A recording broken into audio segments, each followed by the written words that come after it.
فاتح نیازی وفا کتاب دویم باب یکم گازت امروزه را خواندی عادل؟ نه هنوز فرصت گازت خوانی هم نشده است. سحری به فرم چهارراه رفته بودم. حاضر راست از همانجا آمده ایستادم. اکای عالم که تگمه های کتیلش نگذراندگی در پیش پیشکی تنوکگی مهمانخانهش به کرسیچه نشسته دم به دم تراشه های خشک کلته کلته شکسته شده را به پیشکه می پرتافت. گازتی در روی میز پستک خوابیده تاجیکستان سرخ را با دستش به عادل سرکار نشان داده گفت: انا خلاص. باز شان راهبری سیاسی کلخوز کمونه، کاتب تشکیلات پارتیوی کلخوز بودند. جامعت را کشو از این طرف به بالای کرپچه گذاشته نشسته انا این گازت را با دقت خواند. خوش چی؟ مگر یگان گپی تازه غلطی چاپ شده است؟ خبری خوش از فرانت کنی؟ البته همین خیل بودگیست، گفت سرکار و زود از پایگاه میمانخانه پیشتر آمده جامعه ستین سیاهی میدلگندهش را از تنش کشیده چهار تهکنان برای کرپچه پیشگاه پرتافت و گازت را از روی میز گرفت. چهار زانو نشسته و صحیفه اولی وی چشم داشت. خبری خوشی فرانت را هر روز از رادیو شنیده ایستاده. در صحیفه دویم یک مقاله هست. اطرافش با قلم سرخ خط کشیده شده است. همان مقاله را خواند که این خیل مقاله ها در حق هر کس و هر کلخوز هم برآمدن نمیگیرد. عادل سرکار درحال صحیفه دویم گازت را کشید و چشمش به مقاله افتاد که غلبه جویباری ها نام داشت و با چنین سطرها سر میشد: با وجود آنکه حیات آسایشته و آسوده دهه جویبار را نیز شرایط و قانونهای سخت و بیرحم زمان جنگ دیگرگون ساخته است و مردمان این دهه در زیست و زندگی و کار و بار خود مثل همه خلق ما عذاب و مشقت‌های زیادی را از سر گذرانده ایستادند. فصل دهقانی دومین سال جنگ هم در این دهه مثل سالهای گذشته با نتیجه‌های خیلی خوب به انجام رسید. جویباری ها کلخوزچیان کلخوز کمون با تمام شدت زور و غیرت یک کس به جای دو کس مهنت و کار کردند. نامی در سالهای آسایشته به تمام ریان و ولایت آوازه برداشته کلخوز خود را در این دشوارترین سال جنگ هم باز زیادتر شهرت دادند. پس از نشان دادن فکت و رقم ها نامبر کردن کلخوزچیان بریگادهای پیشقدم کلخوز مقاله چنین خاتمه می‌یافت: کلخوز کمون که با وی رئیس کاردان پرتجربه اکای عالم عارفوف، کاتب تشکیلات پارتیوی، سردار بریگاد پیشقدم، پختکار هنرمند عادل شاکیروف و بسیار دیگر کلخوزچیان با تجربه اعضایان پراولین راهبری میکنند باید برای همه کلخوزهای رایون حصارک نمونه گردد. خیر بسیار نقص، گفت سرکار آرامانه و خاموش خبر و مقاله های صحیفه دیگری گازت را از نظر گذراندن گرفت. این بی‌پروایی و آرامی عادل سرکار به اکای عالم معقول نافتاد. و به طرف سرکار کمی اندیشمندانه چشم دوخت و ایستاد و بعد تراشه در دستش بوده را با ضربه به زمین پرتافته از جایش خیست و پیش تاقچه آمده از آنجا پاپیروس قوطی را گرفته پاپیروس کشید. دل تو را هیچ نفهمیدم. دود پاپیروس را از دهان بینیش برآورده گپ زد اکای عالم: در کار کلخوز یگان کمبودی و نقصان را فهمیده مانی کو؟ جای نشستن نیافته همه را از سرزنش بیزار میکنی، ولی وقتی اکنون جای تعریف آمده است زبانت را آرو گزیدگی برین درست گپ هم نمیزنی. چی گویم؟ برآمده در بین مردم جر اندازم. از گپ اکای عالم کمی رنجیده گفت سرکار: تعریف کردن بسیار نقص. به فکر من هر چقدر از کمبودی هایمان گپ زنیم همان قدر لایق تعریف бештар ва беҳтар кор мекунем. Акои олим баргашта ба курсича нишасту як тарошачаро ба пешка партофта гуфт: ҳозир ҳам беҳтар кор кардем, ки баъд кор накардаем. Набошад дар газети марказӣ беҳуда ману туро номбар намекардам. Саркор газетаро аз назар гузаронда шуда ба рӯи миз монд ва аз тафсифи пешка, ки дар рӯ ба рӯяш дар мегирифт, нафасаш танг шуда дуртар нишасту баъд ба гапи акои олим чунин ҷавоб дод: агар аз ман пурсӣ, дар газета номи ману туро наменавиштан ҳам ҳеҷ боке набуд. пеш аз ҳама мою ту бояд аз мардуми ҷӯйбор миннатдор шавем, ки падарраҳматҳо дар ҳамин солу замонаи сахт ҳам шӯҳрати калхозу деҳии худро аз даст надода истоданд. хуб ману ту чӣ? дар қассобӣ без чинда гаштимӣ? ҷиддӣ карда гуфт акои олим, ки ҷавоби одил ба иззати нафсаш расида буд. чӣ тавре ки дар ҷанг аскар бекамандир тӯдаи бесару сомон аст, мегӯянд дар калхоз ҳам мардуми бесардор аламони хараҷу мараҷ асту бас. Саркор дарҳол гуфт: аз тарафи дигар генерали беармия ҳам танҳо худаш ҳеҷ корро карда наметавонад, бародар. Не, ин не, вай не, одил, ба таърихи калхозу деҳии худ ин хел бепарвою хунсардона нигоҳ кардани ту маро дар тааҷҷуб мегузорад. гӯё ин ки як одами тамоман бегона ҳастӣ. нодуруст мегӯӣ, олим. ман аз таърифи калхоз аз ту зиёдтар мамнунам, ки камтар не. баръакс, гапҳои худи ту мақоли аввал хешу баъд дарвешро ба хотири кас меорад. акои олим талх карда гуфт: хуб, туро кас монда ба ин ҷо овардам. имрӯз аз хобат бо дасти чап хиста ягон кас қати ҷанг накардӣ? Не, дар ин хусус хавотир накаш. боз ором бо чеҳраи кушод ҷавоб дод Саркор: кас намонӣ ҳам худам албатта меомадам. барои гуфтани ҳамин хел пичингҳои хунук? пурсид раис. не, барои аз аҳволи ферми чорводорӣ хабардор кардани ту. ба аҳволи ферма чӣ шудааст? ҳозир ки худат чӣ хел хуб ба роҳ монда шудем, чорводории калхозро ҳам аз ин газета хондӣ. боз чӣ мегӯӣ? агар правление дар ҳамин рӯзҳо ғами захираи нави ему хошокро нахӯрад, то баҳор ба ҷои ин хел таъриф, баръакс калхозро сахт таънаю танқид кардани газета аз эҳтимол дур нест, бародар. инро нағз донистамон. ана гуфти худам шуд. одати ту ҳамин. аз ягон ҷо ягон норасоӣ меёбию, ана баъд воҳимаро мебардорӣ. не, воҳима не, олим. хабаре ки фавран чораашро дидан лозим. ин қадар хурдагирӣ дилтанг нашав, одил. чӣ тавре ки ана ин мақолаи газета эътироф мекунад, аз ӯҳдаи чунон кору вазифаҳои сахту вазнин баромадем, ки масъалаи ему хошок дар пеши мо ҳеҷ аст. ту ҳам олим, гуфт Одил Саркор. дарав аз ин хел таърифҳо мафтун шуда худатро гум накун. акои олим дарҳол калонгирона ҷавоб дод: ёд надиҳӣ ҳам мешавад. ман дар деги инхела кору вазифа 11 сол боз ҷӯшида хуб пухта шудам. ин худписандиҳои раис Саркорро дар андеша гузошт.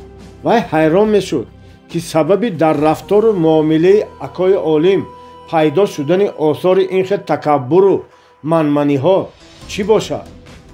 Одил Саркор аз ҷавонӣ бо акои олим чӣ хел дӯсту ҷӯра будани худро, чӣ тавр ҳамроҳи вай аз ҳама пештар ба калхоз даромадани худро ба хотир овард. ин марди дар паҳлӯи пешка нишастаи қоматбаланду шонапаҳн, рӯкалону чашму абрусиёро, ки дар мӯйлаби ғафсаш акнун чанд тори сафедӣ пайдо шуда буд, дар деҳаи ҷӯйбор аз худ то калон ҳама нағз мешинохтанд ва дӯст медоштанд. вай деҳқони кордоне буд ва аз хурдиаш ризқу рӯзиашро бо қувваи дасту бозуи худ меёфт. ҳамон солҳое ки коллективондани хоҷгии қишлоқ сар шуд, ҳар ду Саркору акои олим бе ҳеҷ дудилагӣ аввалинҳо шуда ба калхоз даромада буданд. Азбаски дар ҳамон солҳо ҳам акои олим ба ғайурӣ, зиракӣ, чустию чолокӣ ва пухтакории худ дар байни ҳамдиҳаҳояш бузбалаи эътиборноке ҳисоб мешуд ва камтар саводи кӯҳна дошта дар алифбои нав ҳам хондану навиштанро машқ мекард. бо таклифи деҳқонони ҷӯйборӣ чун одами саводноки деҳа раиси калхоз интихоб шуд. одил саркор ҳанӯз нағз дар хотир дорад ки аз раис интихоб шудани ҷӯраи дӯсти худ чӣ андоза шод гашта буд. ба як хоҷагии калони нави коллективона сардор интихоб шудан барои акои олим кори тамоман дар умраш надидаю накарда бошад ҳам вай дар ҳамон вақт аз ин мисли баъзе одамон ба тарсу ваҳм наафтод. не, ман ин корро саришта карда наметавонам, қувватам намерасад гуфта нозу нузу саркашӣ накарда буд. баръакс, вақте ки дар маҷлиси умумии калхозчиён аксари деҳқонон ба тарафдории вай овоз доданд, як қисми боқимондаҳояшон муқобили раис шудани ӯ баромаданд. орияту иззати нафси акои олим боло гирифт. ба вай талқин кард ки изҳори боварии аксариятро рад намудан дар назди ақалияти дудила тарсончакӣ кардан аст. дар байни ин ақалият бошад одамоне буданд ки ба қавли худашон ба калхоз аз ноилоҷӣ ва ё аз муваққатан ба мақсади озмоиш дохил шуда акои олим бар ин бузбалаҳои навбаромадро чандон писанд намекарданд. акои олим бошад ба ҳимоя ва тарафдории одил саркор бар ин деҳқонони забардаст аз рӯзҳои аввалини раисӣ ҷилави корро маҳкам ба даст гирифта шабу рӯз дар ғами равнақи хоҷагии ин артели нав шуд. вай бо таҷрибагии худро эътироф намуда зуд аз аъзоёни правленияи калхоз, калхозчиёни фаъол, аз ташкилотҳои партиявию советии раён ёрию маслиҳатҳо талабиданро барои худ айб намедонист. ҳамин тавр рӯзҳо, моҳҳо ва солҳо мегузаштанд. чашми раиси ҷавон ба кор пухта мешуд. таҷрибаи роҳбарӣ ва корбарии ӯ зиёд шуда самараи меҳнату ғайрати тадриҷан дар пеши назари ҳама аён мегашт. яъне кори калхоз якзал пеш рафта калхозчиён аз меҳнати коллективонӣ даромади зиёд мегирифтанд ва эътиқоди деҳқонони ҷӯйборӣ ба калхоз тораф меафзуд. пеш аз ҷанг калхози коммуна дар выставкаи умумиттифоқии хоҷагии қишлоқ иштирок карда медали тилло мукофот гирифт. ҳамаи ин пешравиҳо обрӯи эътибори раиси калхоз акои олимро тораф баланд бардошт ва сари синаи вай бо чандин ордену медалҳои нав зиннат ёфт. ба замми ин дар солҳои охир номи ин раиси кӯҳнатарину таҷрибаноктарин дар деҳаю раён чунон машҳур шуд ки акнун бисёр касон ҳатто калхози коммунаро аксаран калхози акои олим гуфта ном мегирифтагӣ шуданд. наход омада акнун ҳамаи ин ба хулқу атвори олим таъсир карда бошад. худ ба худ фикр мекард одил саркор. наход ин шӯҳрату обрӯ ӯро ба ҳамин дараҷа ҳаволабаланду худписанд карда бошад. магар хулқу атвори одаме ки 11 сол дар деги ин кору вазифа ҷӯшидааст ҳамин хел мешавад? худ ба худ савол дод одил саркор ва дар курсии назди печка ҳавобаландона нишастани акои олимро дида дар лабони ғафси акои одил ки дар зери мӯйлаби зардшатобаш пинҳон буд табассуми маънидорона ҳувайдо шуд. ҳа, ва чӣ механдӣ? пурсид акои олим ҷиддӣ ба саркор нигоҳ карда. ҳеҷ, ҳамин тавр як гап ба хотирам омад, гуфт саркор. чӣ гап? исроркорона пурсид акои олим. саркор хост пичингомез ба акои олим гӯяд ки 11 сол дар деги ин кору вазифа ҷӯшида бошӣ ҳам мебинам ки ҳанӯз хом ҳастӣ. аммо дар ҳамин асно дари меҳмонхона куфта шуду Одил Саркор ин гапашро нагуфта монд.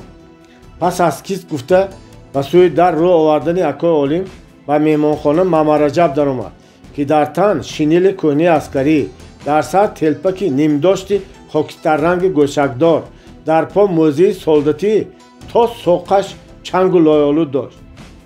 хуш Мамараҷаб, мондаҳо биё? саволомез нигоҳ карда гуфт акои олим. ба саломи ӯ ҷавоб алек гирифта. котиби райком Рафиқ Собиров дар идора ба ҳарду шумоёнро фарёд доранд, хабар дод Мамараҷаб. раис дарҳол саросема тугмаҳои кителашро гузаронду ба Саркор гуфт: ту рафтан гир, ман як дақиқа ба ҳавлии дарун даромада соне аз қафоят расида меравам.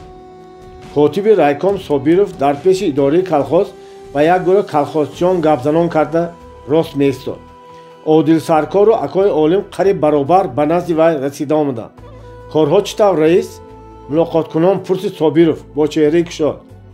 баъд не Рафиқ Собиров, ҷавоб дод акои олим. ба ҳамон дам ба қаровули идора Бобонур ки духтар аз ӯ ҳамроҳи калхозчиён рост меистод ба сарзаниш гуфт: ин касро дар ҳамин ҳавои кушоди хунук нигоҳ дошта истодаед, ба идора таклиф кунед намешуд?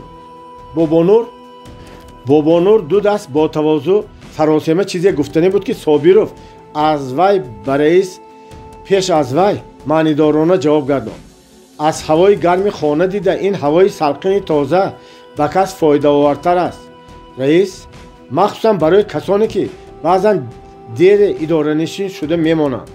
даҳчеҳраи ҳамаи ҳозирон табассуми сабуке ҳувайдо гардид. акои олим камтар сурх шуд.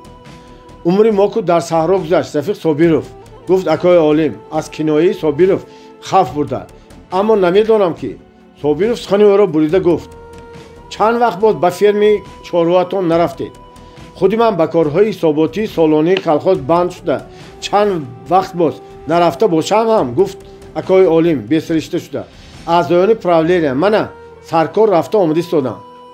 аз рафтани Саркор хабар дорам, аммо ба гуфти коркунони ферма онҳо шуморо дер боз надиданд. акои олим дар вазъияти ноқулае монд.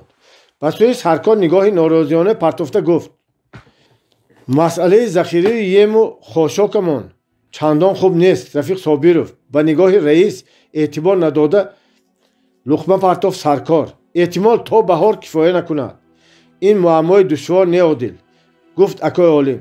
ман боварӣ дорам ки Саркор ба Одил Саркор муроҷиат кард Собиров. акои олим ба ин масъала аз имрӯз намонда машғул мешавад. албатта ҳамин хел мешавад. Рафиқ Собиров гӯён котиби комитети районии партияро бовар мекунанд акои олим. Собиров пеш аз он ки ба мошинаш савор шуданд аз акои олиму Одил Саркор пурсид: ба силоти калхозчиён тайёриятон чӣ хел? тайёрӣ дида истодаем Рафиқ Собиров, гуфт Одил Саркор. се-чор каси ба нутқ мебаромадагиро ҳам ёфта тайёр карда истодаем, илова дод раис. Собиров зери лаб маънидорона табассум кард. Одил Саркор ба чӣ маъно будани табассуми ӯро пай бурда гуфт: лекин касони бетайёрии пешакӣ нутқ мекардагӣ ҳам ёфт мешаванд. Собиров ба автомошина нишаст ва пеш аз ба роҳ даромадани мошин гуфт: мебинем ки чӣ хоҳад гуфт. боби дуюм. чорсгоҳи рӯзи кушода шудани силоти калхозчиёни район ба пеши идораи калхози Коммуна се аробаи чорчарха ки ба ҳар кадоми он дутои аспи ба қуввати боркаш ҳамроҳ карда шуда буд омада истод. ба болои аробаҳо барои нишастан шоли пашмин ва кӯрпачаҳо партофта шуда буд. қаровули идораи калхоз пирамарди каландриш Бобонор ки дар остонаи дари идора рост меистод, омадани аробаҳоро дида зуд дарро кушоду сарашро то китваш дарун дароварда бо овози хуширосии ғафсаш фарёд кард: мардуми район мерафтагӣ киҳо? марҳамат, аробаҳо тайёр. ҳанӯз Бобонор аз остона поён нафуромада аз идора як тӯда марду зан берун омаданд ки дар байни онҳо Юнус бобо, Мамараҷаб, аммаи Зеби биби Зайнаб, Раҳмончол ҳам буданд. камтар истода аз қафои онҳо Одил Саркор, акои олим ва ноиби нави 3-4 моҳ пештар таъиншудаи раис, марди қоқинаи дароз Улфатов низ намоён шуданд. Кани Юнус бобо, шумо сар шуда ба ҳар ароба 4-5 каси шишта рафтан гирифтон. Таклиф кард акои олим, мо ҳамроҳи саркор аспаки аз қафоятон расида меравем. Одил Саркор ки аввал ба гапи раис розӣ барем, аз паҳлӯи вай наҷунбида ба аробаҳо савор шудани халхотчиёнро назора мекард. Беихтиёр бо кадом як андешае аз зинапоии хиштини дари идора поим фаромада, баъд ба тарафи акои олим нимпаҳлӯ гашта гуфт: биё олим, аспамону ҳардуямон ҳам ҳамроҳи инҳо ба ароба савор шавем. Беману ту ҳам худашон дар ароба ба зур меғунҷанд. дар ҷавоб гуфт акои олим: беҳуда ҳам худатро ва ҳам мардумро танг кардан чӣ дар кор? Одил Саркор ба аробаҳо нигоҳ кард. дар ҳар ароба мардум 4-5 каси паҳлӯ ба паҳлӯ ва рӯ ба рӯ менишастанд. ҷояшон чандон васеъ набошад ҳам, вале он қадар танг ҳам набуд. Саркор ба акои олим ба тариқи шӯхӣ маънидор карда гуфт: хайр, камтар танг шавем, ҳеҷ воқеа нест. чунон ки мегӯянд дил васеъ бошад, шуд. бародар, биё. олим дудила шуда қариб таклифи Саркорро қабул кардани буд, ки аз дур аспе шиҳа кашид. ана аспҳоро ҳам овард. раис хабар дод Улфатов: хуш раис, мо аробаҳомонро ҳай кардан гирем ё боз ягон хизмат ҳастми? аз болои аробии якум ки аз лаҷоми аспҳояш дар дасти Мамараҷаб буд, овоз баровард Юнус бобо ва бо ин суханони шӯхиомези худ дигаронро хандон. Саркор бо дасташ ишора кард ки камтар сабр кунед ва дид ки олим бештар майли аспакӣ рафтанӣ дорад. ба ӯ гуфт: майлаш, ту набошад аспакӣ рав, ман ҳамроҳи инҳо ба ароба меравам. ду-се рӯз боз аз асп нафаромада ҳама ҷоям яғир шуд. олим Саркор дигар ба гапи олим гӯш накарда рост ба аробаи дуюм рафта савор шуд ва ба сӯи Мамараҷаб манаҳашро бардошта ҳай кун гуфт. аспа монда ба ароба омадед? Саркор гап парон раҳмол чор. беман зиқ нашаветон гуфтам. қасдан худстоӣ кард Одил Саркор. раис чӣ? кунҷковона луқма партофт яке аз калхотчиён. раис бесаркор ҳам улфат доранд. ду калимаи охиринро маънидорона дароз кашида гуфт як калхотчии миёнсоли хандонрӯи дигар, ки дар қафотари ароба менишаст. ҳозирон ба ки ишора будани ин гапи ӯро зуд пай бурданд. ҳама бо табассум ба тарафи раис, ки бо ноиби худ Улфатов дар зинапоии идора рост меистод, нигоҳ карда гиштанд. акои олим аз қафои аробаҳо чашм дӯхта ҷавобан ба рафтори Саркор бо оҳанги сарзаниш: оббо яграве гуфтамон. рост гуфтед раис. дарҳол фикри олимро тасдиқ кард Улфатов. аз бозе ки Саркор дар Сталинобод дар курси партиявӣ 2-3 моҳ хонда омадаанд, тамоман дигар шуданд. худи манаку 2 рӯз боз ба ҷонам расонданд. акои олим ба Улфатов бо гӯшии чашм ҷиддӣ нигоҳ карда пурсид: барои чӣ? боз ҳамон масъалаи захираи ему хошок. шумо ки рӯзи аввал дар ин хусус зуд чора диданро ба ман фармуда будед. Саркор дар ҳар қадам: Улфатов, ему хошок чӣ шуд? аз ягон ҷо ёфтедми ё ҳоло ҳам бепарво гаштаедми? гӯён таранг кардагишон кардагӣ. навакак боз ҳамин гапро гуфтанд. акои олим камтар фикр карда истоду баъд гӯё тарафи Одил Саркорро гирифта гуфт: одил марди пухта дар ҳар вақт барои сарзаниш кардан асосу сабаб ёфта метавонад. ин ҳам айби худи мо. ғами зиёдтар захира кардани ему хошокро бояд пештар мехӯрдем. аз рӯи ҳисоби тахминан тирамо кардамон, гуфт дарҳол Улфатов, захирамон ҳар сола барем. то баҳор меристагӣ буду чӣ шуд ки имрӯз тахминамон дуруст набаромад? дар ин вақт раиси калхоз як аспи саманду як аспи турухро пеш андохта рӯ ба рӯи раис омада истод. хулоси гап ҳамин ки Улфатов ҳар нав кунеду аз таги замин бошад ҳам ему хошок ёбед, ҳатто бо пули нақд бошад ҳам майлаш. амр дод акои олим оҳиста аз зина фаромада. Улфатов итоаткорона хуб гуфт ва зуд аз қафои раис пеш гузашта худро ба паҳлӯи чапи аспи саманд гирифт ва аз дасти асбон банди лаҷомро гирифта то аз тарафи рост ба зин савор шудани акои олим рикоби чапи онро با یک دستش پایان کشیده ایستاد. به اسب طارق سوار شوید، همراه میروید. گفت اکای عالم دامن چکمه قاقمه زردش را به زیر سانهایش زیر کرده. شاید در صلیات یگان آدمی در کار دیده مسئله از یگان جا یافتن یم و خاشاک را گپ زنان کنه. الفاتوف چقان به اسب طارق سوار شد و کمی قفاتر از پهلوی رئیس همراه او به راه درآمد. روز چله زمستان بود. هوای سرد بیغبار بر روی کس فارم میوزید. آفتاب از بالای قله های باباتاق و وادی های کوهساران حصار و به آسمان کبودشتاب پرده حریر گلابی را پهن میکرد.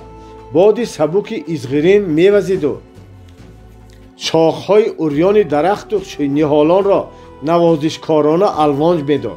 خس و غمای های کنار جوی مرغزارها و زمین های پرتاب را که از پایه تا نیمه تنشان در زیر برف کهنه یخبسته گور شده بودند مثل تارهای رباب یک زیل لرزانده می‌ایستاد. زاغان علای شورنال ها هر جا زمین های شودگار توده نشسته رزق و روزی می‌جستند و ناگهان از کسی و از چیز خواسیده یک باره بالافشان به چهار سو پهن و پریشان میگشتند. زاغان شیطان را بینید الفاتوف از خاموشی راه رفتن دلش بغض کرده نخواست به گپ درآمد. اکای عالم و با قمچین یک توده زاغ‌ها را که در زمین دور نول میزدند نشان داده گفت در کجا بینید؟ اول جای نشستشان زمین شودگار است.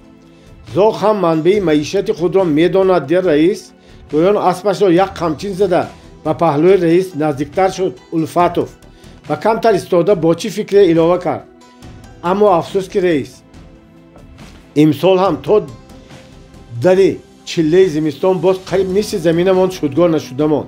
نباشد این بهار کارمان از سال گذشته هم بهتر میشد. اکای عالم و زمین های از شودگار ماندگی که پر از غوزه‌پایه بودند و قد راه تا خیلی دوری ها پهن شده رفته بودند نظر علامناک انداخت و بعد به الفاتوف گفت چی علاج؟ جنگ آدم نمیرسد. تراکتور باشد سوزشواری نیست، سوزشواری باشد تراکتور نیست. با یک جفتی از آتا باباهای ما ماندگی اینقدر زمین را شودگار کرده نشود. سال گذشته که خودمان به 4 طرف زده یک نفر شودگار کرده گرفته بودیم. نمیدونم این بهار چه خیلی میشده باشد. الفاتوف از پریشان حالی اکای عالم پای برده درحال روحی او را برداشتنی شد. لیکن رئیس چطوره که در گزیت هم نوشتند در حقیقت سال گذشته حلال مهنت کرده. من که با این و آن کار به هر طرف بسیار میگردم و شما قائل بودن مردم را چندین بار با گوش خودم شنیدم. حتی وقتی که برای به کلخاز رویاندن یگان چیز کمچین به بعضی تشکیلات و اداره های ریان ولایت میروم از خود تا کلان همه خدمتچی ها برابری نام شما را شوندن برای کلخاز اکای عالم یک گلاس میکنیم گویان طلب ما را قانع نکننده نمیمانند. از همین معلوم که رئیس نصیب باشد بهار آینده هم یک زور زنید با دستگیری تشکیلات های و راهبران ریان ولایت کار از پیشتر خوب می شود که بد نه. میبینیم گفتمان اکای عالم و از ستایش الفاتوف خود به خود ممنونانه زیر لب خندید و باز دیر نگذشته طرح رویش یک باره نمود جدی گرفت. از کجای گپ‌های درست پیش از این در مهمانخانه حولی او گفته عادل سرکار به یادش آمده و دلش آتش افتاد. خاطرش مشوش شد. در حق عادل سرکار به هر گونه گمانهای ناگوار رفته. دوستی رفاقتی وی به نظرش غیر صمیمی ساخته بر این نمود. چرا؟ خود از خود میپرسید و دیر نگذشته جواب یافته نمیتوانست و باز فکر میکرد. ناگاه از کجای به کله او سوال آمد و زیر لب با هراس پیچراس زد. از حسد از ناتوان بینی سینه او را سوزش فرا گرفت. رگ‌های گردن و چکش از فشار سخت خون لقاس زده اعضای بدنش تصفیده رفت. اکای عالم که در حق عادل سرکار اولین بار به این خیله گمان افتاده بود خواه ناخواه روحاً عذاب میکشید و زور میزد خود را از گرداب این فکر و خیال ها دور کشد. تنها از روی شبهه بی اساس خلاصه های ناگوار نبرورد. اما این جد و جهد او دیر دوام نمیکرد. عزت نفس، حس افتخار رئیس باز بالا میگرفت و برگشته عادل سرکار در نظرش حریف شوپناک مینمود. کی میداند خلاصه میبرورد او خود به خود.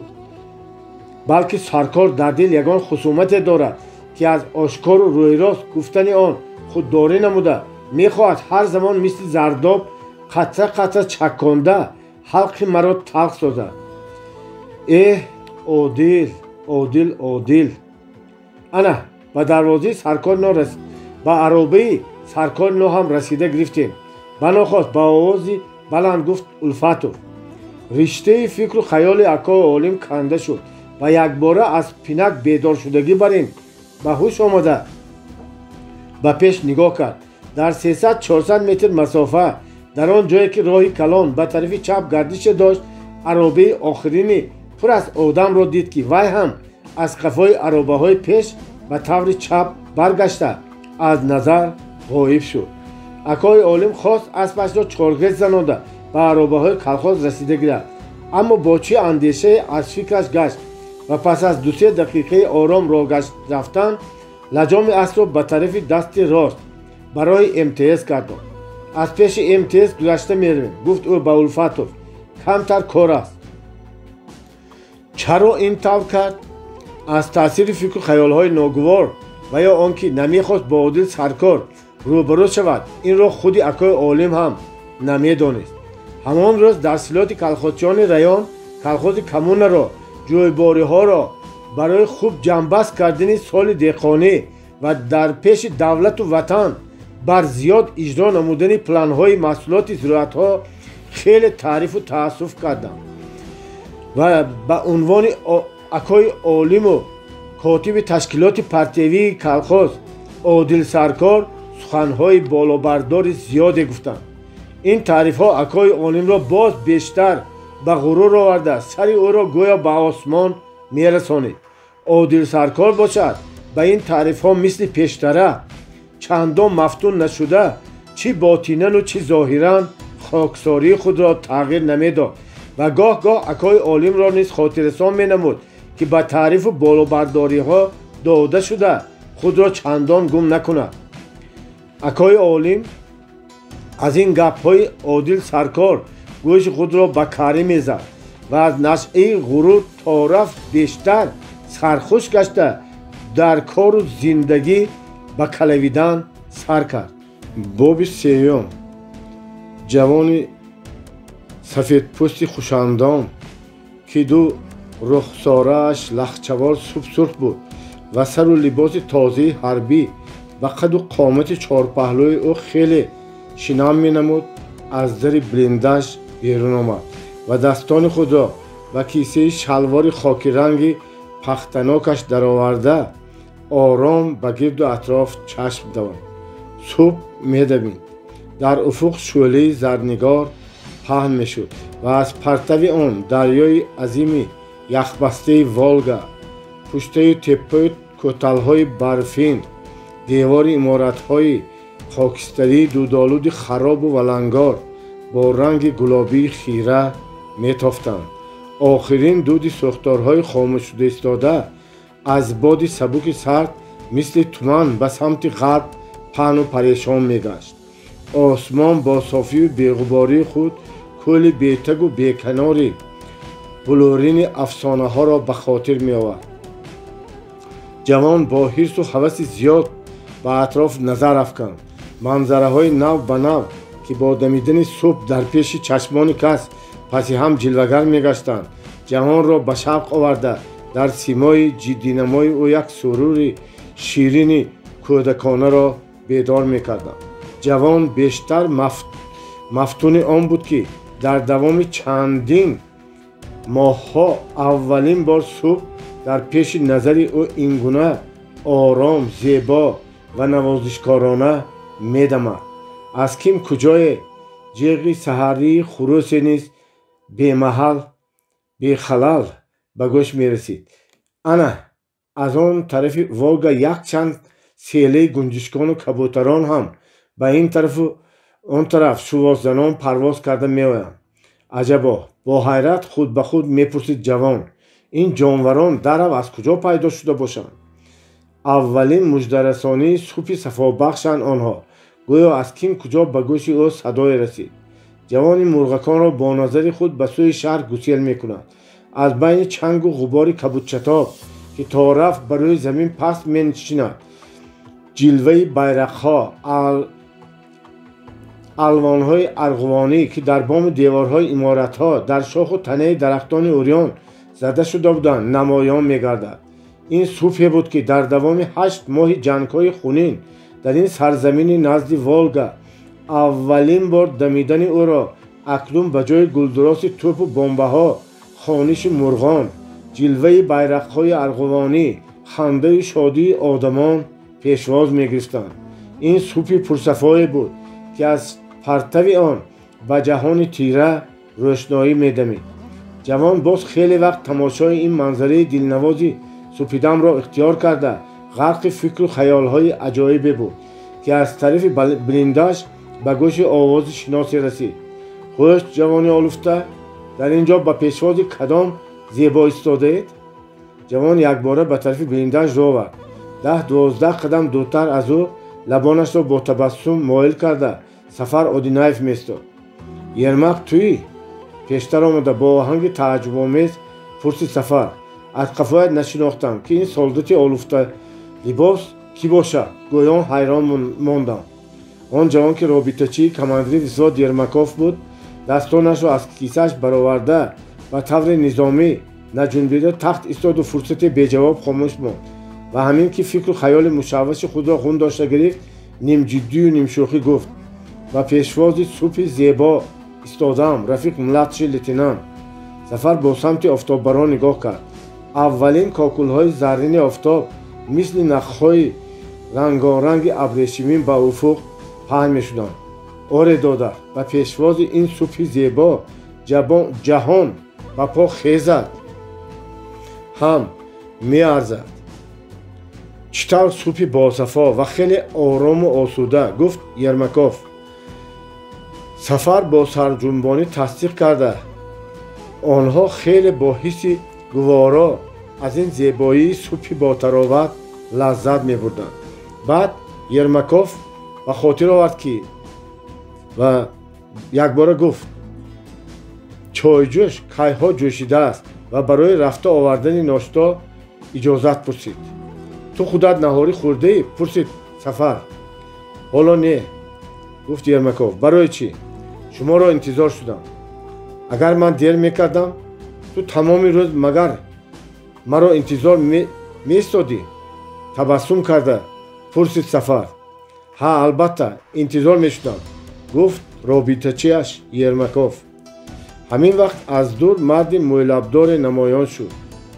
мана ҳамшаҳриятон омода истодааст, гуфт Ермаков ва дид ки вай дар дасташ наҳорӣ оварда истодааст. салом ҳамшаҳр, бо тоҷикӣ салом дод Лутфиев. салом рафиқ старшина, гуфт Сафар бо забони русӣ. Лутфиев ба Ермаков гуфт: ту чӣ хел солдат ки аз пайи сардорат намешавӣ? худаш чӣ гап? пурсид Сафар. охир ин робитачии шумо бояд тезтар хӯроки шуморо биёрад. мана бинед, ин хӯроки ман овардам дар тарабхонаҳои Европа ҳам инхелашро ёфта намешавад. инхелаш нест. бӯи шӯрбои серравғану сергӯшт ва гӯштбирёни картошкадори таматомехта ки аз котелок ба димоғ мезад, иштиҳоро оварда дар айни замон ба кас аз хӯрокҳои хубтарини ресторанҳои болаззаттар менамуд. Сафар дар пеши старшина дилкашолии худро ба ин хӯрок ошкор насохта кунҷковона пурсид: хуб, ҷои равғанини хӯрокро барои мо оварда, серобашро ба кӣ бурдед? Ермаков аз ин саволи командири худ дар ҳолати ногувор мондани Лутфиевро дида пиққи хандид. чӣ механдӣ? ин чӣ ҷои масхарабозӣ ми? бо қаҳр омада суп шуда пурсид. старшина Лутфиев: мебахшед рафиқ старшина, худдорӣ карда натавонистам. муғамбирона узхоҳӣ кард Ермаков ва шӯхиомез илова кард: хайрат ки дар ин ҷо ягон каси дигар нест, набошад суюқаш барои солдатҳо гуфта шуморо дар ҳолати ноқулай мегузошт. ой Термизак, ту беҳтар аз ин ки даҳонатро пӯшу хӯрок хунук нашуда ана ин кателёкҳоро ба билиндаж бурдамон. ба Ермаков зарда карда гуфт Лутфиев ва ҳамин ки вай кателёкҳоро гуфта ба билиндаж рафт, боз ба Сафар шикоят намуд: дидед ҳамшаҳрӣ, кас аз инҳо ба ҷои раҳмат ҳамин хел гапҳоро мешунавад. Сафар бо ришхан ба Лутфиев ҷавоб гардонд: аҷоиб, хӯроки серравғани сергӯштро мо хӯрему, раҳматашро инҳо гӯяндми?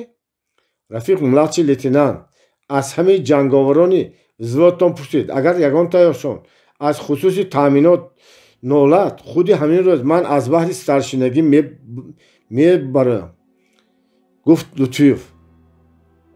Одинаев чашмони қаҳролуди худро ба кадом як нуқтаи рӯи сергӯшти Зоҳид Лутфиев дӯхта фурсате хомӯш монду. Баъд бо як ҳаяҷони ботинӣ гап зада гуфт: ҷанговарони мо одати нолидан надорад, рафиқ старшина. инро шумо нағз дониста монед. баъд гап ҳамин ки шумо пеш аз ҳама старшинаи рота аввалин ғамхори ҷанговарон бояд бошед, на командирону сардорон. сардоронро ҳурмат кардан ҳам талаби устав аст. мулоимона луқма партофт Лутфиев: ҳурмати сардоронро бо ғизои ғализу равғанӣ не, бо риоя кардани интизоми оҳанини ҳарбӣ, бо намунавор иҷро намудани ӯҳдадориҳои ҷангии худ ба ин ҷо овардан лозим. оҳанги ҷиддии худро тағйир надода гуфт Сафар. Лутфиев камтар дар хаёл монд. вай вақте ки ба ин ҷо меомад, умед дошт ки ба ивази хизмату ғамхориаш аз ҳамшаҳриаш миннатдорӣ хоҳад шунид ва Одинаев ӯро аз он танқиду сарзанишҳое ки дар рӯзҳои охир дар ҳаққи ӯ карда мешуд муҳофизат хоҳад кард. вале кор баръакси чашмдошти Лутфиев баромад. вай хост сабаби ин хел муомилаи дурусти Сафарро фаҳмад. охир ҳамшаҳрӣ, айби камина ҳамин ки шуморо ҳурмат карда хӯрок овардам, дигар ягон гуноҳ накардам ку. Сафар гуфт: Лутфиев, дар майдони ҷанг он тамаллуқе ки баъзе касон дар дӯкони селпою идораи хоҷагӣ нишаста мекунанд, ба кор намеравад. ин ҷавоби Сафар Одинаев тире буд ки рост ба нишон расид. худи Зоҳид Лутфиев ботинан ба ин қоил шуда эътирозе баён накард. хуб рафиқ младший лейтенант, ин хизмати холисонаи мо маъқул нашуда бошад, мебахшед, дигар чизе гуфта натавонид Лутфиев. ин хел хизмати холисро оҳанги гапро камтар мулоим карда гуфт Сафар: бештар дар ҳаққи аскарони сулҳ кунед ки онҳо ҳам миннатдории холисонаи худро ба шумо дареғ надоранд. хуш, минбаъд ҳамин хел мекунед, гуфт старшина Лутфиев итоаткорона ва пурсид: иҷозат диҳед равам. Одинаев якдам ба Лутфиев чашм дӯхта дар чеҳраи тираи вай аломати рӯафтодагиро пай бурд. ин ҳолат ба фикри Одинаев кимчихел андешаи мулоҳизаи навро оварда дар дили вай беихтиёр як ҳисси тараҳҳумро бедор кард. вай хост ки дигар чандон ҷиддӣ наистода бо чеҳраи табассумомез ӯро камтар дилдорӣ диҳад, ҳатто ба китфаш даст монда хафа нашавед гӯяд. аммо барои ин хел рафтор кардан вай асосе намеёфт. дар ҳамин вақт ин ҳисси тараҳҳуме ки дар дили ӯ бедор шуда буд, бо як шамъи хирае монанд буд ва шӯълаи вай ба назар танҳо имои парешонҳолии Лутфиевро аён мекарду бас. ранҷидед? пурсид Сафар Одинаев. чаро ранҷам? нимғурума ҷавоб дод старшина Лутфиев ва боз дасти Сафарро ёфтанӣ шуда илова кард: ман рафиқ младший лейтенант ва шумо на фақат чун командири ҳамшаҳрӣ, инчунин чун дӯсти дилсӯз ҳам эътиқоди калоне дорам. Сафар дар ҷавоб гуфт: модоме ки ҳамин тавр аст, дӯст он беҳ ки айби ёрашро ҳамчу оина рӯ ба рӯ гӯяд, на ин ки чу шона ба ҳазор забон аз қафо рафта мӯ ба мӯ гӯяд. дуруст аст? пурсид Сафар. дуруст, ҷавоб дод старшина сарашро ҷунбонда. дуруст ки бошад гуфтаҳои ман аз рӯи ҳамин аст, хоҳ қабул кунед, хоҳ не. Сафар Одинаев аз Лутфиев чашм канда ба соат нигоҳ кард. ҳамаашро ба ҳисоб мегирам, ҳамшаҳрӣ, гуфт Лутфиев ва илова кард, аз хурдон хато, аз бузургон ато гуфтанд. Сафар оҳиста хандид. сабаби хандаи ӯ дар он буд ки старшина аз ҷиҳати 39 сол аз Сафар 1-2 сол калонтару дар гапдонӣ низ аз ӯ монданӣ надошта бошад ҳам боз муғамбирона худро пас мезад.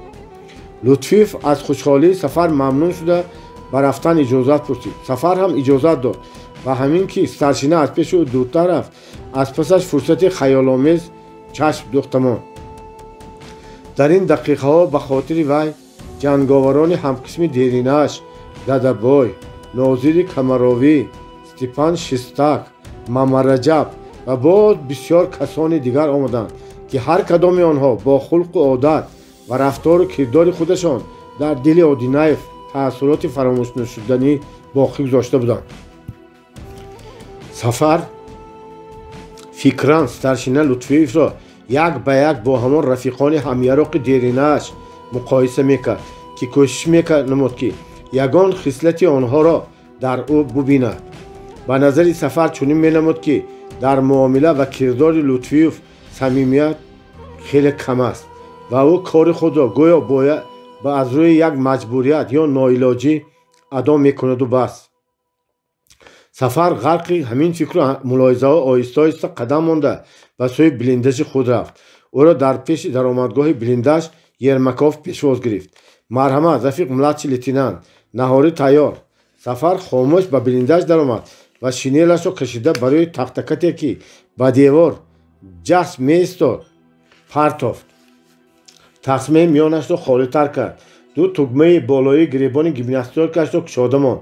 баъд аз паси қуттии калони чоркунҷа ки ба ҷои стол хизмат мекард нишаст. блиндаж аз тасфи печка мисли ҳаммом гарм буд. старшина рафт, пурсид Ермаков ба симои як қадар хаёломези командири худ чашм дӯхта. рафт, кӯтоҳ ҷавоб дод Сафар ва ба Ермаков чун бародар, дӯст муроҷиат кард. медонӣ Ерма, бародарам, рости гапро гӯям, ҳамин старшинаат ба ман чандон маъқул нашуда истодааст. чӣ магар ягон рафтори нолоиқи ӯ ихлосатонро гардонд? пурсид Ермаков. тамаллуқкорӣ шайтон менамояд. Ермаков ханда ҷавоб дод. касбу кори вай ҳамин хел бошад, бечора чӣ кор кунад? кадом касбу кор? ба Ермаков чашм дӯхт Сафар. охир қариб 10 сол ходими савдо ё таъминот шуда будааст. ту инро дарав аз куҷо фаҳмидӣ? гапи Ермаковро бурид Сафар. аз худаш, гуфт Ермаков. дишаб шуморо суроғ карда омада то бевақтии шаб ҳамроҳи ман гапзанон карда нишаст. воқеан медонед чӣ, Рафиқ младший лейтенант, вай дишаб барои шумо тӯҳфаи ғалатие ҳам оварда буд. чӣ хел тӯҳфа? магар нам худаш нагуфт? як соати тиллоӣ дастӣ ва якта авторучкаи заграничник аз дасти як офитсери асири немис гирифта будам. барои ҳамшаҳриям ҳамчун ёдгории муҳорибаи Сталинград тӯҳфа мекунам гуфта буд. Сафар якбора оташинона дасташро шарт ба зону зада аз ҷо хист ва ғазаболуд гуфт. нобакор, боз ман ҳамшаҳрӣ будам, номаъқул кардааст. афсӯс ки ҳозир дар пешам нест набошад.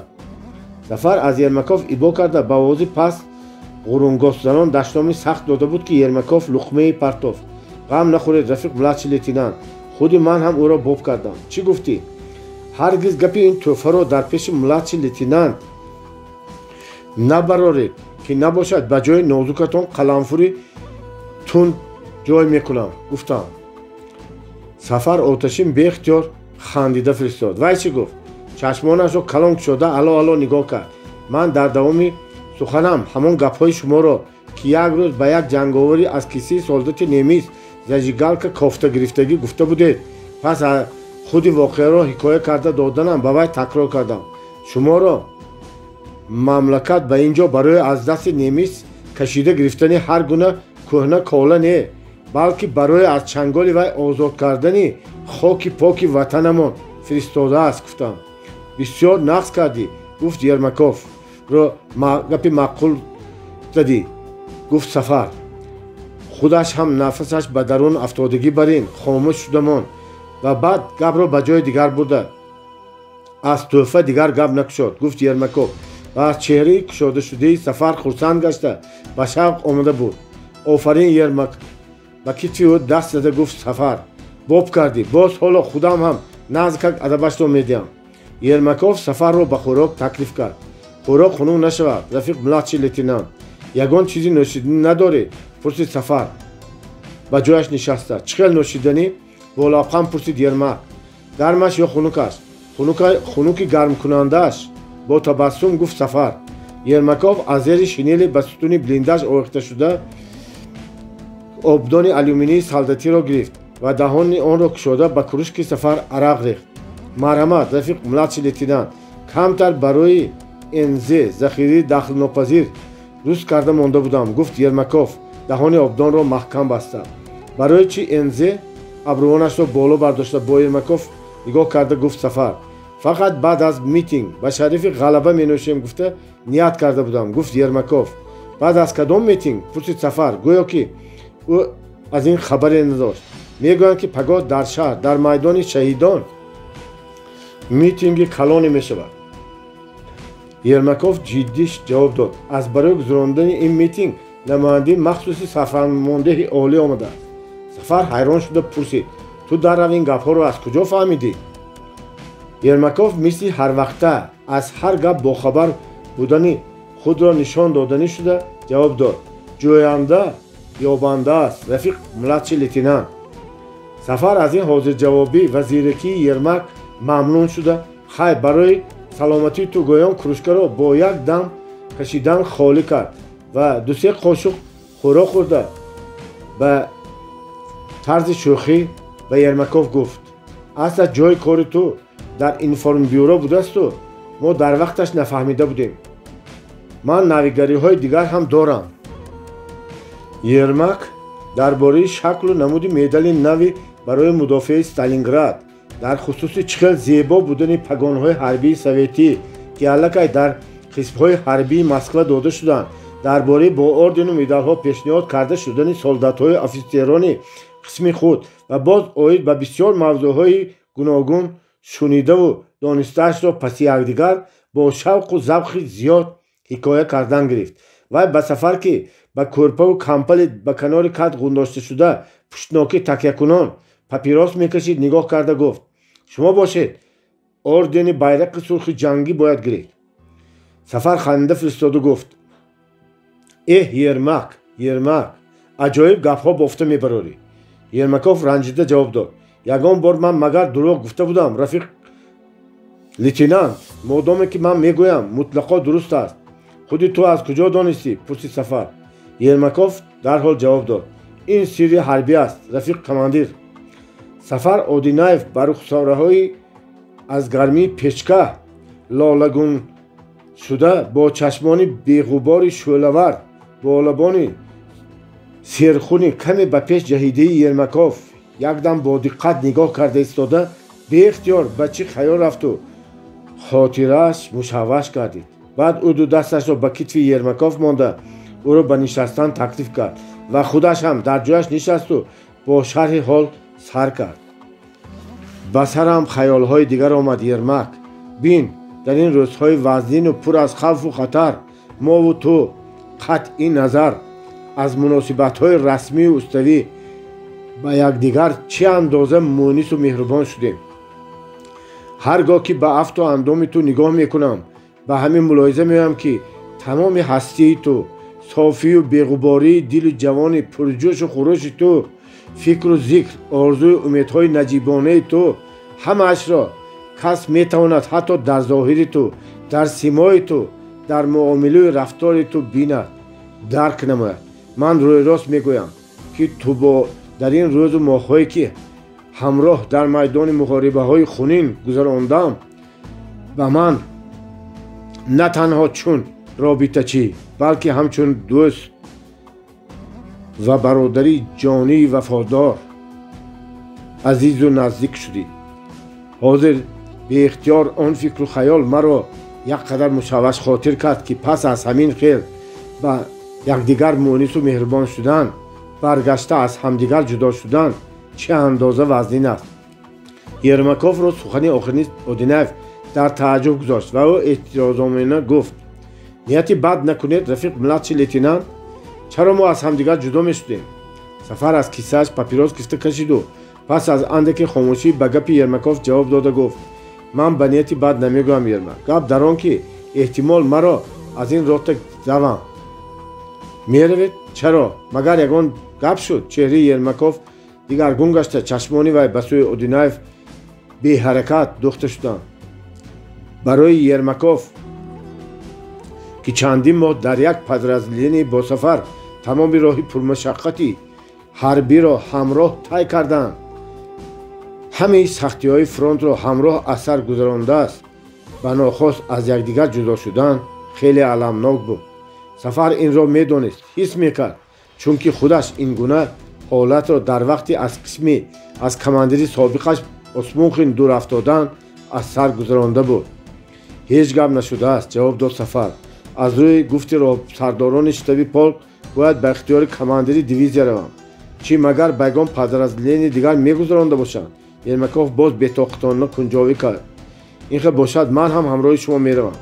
نه برادر، گپ است که به کرسی افیسری برای خواندن میفرستند، گفت سفر اودینایف. این را گفته در صحنی نه چندان وسیع بلندش این سو اون سو قدم زدن گرفت.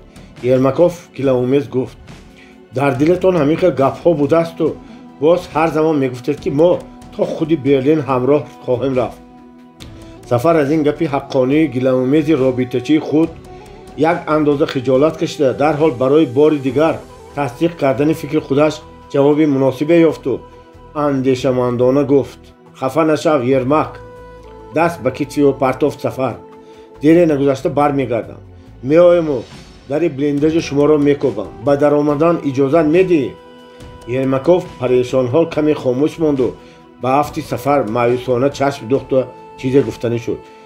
اما در این اثنا به بلندش سرشینه لطفیف حاضر شد و پاکت را به اودینایف دراز کرده گفت مکتوب از جانشین کماندری پولک خوانده امضا میکردید و این خطچه هم مخصوص به شما. سفر کاغذ را به خواندن سر کرده بود که یرماکوف به طرف سرشینه نگاه کرده سرش را سوالآمیز جنبانید. لطفیف چشمک زده کتفانش را با هم کشید. خب انا امضا هم کردیم، گفت اودینایف و پس از خوانده شدن مکتوب جانشین کماندر که ساعتی یکی روز به شتاب دعوت میکرد و بعد خطچه را هم شده خواند و گفت رحمت سرشینه مژده خوب آورده، اجازه دید روم. رسمیت را از هر وقت دیده زیادتر به جا آورده پرسید سرشینه لطفیف برآمده رفته بود که یرماکوف بی‌طاقتانه از سفر پرسید درم مگر درباره رفتنتان فرمان هم آمد؟ اودینایف خنده با شوخی پرسید تو یا به این زودی رفتن مرا میخواهی؟ خدا نگاه دارد رفیق ملاتچی لیتینانت، عذرخواهی کرد یرماکوف و زود از جایش خسته آبدانش را از میخ گرفت و دو کروشکا می ریخت. اجازه دید رفیق ملاتچی لیتینانت، این قدح ها را برای جدایی نه، برای دوستی و برادریمان، برای واخوری در برلین برداریم. این چنین برای واخوری پس از جنگ در ساحل والگا، پسر دلاوری زمین والگا. علاوه کرد سفر در حقیقت در پاکت فرمان رفتن شما بودگیست. رفیق ملاتچی لیتینانت پرسید طاقت نکرده نتوانسته یرماکوف. یک مکتوب از کماندری سابقم اسموخین، او در همین جا مرا سراغ میکند. دیگرش از شتاب ساعتی 1:00 من باید در آنجا حاضر شوم. چرا؟ نمیدانم دادر. کوچه های استالینگراد پر از آدم بود. در اینجا کس اکنون غیر از جنگاوران و افیسران همه خیلهای قشونهای سویتی باز زنان و مردان، دختران و پسران لباسهای عادی گرزنی پوشیده را میدید که اکثرشان اهالی همین شهر بوده. در خطرناکترین روزهای هجوم دشمن به آن طرف والگا به شهر و دهات اطراف کوچیده رفته بودند. حالا برابر آزاد شدن شهر گروه باز برگشته می آمدند. پیشتر آمدگان خانه حولیهای خود را خراب و ولنگار دیده موقتا در بلندج و تختخانه ها جایگیر می شدند. نو آمده استادگان باشند از همه اول راست به طرف کوچه و محله های استقامتی خودشان شتابیده می خواستند در چه احوال بودن منزل و جاهایشان را با چشم خودشان ببینند.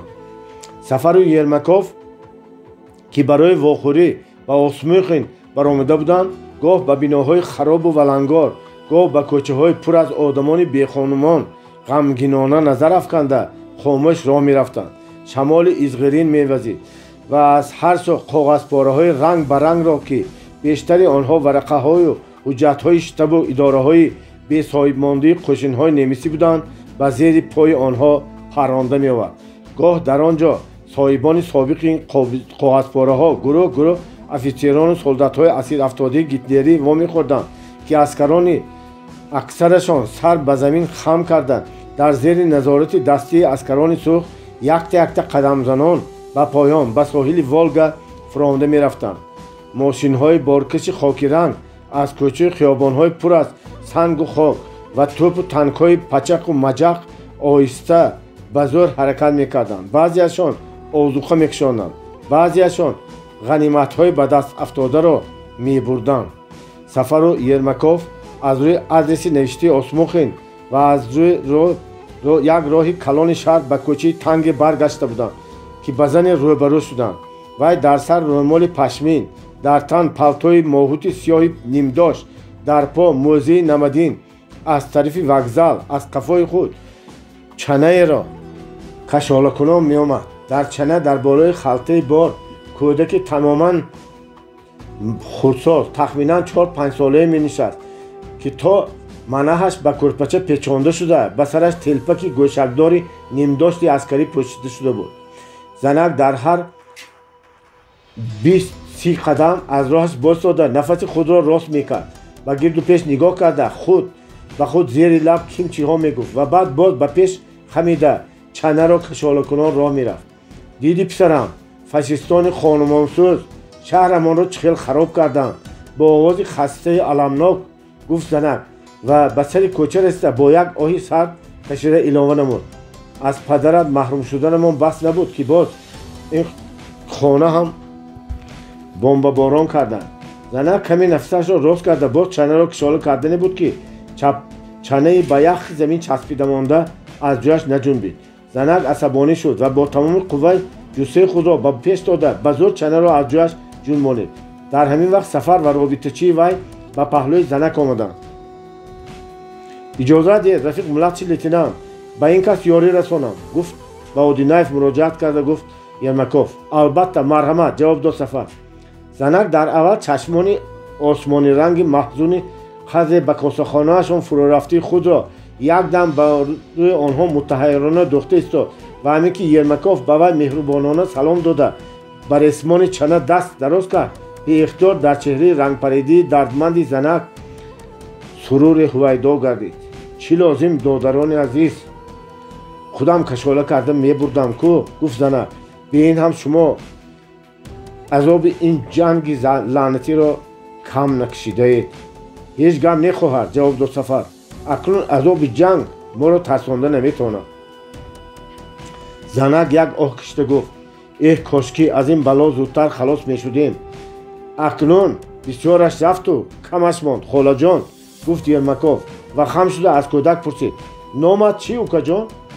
کالیا، جواب داد کودک با لبانی عقیقی از خنکی شق شده مانده خود را به زور جنبانده. کالیا، تکرار کرد یرمکوف و در حال فامیلیاش را هم پرسید. و جای کودک مادرش جواب داده گفت: نیکولای فیلیپویچ بogdanov. احتمال دادای این هم در فرانک باشند، پرسید یرمکوف بی اختیار. زنک با صدای پرغصه و علمناک جواب داد: نه، این جنگ به سر او هم آب ریخت. اوستای سیخ زواد تراکتورسازی همین جا بود. در وقت هجوم سامالیات‌های نمیسا در بالای کار هلاک گردید. زنک به طرف زواد تراکتورسازی که هنوز در آغوش دود و غبار بود نگاه کرد و در چشمان او اشک چرخ زد. یرمکوف از سوال خود پشیمان شده مایوسانه خاموش ماند. این خاموشی را آواز کودک ویران کرد: مادر جان گریه نکن، چرا گریه میکنی؟ یرمکوف از این گپی پراضطراب کودک زیادتر متاثر شد و در حال کودک را از بالای چنه گرفت و به آغوشش پخش کرد. به کدام طرف میروید خواهر؟ پرسید سفر که از حال زن و پسرک مایوس شده خاموش مانده بود. خود شمایان به کجا می روانید؟ با جای جواب او هم سوال داد. سفر адресе дар мактубча навишташударо такрор карда гуфт: як рафиқи ҳамқисми мо худро диданӣ ҳастем. Занак гуфт: ин адресро ман медонам, биёед нишон диҳам. Он қадар ҳам дур нест, ман ҳам ба ҳамон сӯй меравам. онҳо ба майдончаи васеъе баромданд. дар мобайни ин майдон бинои валангори театри шаҳр воқеъ буд ва дар рӯ ба рӯи он фонтани вайрона. дар атрофи фонтан ҳайкалчаҳои пора пора гаштаи бачагон ба назар менамуд. эҳ, чӣ балоҳое ба сари шаҳри мо наомад! оҳ кашида гап зад Занак ва ба нохост ба байни тӯдии одамоне ки дар пеши фонтан ҷамъ омада буданд, касеро дида бо овози ҳаяҷоннок гуфт: худоё, ман киро мебинам? ва аз мобайни ҷанговарон ки майдонро пур карда мегаштанд ба ҳамон сӯ давид. Ермаков бачаро ба китфаш бардошта ҳамроҳи Сафар, ки чанаро кушола мекард, аз паси Занак шитобид. ин қадар худатро ба пеш зада чӣ шитоб дорӣ? ё магар аз тамошои театр дер мондӣ? дағалона дуғ зад як аскари сурх, ки Ермаков ӯро тела дода пеш гузаштанӣ буд. Ермаков аз саросемагӣ кӯдаки дар китфаш будро нишон дода беихтиёр гуфт: оё намебинӣ? Занаки бачадор. Кӣ занаки бачадор? Ту? бо овози шамолхӯрдии нимхӯрияш пурсид аскар ва баланд хандид. дигар аскарон ҳам аз атроф қоҳқоҳзанон ханда карданд. дар ин мобайн Занак пеши офитсере ки дасту гарданаш докапеш буду аз паҳлӯи чапаш дасти як духтарчаро дошта мерафт, расида ӯро фарёд кард: магар шумо Яков Данилович нестед? офитсер ба Занак рӯ овард. Занак худдорӣ карда натавониста худашро ба синаи офитсер партофта гириста фиристод: Олга Николаевна, шумо аз куҷо пайдо шудед? монед, гирья накунед, ором шавед, хуб нест. ӯро тасалло дод офитсер. Сафару Ермаков ҳам ба пеши офитсер ҳозир шуданд. Сафар низ офитсери духтарчаро дида шинохт ва бо ҳаяҷони беинтиҳо онҳоро ном гирифт: Яша, Нинаҷон. ин офитсер дӯсти собиқ ва командири собиқи Сафар Осмухин буд, ки бо духтарчааш Нина мерафт. Осмухин бо дасти солимаш сари Занакро навозишкорона силакунон шоду хуррам гуфт: ин чӣ вохӯрии аҷоиб! Нина, Ниночка, амакатро шинохтӣ? Амаки Сафар. худро ба оғӯши Сафар партофт духтарча. баъди ин як қадар ором шудан, Занак сарашро бардошта аз духтари Осмухин, ки дар дасти Сафар буд, ва чашмони зираки худро ба рӯи ашколуди Занак тааҷҷубомез духта нестод, пурсид: ту Нинаҷон, дараб падаратро аз куҷо ёфтӣ? Олга Николаевна медонист, ки модари духтарак дар як рӯз бо шавҳари вай дар зери бомбаҳои самолёти фашистиён ҳалок шуда буд ва Нини 5 сола бошад. пеш аз ин воқеа ба назди модаркалонашон ба деҳаи Ерзовка фиристода шуда буд. аммо ҳоло дар ҳайрат буд, ки чӣ хел шуда падару духтар боз якдигарашонро ёфтанд. ана ин амаки Сафарам ёфта доданд. бо дастони майдаю борики худ гардани Сафарро маҳкам оғӯш карда бо забони ширини кӯдакона гуфт Нина. Осмухин, ки аз вохӯрии Сафару Олга Николаевна бехабар буд, ӯро ба Сафар шиносонданӣ шуд. ин кас ҳамкасаби ту, Сафар, муаллими адабиёт дар мактаби 10-сола, зани марҳум устоди ҳарроти заводамон Богданов. мо аллакай шинос шудем, хандида ҷавоб дод Сафар ва бо вуҷуди ҳамин бори дигар дасти Олга Николаевнаро гирифта мулоқот кард. Олга Николаевна тамоми саргузашти худ ва чӣ хел ҳалок гардани шавҳараш ва зани Осмухину дигар коргарони заводи тракторсозиро ба ҳамшаҳриаш Осмухин муфассал ҳикоя кард. Осмухин, Сафару Ермак ва ҳикояи ӯро бо ҳаяҷон гӯш мекарданд. дар навбати худ онҳо низ аз саргузаштҳои ҷангияшон лавҳаҳои ҷолиби диққатро гуфта медоданд. эҳтимол суҳбати онҳо боз хеле давом мекард, аммо Ермак номаълум ба пеши гӯши командири худ Сафар наздиктар шуда хотиррасон кард: Рафиқ лейтенант, Рафиқ младший лейтенант, оё вақти ба штаб рафтанатон нашуд? Сафар дарҳол ба соаташ нигоҳ кард. оё дар ягон ҷо мулоқот доред? Пурсид Осмухин. ба штаби дивизия рафтанам лозим, Яша. ба хондан ба Москва фиристондан мехоҳам, ҷавоб дод Сафар. аҳа, муборак бошад. кай меравӣ? аниқ намедонам. Мумкин худи ҳамин рӯз фиристон. Бисёр хуб сафар. Дӯстам, як даст ба китфи сафар, дасти дигараш дар дасти сафар гуфт Осмухин: ман Олка Николаевнаро гусел карда ба гуселондан хоҳам омад. Агар мабодо омада натавонам, то дар Берлин вохӯрданамон роҳи сафед ба ту. ҳатман Яша самимона дасти ӯро фишурда мегуфт сафар ва бо завқ илова намуд: дар шаҳодатномаи командировкаи ман ҳам чунин навишта шудааст: ҷойбор Берлин. Сафар бо Олга Николаевна, писараш Коля ва Ниночка аз сидқи дил хайрухуш карда ҳамроҳи Ермаков аз онҳо ҷудо шуд. ҷудо шуду якбора хаёлҳои маъюсона фикри ӯро банд карданд. боз ба Осмухин вохӯрдан ба ӯ оё муяссар мешуда бошад? ба ногоҳ дили ӯро хаёли дигаре сахт ба дард овард. ба Зебои азиз чӣ?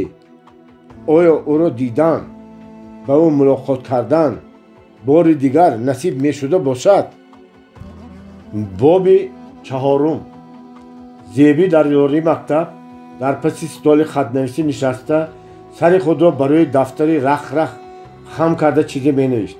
вай ба кори худ ончунон дода шуда буд ки ғайр аз ғучкунон ба рӯи коғаз давидани перо дигар садое ба гӯшаш намедаромад.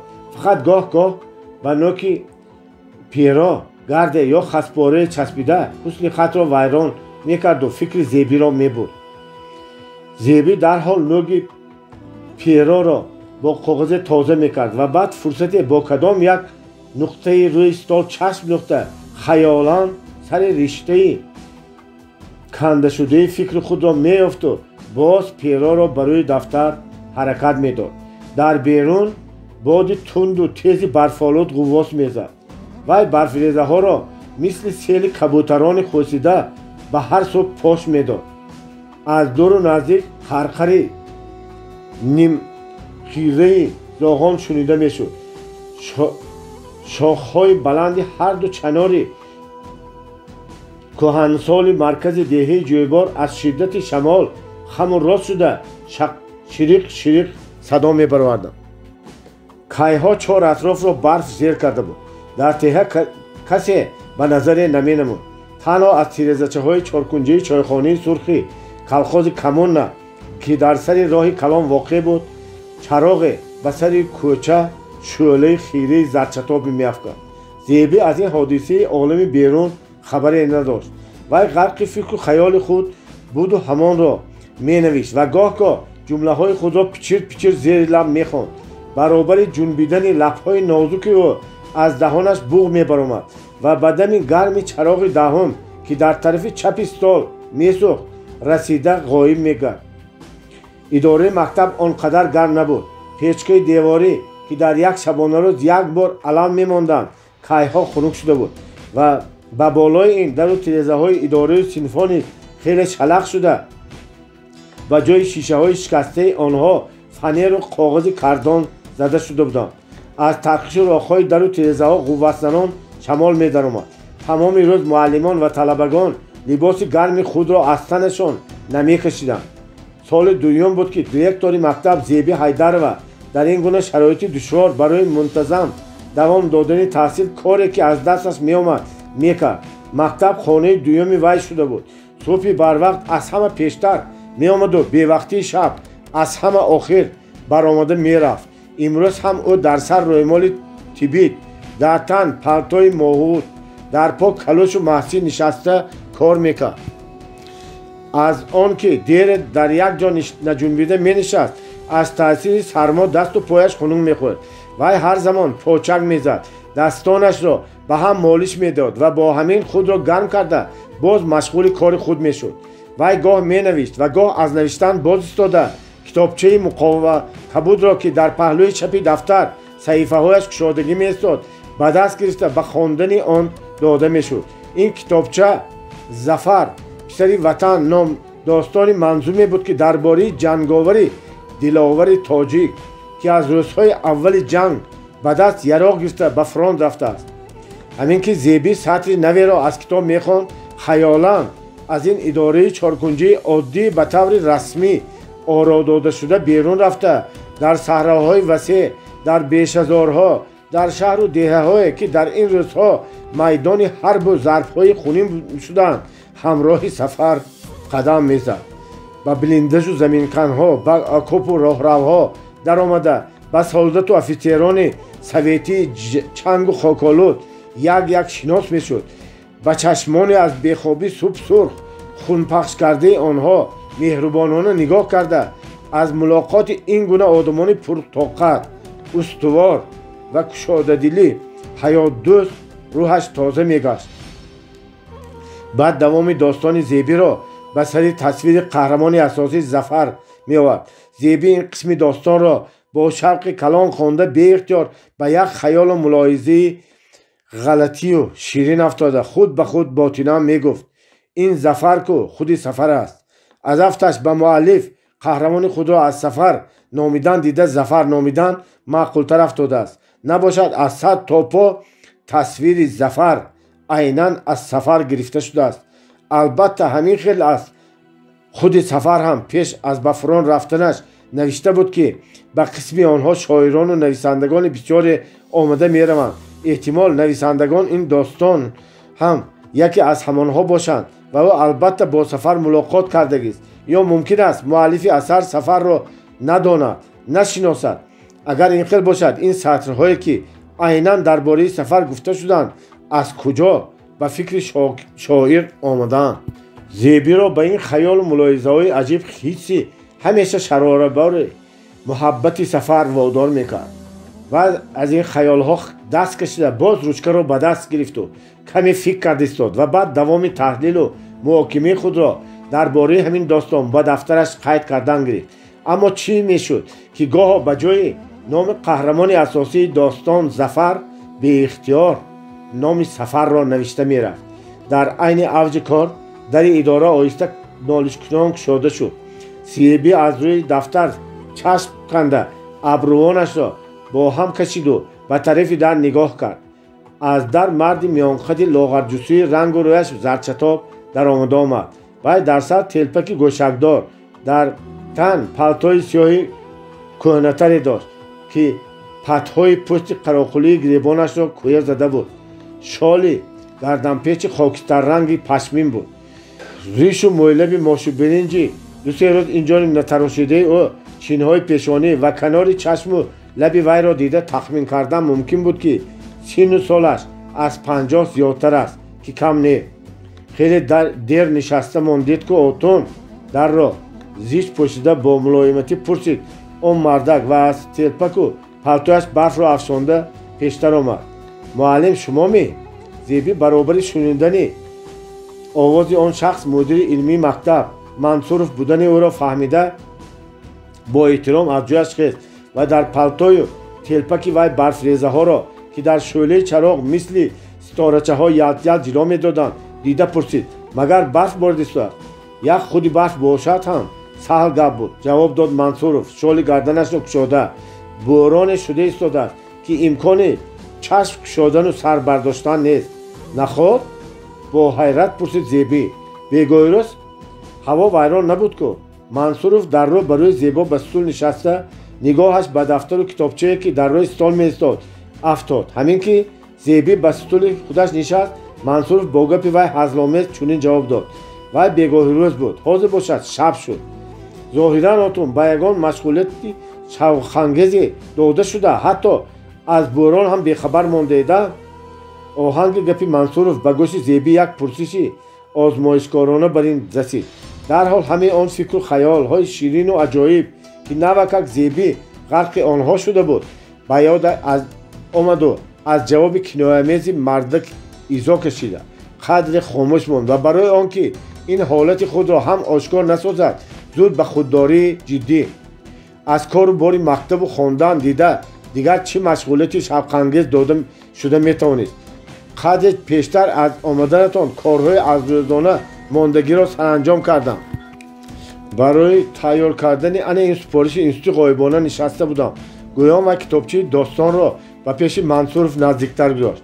زیبی که سال سیوم در اینستیتوت غایبانه پداگوژی میخواند дар баробари иҷрои вазифаи директории муаллимии мактаб инчунин кӯшиш мекард супоришҳои институтро низ ба қадри имкон мунтазам адо намояд. оре вақтҳое мешуд ки зеби худро дар пеши мушкилию вазнинии кор ва шароити сахти замони ҷанг оҷизу нотавон ҳис мекард.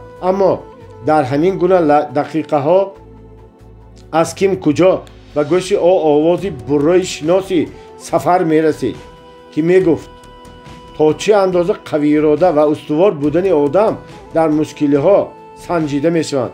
ин суханҳоро Сафар рӯзҳои пеш аз ба фронт рафтан ҷавобан ба арзу шикояти Зеби гуфта буд. ҳар касе ки ба Зеби бодиққат нигоҳ мекард зуд пай мебурд ки ӯ дар вақтҳои охир худро хеле гирондааст. дар чашмони сиёҳаш ки қавоқҳояш тунуктар шуда каме ба дарун фурӯ нишаста буданд аломати мондагию бедорхобӣ ҳис карда мешуд. овозаш аксар шамолхӯрдагӣ бар ин хаста мебаромад. ба ин ҳама вай дар аснои иҷрои вазифа ва на дар аснои муомила бо одамон мондагию ғами ташвиши худро зоҳир намесохт. баръакс ҳамеша хушмуомилаю серғайрат буд. ин буд ки Зеби ба гапи Мансуров ҷавоби муносиб дода аз кору бори мактабу хондан дигар машғулоти шавқоангез надоштани худро ҳаққонӣ таъкид карда монд ва Мансуров ҳам чизе нагуфта китобчаи Зебиро ба назди ӯ гузошту ба даст гирифту аввал ба пеши лампа наздиктар буда чашмонашро нимпӯшкунон ба хати муқовааш бо диққат нигоҳ кард ва сони аз кисабағал айнакашро бароварда ба чашм гузошту бо як ҳавасмандӣ ғайричашмдош ба саҳифаҳои даруни китобча назар андохт. чӣ ин вақтҳо магар ба шеър ҳам шавқу ҳавас пайдо кардед? пурсид Мансуров аз китобча чашм наканда. ҳоло чун студенти факултети забон ва адабиёт танҳо шавқу ҳаваси мутолиа дораму тамом, ҷавоб дод Зеби. кам кам худатон ҳам машқ мекардагистед? пурсид Мансуров аз саҳифаи китобча чашм наканда ва ҷавоби Зебиро мунтазир нашуда боз илова намуд.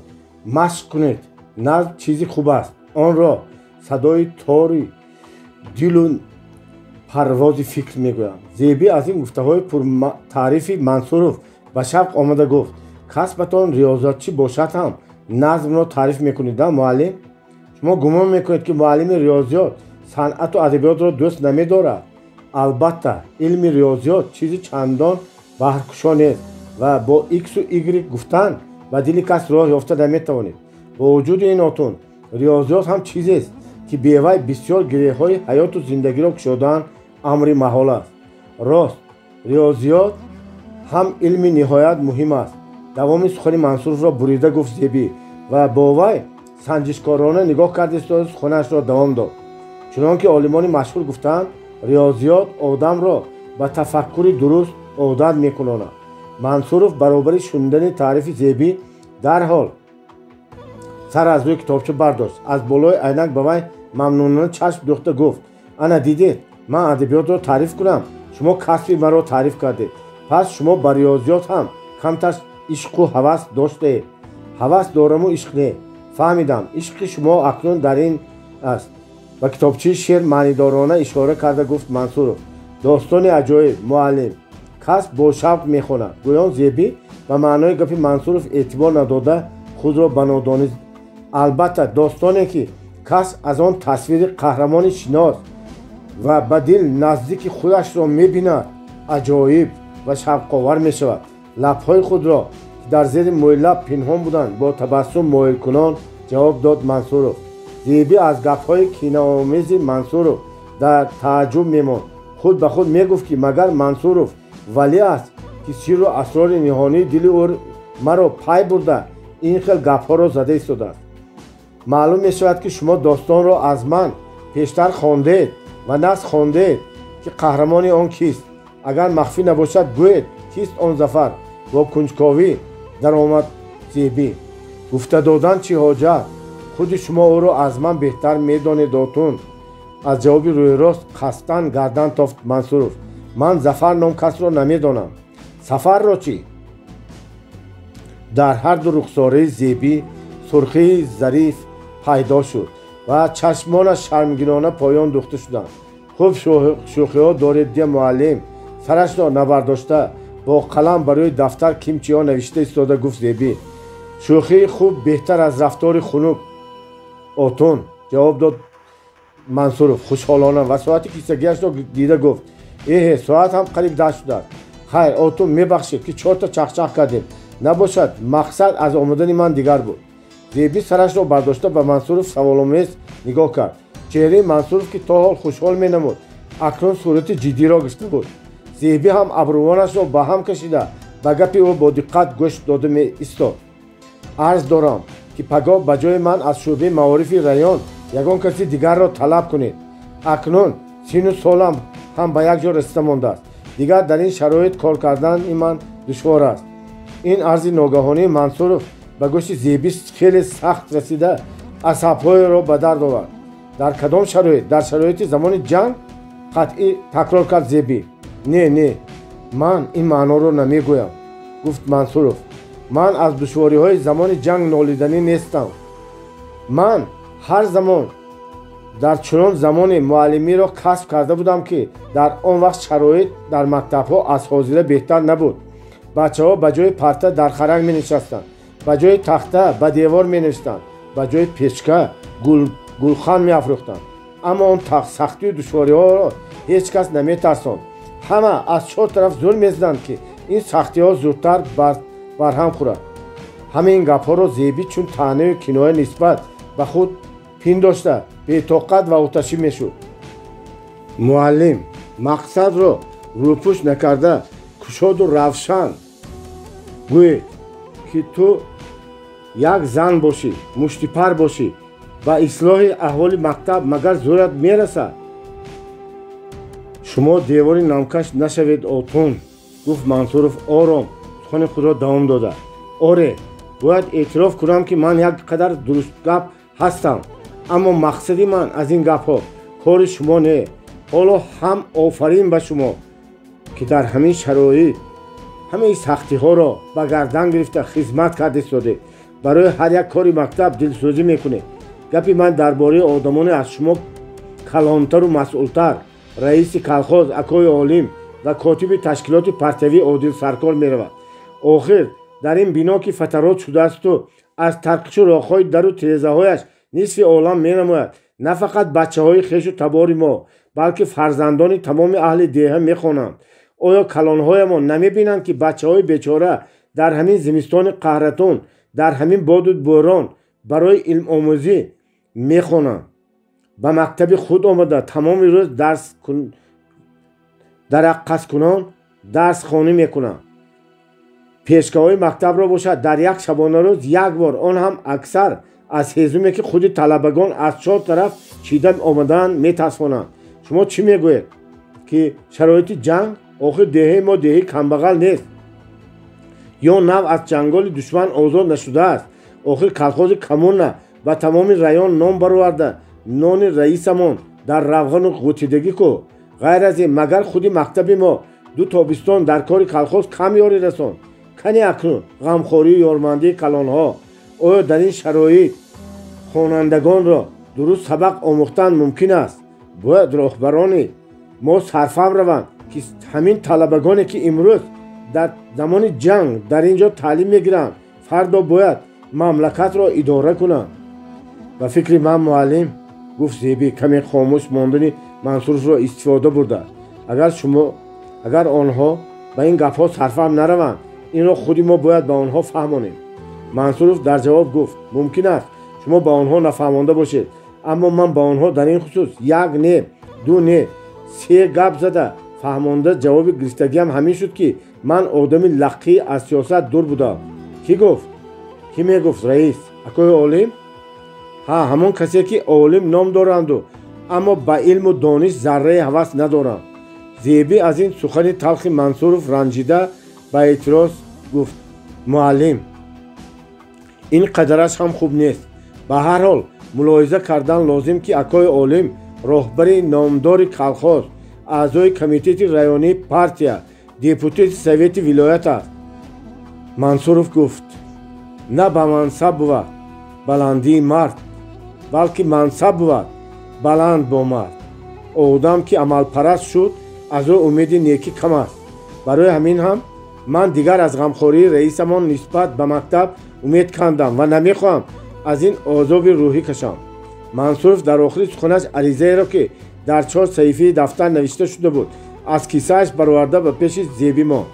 Зеби аризаро аз чашм гузаронда киноямез гуфт: акнун фаҳмидам ки ин боду бӯрони бемаҳал бесабаб сар нашуда будааст. Мансуров ҳам маънидорона ҷавоб гардонд: хуб аст ки шумо аз ин боду бӯрон дар паноҳ ҳастед. ин сухан ба Зеби сахт алам кард ва ӯ низ аз ҷавоби муносиб худдорӣ карда натавонист. Не, муаллим, ҳоло аз ин сахттар боду бӯронҳо ҳам мешаванд. боби 5. Зеби ошуфтахотир ба хона баргашт. тамоми шаб аз таъсири гапҳои нохуши муаллими риёзиёт хобаш набурд. вай аз ин паҳлӯ ба он паҳлӯ гашта ҳамаи даъвоҳои Мансуровро як ба як ба хотир меоварду ҳеҷ ба ақлаш намегунҷид ки раис ҳамин хел як одами беандешаю бепарвоест. охир акои олим дирӯз ба сари кор наомадааст. магар ӯ имконату шароити калхозро аз Мансуров камтар медонад? оё худи Мансуров намедонад ки бо кору роҳбарии раис калхози Коммуна дар райони вилоят шӯҳрат ёфтааст ва ба туфайли ин худи акои олим дар байни мардум соҳиби ин гуна обрӯю эътибор гардааст. ана соли дуюм аст ки деҳаи ҷӯйбор мисли ҳамаи деҳаҳои мамлакат душворӣ ва норисоиҳои замони ҷангро паси сар карда ба қадри имкон ба меҳнат ва маҳсули меҳнати худ ба ватан мадад мерасонад. калхози Коммуна ки ҳамаи деҳқонони деҳа дар он ҷо ҷамъ омаданд дар саҳроҳои худ барои халқ мамлакат пахта, ғалла, сабзавот парвариш карда дар чарогоҳҳои фермаҳои дуру наздикаш ҳазорҳо сар гову гӯсола ва бузу гӯсфанди ҳисориро нигоҳубин менамояд. бисёр аъзоёни ҷавону бақуввати ин калхоз ба хизмати аскарӣ рафта аъзоёни қобили меҳнат хеле кам шуда бошанд ҳам калхозчиёни боқимонда аз худ то калон ба сахтию маҳрумиятҳои пуразоби зиндагӣ тоб оварда бо тамоми шиддати зӯру ғайрат як кас ба ҷои ду кас меҳнат ва кор карда оҳорияту номуси калхозу деҳаи худро аз даст надода истоданд. аз аъзои оддӣ то худи раиси калхоз акои олим ҳама ҷидду ҷаҳди қатъӣ доранд ки ному шӯҳрати пештарии калхози Коммуна дар ин замони ҷанг ҳам паст нашавад. ягон кас таъна зада натавонад ки деҳқонони ҷӯйборӣ ба душвориҳои замони ҷанг тоб оварда натавониста шаъну шӯҳрати калхозашонро ба замин заданд ва инчунин он касонеро ҳамдеҳу ҳамкалхоз ки дар ин рӯзҳо ба даст яроқ гирифта дар фронт меҷанганд дилпур бошанд ки ёру дӯстони онон дар деҳаашон дар деҳаи ҷӯйбор ҳам дар сари кори худ мисли солдат устувор истодаанд. натиҷаи ҳамин гуна меҳнати фидокоронии калхозчиён аст ки аввали ҳамин сол сари синии якчанд нафар калхозчиёни ҷӯйборӣ бо ордену медалҳо зиннат ёфт ва юнусбобои барин пирамарди зиндадил ки то ҷанг боғбони мактаби деҳа буду баробари сар шудани ҷанг ба кори калхоз миён баста роҳбарии яке аз бригадаҳои пахтакор шуд, ҳатто ордени лели мукофот гирифт. магар ҳамаи инҳо ба туфайли хизмати раис акои олим нест? оё ҳамин хел як одами фидокорро санги маломат задан аз рӯи инсоф аст? оре, дуруст аст ки вай аз серкорӣ дар вақтҳои охир аз аҳволи мактаб чандон хабардор нест. дар ин хусус даъвои Мансуров як андоза асос дорад, вале барои вазъияти кори мактаб пеш аз ҳама ҷавобгар на раис балки худи ман ҳастам ва аз ин чунин хулоса мебарояд ки ман барои манфиати мактаб бояду шояд талош карда натавониста истодам. Мансуров аз афташ нахост ки инро ба ман рӯйрост гӯяд ва ноилоҷ аз ҷӯшу қаҳру ғазаб ба гиребони раис дарафтода дили худро холӣ намуд. кошки Сафар аз ин ногувориҳо хабар медошт. агар худи ӯ мебуд чӣ хел рафтор мекард? бешак худаш рост ба пеши раис мерафту ба гапҳои Мансурови яграв ором нигоҳ карда наменишаст. боз Сафар борҳо таъкид карда буд ки Мансуров ёрирасони дасти рости ман хоҳад шуд. кани акнун он ёрӣ ба ҷои ёрӣ дар рафт хоҳиши аз кор рафтан кард. майлаш, пагоҳ субҳ худам ба назди раис меравам, вазъиятро кушоду равшан мегӯям. вай аз мо ёрӣ рӯ намегардонад. пагоҳ вай аҳволи моро ба назар мегирад. наход вай ба назар нагирад. Зеби ғарқи ҳамин гуна фикру хаёлҳо гоҳ бедору гоҳ дар хоб шабро саҳар кард. Як вақт паҳлӯ гашта аз нав оромтар хоб кардане буд, ки аз паси дари хона ба гӯшаш шарфаи пой ресиду зуд аз болинаш сар бардошт ва дар рӯ ба рӯи теза гардонда берун нигоҳ кард. ба чашмони аз хоб сернашудаи вай як порча осмони лоҷувард намоён гардид, ки ба рӯи худ аз аввалин партави офтоби саҳарӣ пардаи нафиси гулобӣ мекашид. тоқча ва канорҳои беруни тирезаро барф зер карда буд. субҳи хомӯш пас аз бӯрон аз фикраш гузаронд Зеби ва бо як чустию чолокии ҷавонона аз ҷояш ҷайида хеста либосашро пӯшид, берун баромад. ҳавои сарди беғубор, ки бӯи барф ба вай таровати дигаре медод, лакотию бехдорхобии Зебиро як андоза кам карда ба димоғи ӯ нашъаи тозае мебахшид. чӣ бало шуд, ки имрӯз дар хоб монда ба чойҷӯшонӣ ҳам дер кардам, гуфт амааш Зеби. биби Зайнаб, ки дар сари оташдон овори чойҷӯшондан буд. ҳозир ҷони амма, алавашро баландтар мемонам, дар як нафас меҷӯшад, нонушта накарда нарав. ҳеҷ гап не аммаҷон, беҳуда саросема нашавед. дасту рӯяшро шуста истода гуфт Зеби. ҳозир худам ҳам чандон майли нонушта кардан надорам. биби Зайнаб ба ин гапи Зеби эътибор надода ба рӯи чойҷӯш алав монду. баъд ба хона рафта барои нонушта дастурхон паҳн кард. вале Зеби ба сари дастурхон наомада ба аммааш узхона гуфт, ки дар вақти танаффуси калон омада нонушта хоҳад кард. ҳозир бо як кори зарур ба идораи колхоз шитобидисту аст. аз чашмонат маълум, ки ягон ташвиш дорӣ. Зебинисо дар остонаи дари хона ба афти Зеби чашм дӯхта истода пурсид: аммааш биби Зайнаб? Зеби дасти росташро ба гардани аммааш ҳалқа карда ӯро кӯдаквор меҳрубонона босида гуфт: парво накунед аммаҷон, ҳар замон худатон мегӯед, ку зиндагӣ беташвиш намешавад. ҳар ду то пеши дари ҳавлӣ баромаданд. Зеби бо қадамҳои майдаи чобукона аз пайраҳии пурбарф ғарч ғарч пой монда рафт. но нигоҳи пурпарешонҳолонаи биби Зайнаб хеле вақт аз ӯ канда намешуд. Зеби ба мактаб омада аввал ҳамаи синфҳоро як як дида баромад. тахтафарши синфҳо ва партаҳоро шуста тоза карда шуда буданд ва аз онҳо бӯи чӯбу тахтаи намкашида ба димоғ мерасид. дар пешкаҳои деворӣ ҳезуми тар чарчӯбкунон ба зӯр аланга мегирифт. аз тирезаҳое, ки ба тарафи шарқ нигоҳ мекарданд, офтоби субҳ ба рӯи тахтафарш, парта ва девори синфҳо шуои уреб меафканд. пас аз дида баромадани синфҳо Зеби ба идораи мактаб омад. вай дар ин ҷо хизматгори мактаб Гулбибиро дид, ки чангу ғубори рӯи стол ва сиёҳдонаҳоро пок мекард. ин Гулбиби ҳамон зани андаке солхӯрдаи серғайрати меҳнатӣ аст, ки дар бригадаи Юнусбобо тамоми тобистон ошпазӣ мекард. вай охири тирамоҳ ба Зеби арз карда: зимистони дароз бекор нишастани хизмати мактаби шуморо кунам, ҳам ба шумо ва ҳам ба худам фоида. гӯён корҳои рӯбичин ва гарм кардани пешкаҳоро ба зиммааш гирифта буд. ба хайр отунча? пурсид Гулбиби баъди салому алейк. имрӯз барвақттар омадед? ҳа, баъзе корҳои мактабро барвақттар анҷом дода баъд аз ин ба идораи колхоз рафтанӣ ҳастам, ҷавоб дод Зеби бо оҳанги нохушӣ. медонистам аввал идораро рӯфта гарм карда мемондам. боке не, хуб кардед, ки аввал синфҳоро рӯфта гарм кардед. Гулбиби қарси ба паси сараш лағжидаро ба болои пешониаш кашида шикоятомез гуфт: о кошки гармии ин печкаҳо дер истад. дар як нафас аз роғу сурохҳои дару тирезаҳо мебарояду меравад ва болои ин ҳезими сабилмонда ҳам чунон тар, ки аз пуф карда гирондан шуши кас ба даҳон меояд. ҳарчи худаш ҳам қариб тамом шуд, боз як-ду бори дигар алам мондан мерасиду халос. отунча, ба идора равед, аз раис хоҳиш кунед, ки ҳаргиз ин хел ҳезуми тарро ба мактаб нафиристонанд. на дар оташи ӯ барака ҳаст, на дар парахааш.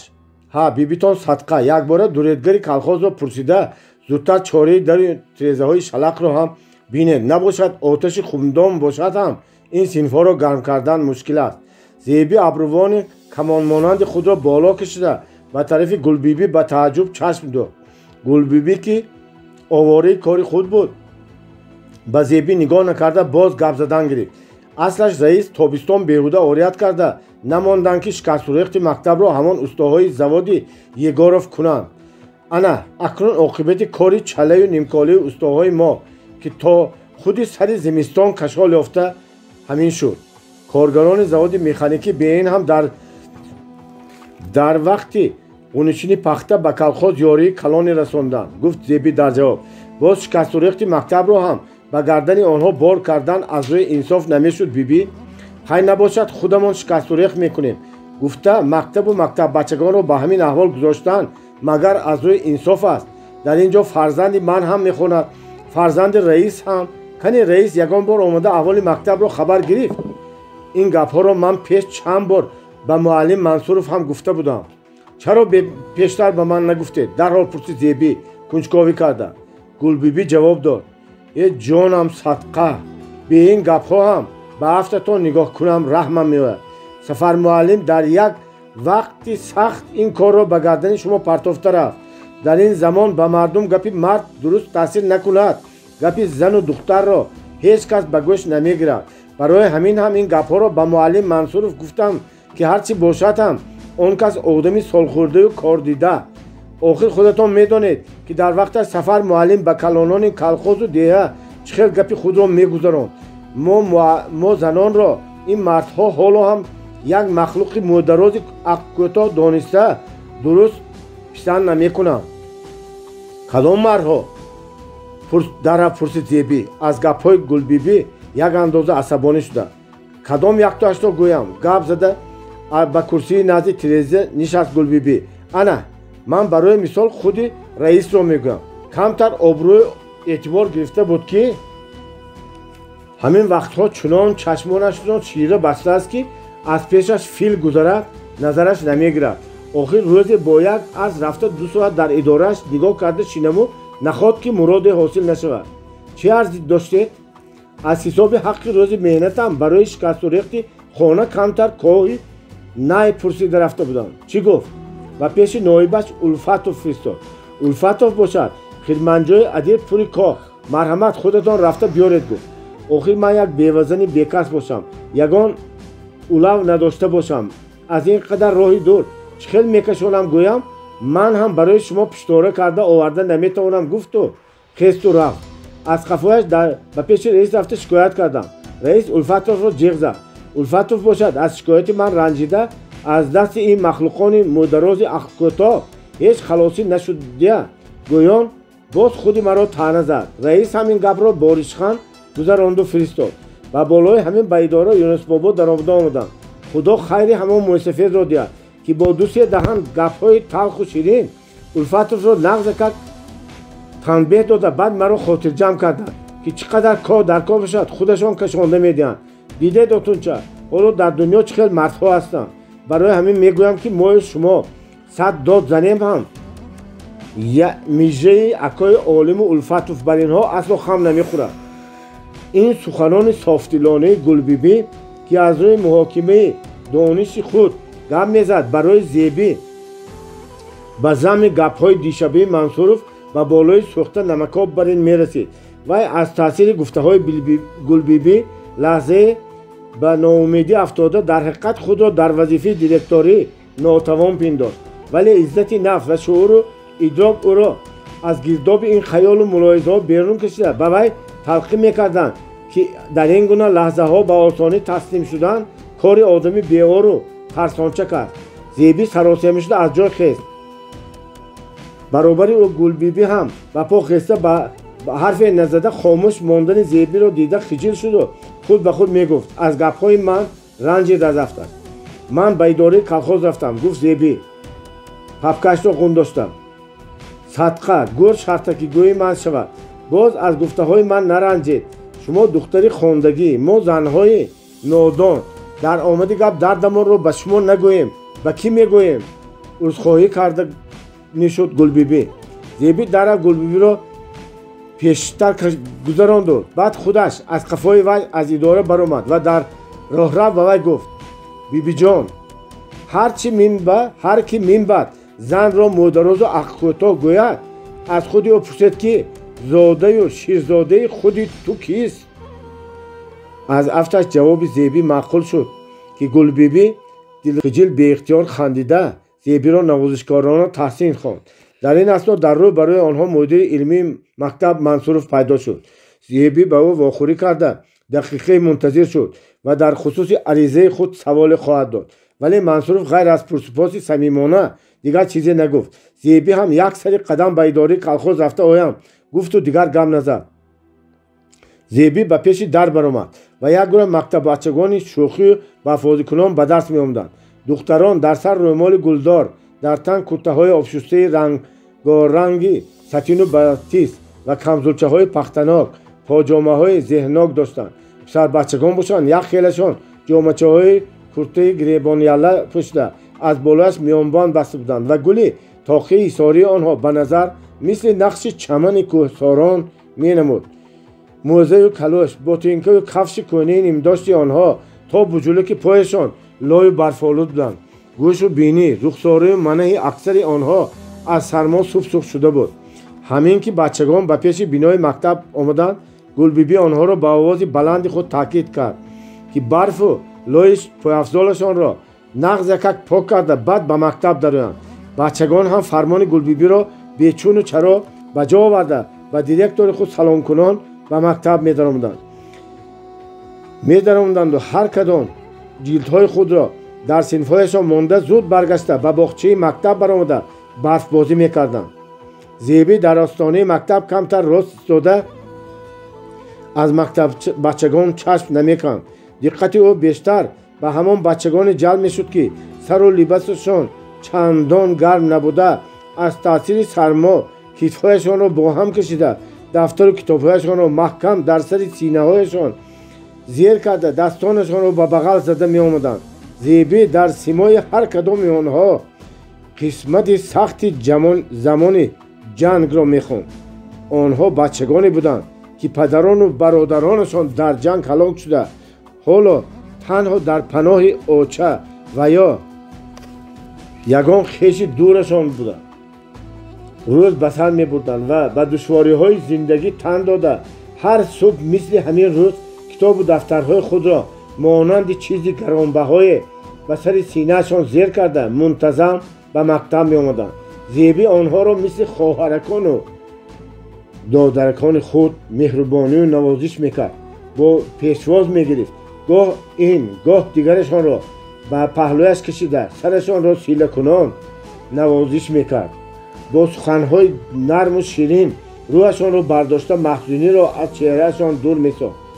сараки ҳамин сағираҳоро сила карда хуб савобашонро мегирда отунҷон, гуфт Гулбиби ва барфи зинапояро руфта тоза мекард. оҳ, кошки калонони колхозамон ҳам дар ҳаққи ҳаминҳо дурусттар ғамхорӣ мекарданд, савобе мегирифтанд. ин суханҳои худро Гулбиби бо чунон як оҳанги дилсӯзона гуфт, ки зеби онҳоро ҳамчун садои дили модари мушфиқу ҳамин сағираҳои маҳкам ба гӯш гирифта, оғӯштаи кимчикел фикру андешаҳо ба сӯи идораи колхоз роҳ пеш гирифт. боби шашум. зеби пароншонҳол ба идораи колхоз омада дар роҳрав бо ноиби раис Улфатов вохӯрд. вай марде буд хоқи газгӯшт, рӯпани бини пучуқ, камабрӯи муғулчашм, серлабу даҳани ба гап усто ва серҳаракати чаққон. Улфатов аз тирамоҳи соли гузашта ба вазифаи ноиби раис таъин шуда буд, аммо то он вақт 6 моҳ ба тарафҳои Урал ба батальони коргарон рафта дар яке аз заводҳо коргар буд. то ба Урал фиристода шуданаш дар ҳамин колхоз дар корҳои хоҷагӣ буд. аз Урал касал шуда баргашта ба отпуск омад ва бо ҳамин ба чаҳор тараф давида дар колхоз монду ноиби раис шуд. акои олим ба гапдонию чаққонии Улфатов такя карда дар ҳамин вақти душвор барои даводави корҳои хоҷагии колхоз ҳамин хел одам дар кор гӯён ӯро ба ноибии худ гирифт. Улфатов ҳам аз ин марҳамати раис беҳад миннатдор шуда аз рӯзҳои аввалин ба адои вазифаи худ аз ҷону дил часпид. вай пеш аз ҳама обрӯи эътибори раиси машҳур акои олимро истифода карда ва инчунин тамоми ҳунари гапдонӣ و چست و چالاکی با کار برده، کاری بود نمیشدگی را بود کرده، چیزی نمیشدگی را روی آنده می آورد. هرگاه که او را برای یگان ادای یگان کاری دشوار تعریف و تفسیر میکردند، الفاتوف از ممنونی بالیده نیم شوخی نیم جدی میگفت: علممان لاتینی باشد هم چشم کار را از علمناک‌های نوبرآمد کمتر نمیدانیم. وی در حقیقت هم تنها در الفبای لاتینی خط و سواد داشت و این خط و سواد خود را به طور خودش بالا بردار کرده علم لاتینی مینامید و گاه گاه موقعش آید یک زور زنیم علم تازه نوبرآمد را هم در دو سه روز یاد گرفته میمانیم. گویان سخن دوست داشته یک زور زنیم را با آهنگ مخصوص تاکید کرده به خودستایی می‌دارد. رئیس اکای عالی موافق مقال تکه باشد و شیردیت عمل نموده به چگونگی خط و سواد الفاتوف چندان اهمیت نمیداد، بلکه فرمانبرداری او و به کدام اداره تشکیلات سرخلاند از آنجا یگان چیز روی آنده آوردن او باوری رئیس را نسبت به الفاتوف تعارف زیاد میکرد. در آمد گپ باز یک خصلت الفاتوف را نشان دادن در کار است که وی در صحبت و معرکه ها خیلی چخچخی بوده، کمتر دوتار نمخته، از شعله هم خوانده میتوانست. بنابر همین در اثنای بعضی صحبت و نشست های صداهای دوتار و سرودهای وی باعث سرور و شادی دلهای زنگ زده میگشت. انا همین الفاتوف در راهرو اداره کلخاز زیبی را دیدن همان برای ملاقات دست دراز کرده گفت: سلام سلام اتون، مرحمت بیایید. زیبی الفاتوف را دیده معامله به گلبیبی کرده او به خاطرش آمد و قواقش را آویزان کرده سلام می وی را نیم غرومه علیه گرفت، ولی دست نداده رئیس را پرسید. الفاتوف در وضعیت ناباب ماندن خود را پنهان کردنی شده دستی به پیش دراز شدهاش را در حال به دستک در کابینت نوی رئیس بود. از هفتش رئیس هنوز نآمدند. گویا وی در رئیس را کشاده نشان داد. کابینت نوی رئیس با پرده های شاهی، قالین های پتناک، صورت پورترت ها، استال کلان خط نویسی که در پیش آن باز یک استال خرک خردتر دیگر می‌ایستاد و هر دو حرف شکل تی را گرفته بودند و با رویشان ماهوتی سبز داشتند. با دیوان استول‌های ملایمی نوی یک رنگ با صندوق کلان آهنی در کنج خانه به شکف آینه‌کاری، سیاهیدان کلان مرمر، ساعت روی استال به نظر خیلی دبدبه‌ناک می‌نمود و از کابینت‌های خادمان مسئول مرکز قریب مانندی نداشت. غیر از همه اینها در اینجا باز دو سه چیزهای دیگر هم بود که مخصوص برای نمایش گذاشته شده بودند. از جمله یک میخ نهال کلان پخته که بسیار وزهایش گفته داشت و در رو بر رو این دری درآمد در بالای صندوق آهنین می‌ایستاد. در طرف راست در بالای شکف آینه‌کاری یک قوطی که قد و برش قریب 1 متری و یک و رویش شیشگی بود گذاشته شده بود که درونش یک چند خانچه‌های معده چویده چارکنجه داشت و در هر کدام این خانچه‌ها نمونه یگان میوه خشک از قبیل مویز، چهارمغز، شفتالو، آلوبالو، زردالو، سیب و غیره نگاه داشته می‌ایستاد. زیبی دو دستگاه کابینت را دیده حیران ماند.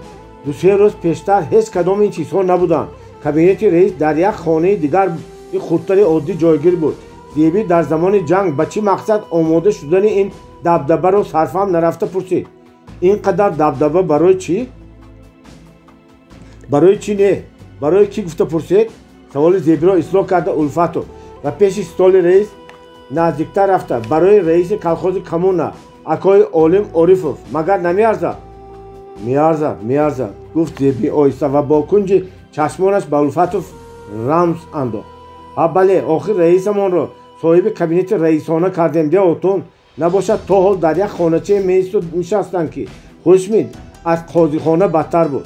الفاتوف در وقتی گپ زده ایستادن با انگشتان باریک درازش یک تا نیمته گرد و خس را که هر جا در محیط روی استال دیده میشد چیده تازه میکرد. خوش اتون یگان خدمت باشد، مرحمت.